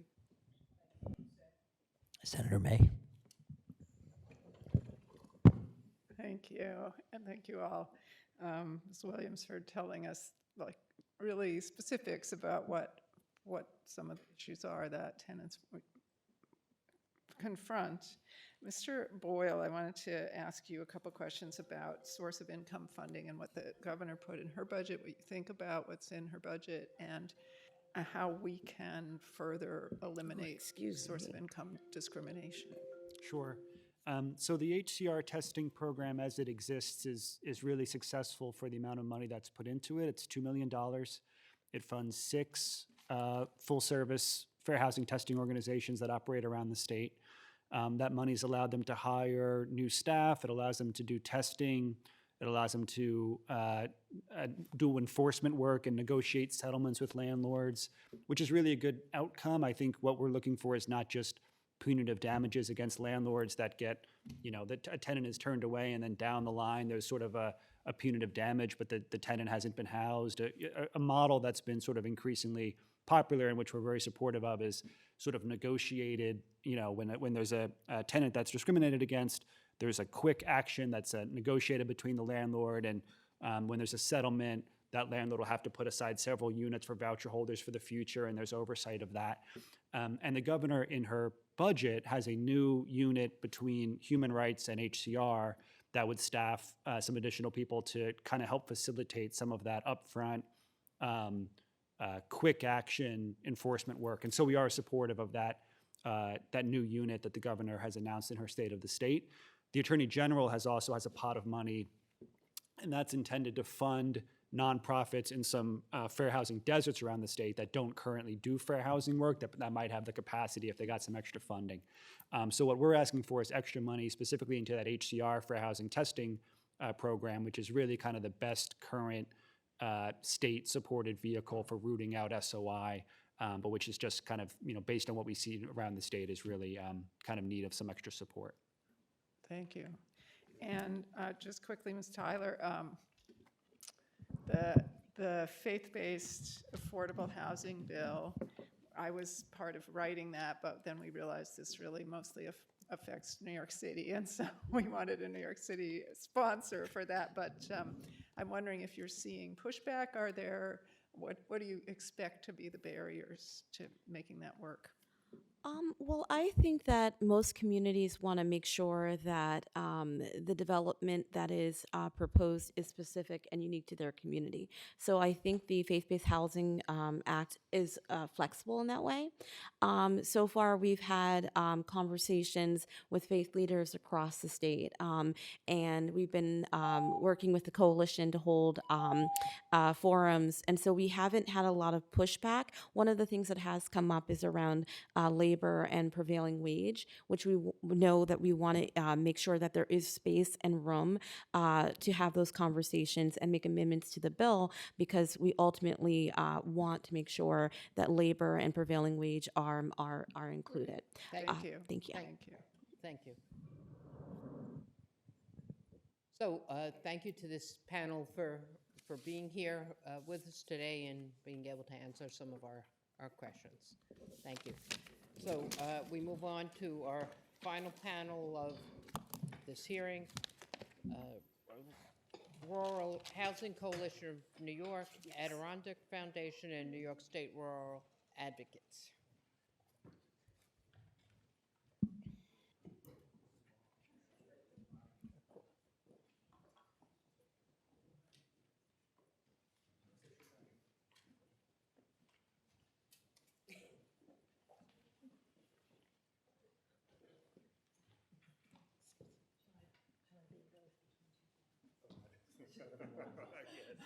That's perfect. I get to be a thorn. There you go. He can be the rose. Oh, I guess I'll be the rose. You can be the rose. All right.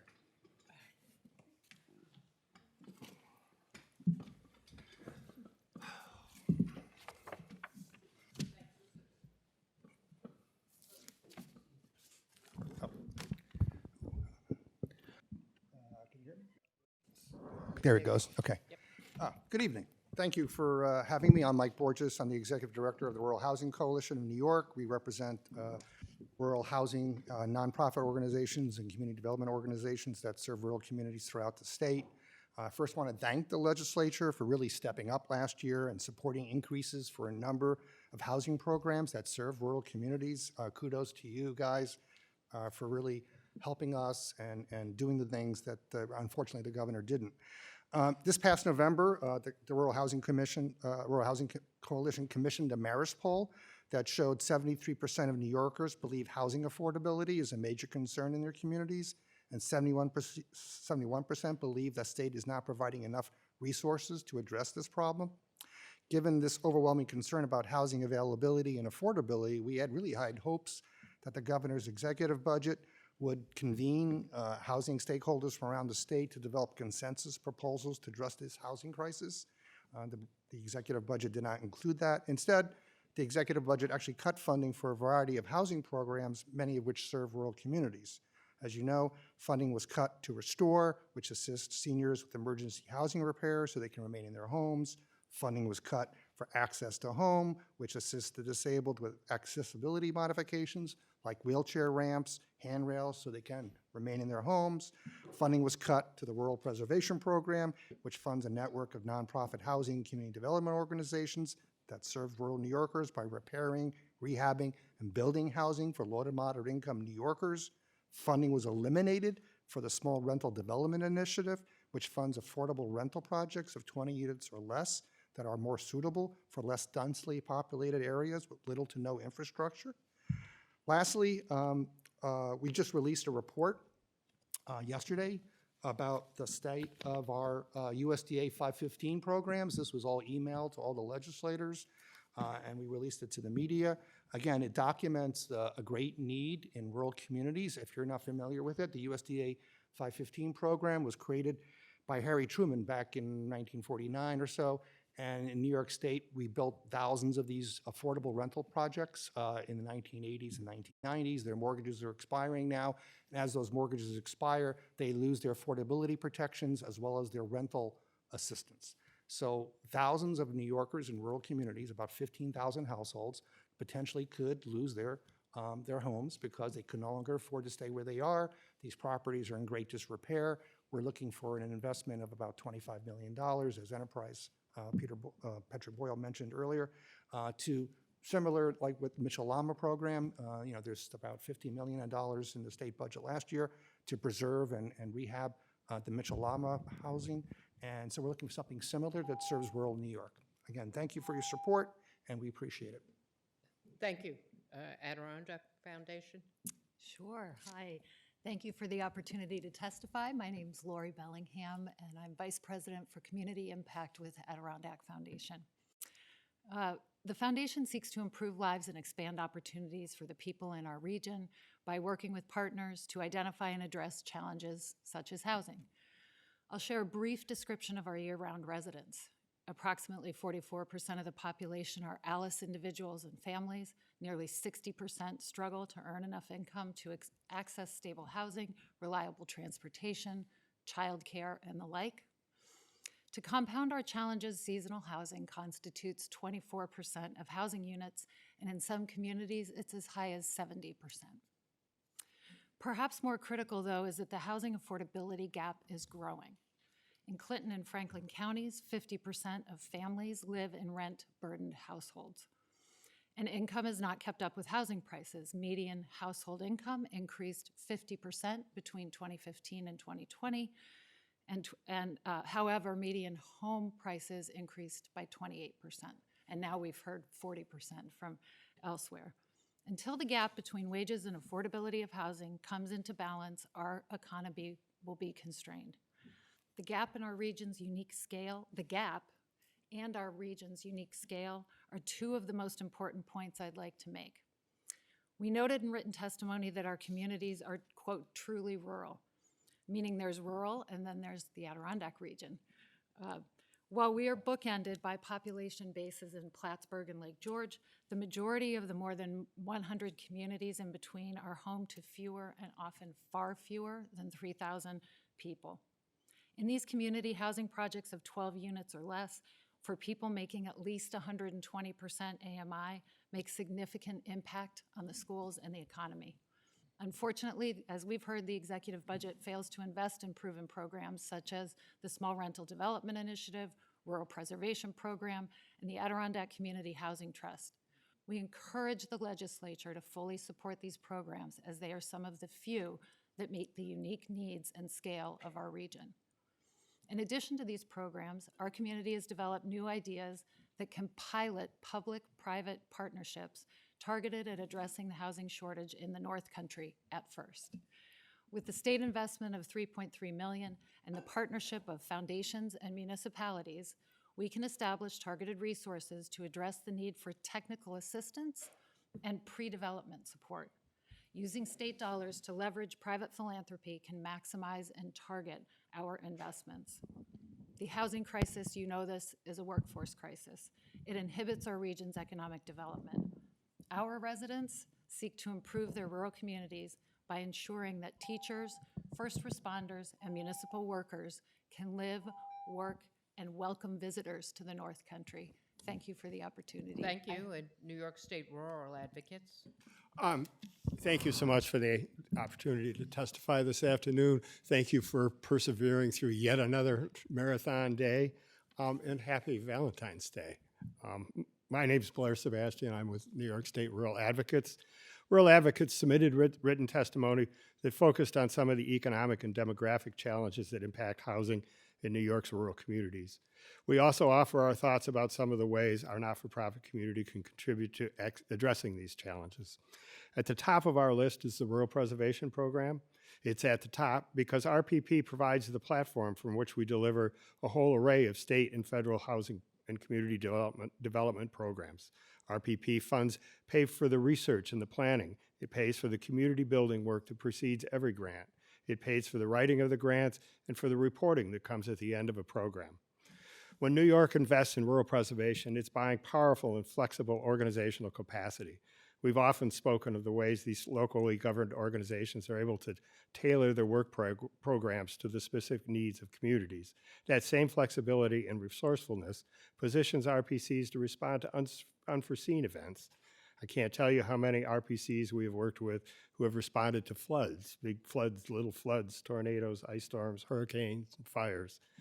They are able to bring their general housing and community development skills to bear to focus resources and mitigate those crises because you have invested in their basic capacity, and for that, we and the communities we serve, thank you.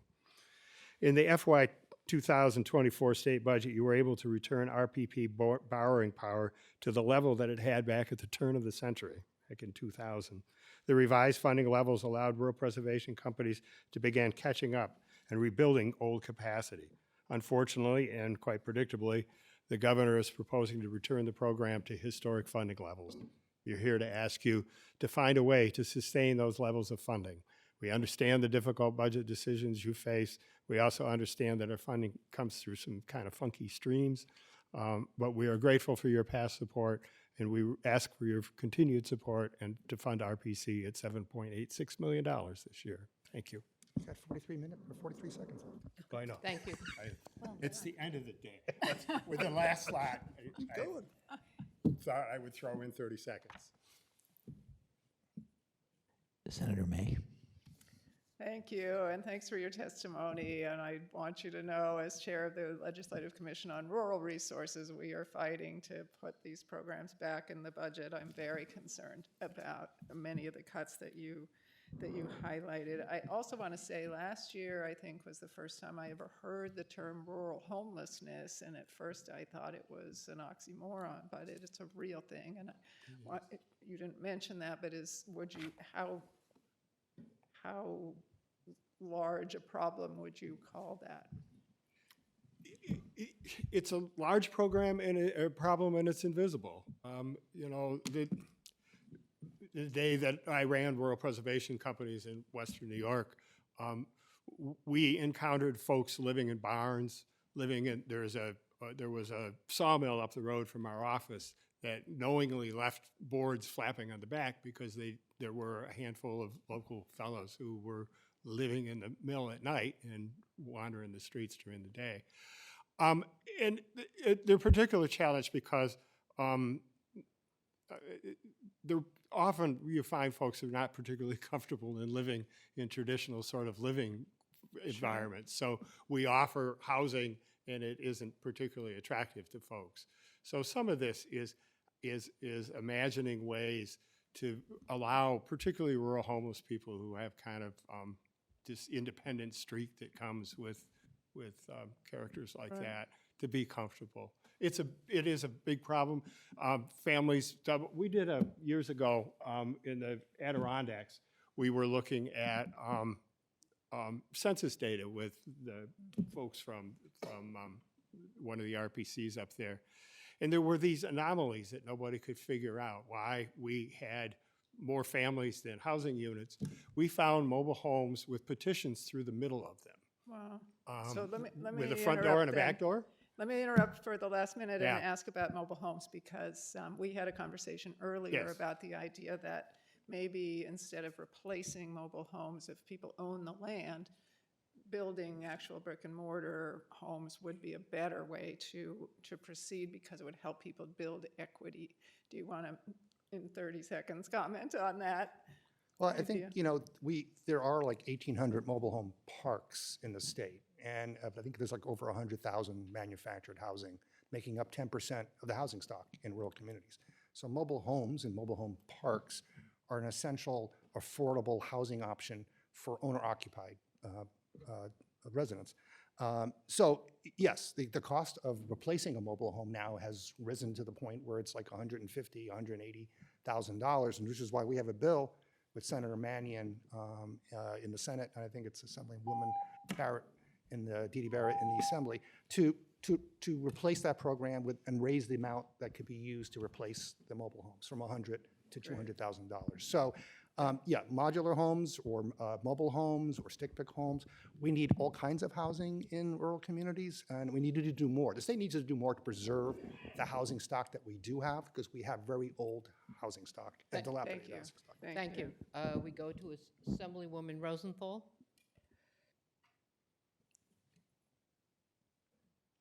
Thank you, and thanks for sticking around. I know a lot of what we talked about sounded like it centered on the city, New York City, but, as a city person, I have been educated by all of you over the past year, and really believe that you need many more resources. We can't forget about you. You're all struggling there to maintain your home in New York State and contribute to society, and we can't leave you in the lurch. So we're going to fight for more funding for all of you. And thank you. Thank you. Thank you. Thank you. So thank you to this panel for being here. So just before we conclude the housing hearing, I just want to thank my co-chair, Senator Liz Kruger, for all of the budget hearings, my co-chair today is for the housing hearing, Senator Kavanaugh, and our ranker on Ways and Means, Assemblyman Ra, and Senator O'Mara. So this concludes not only the housing hearing, budget hearing, but all of the budget hearings for the 24-25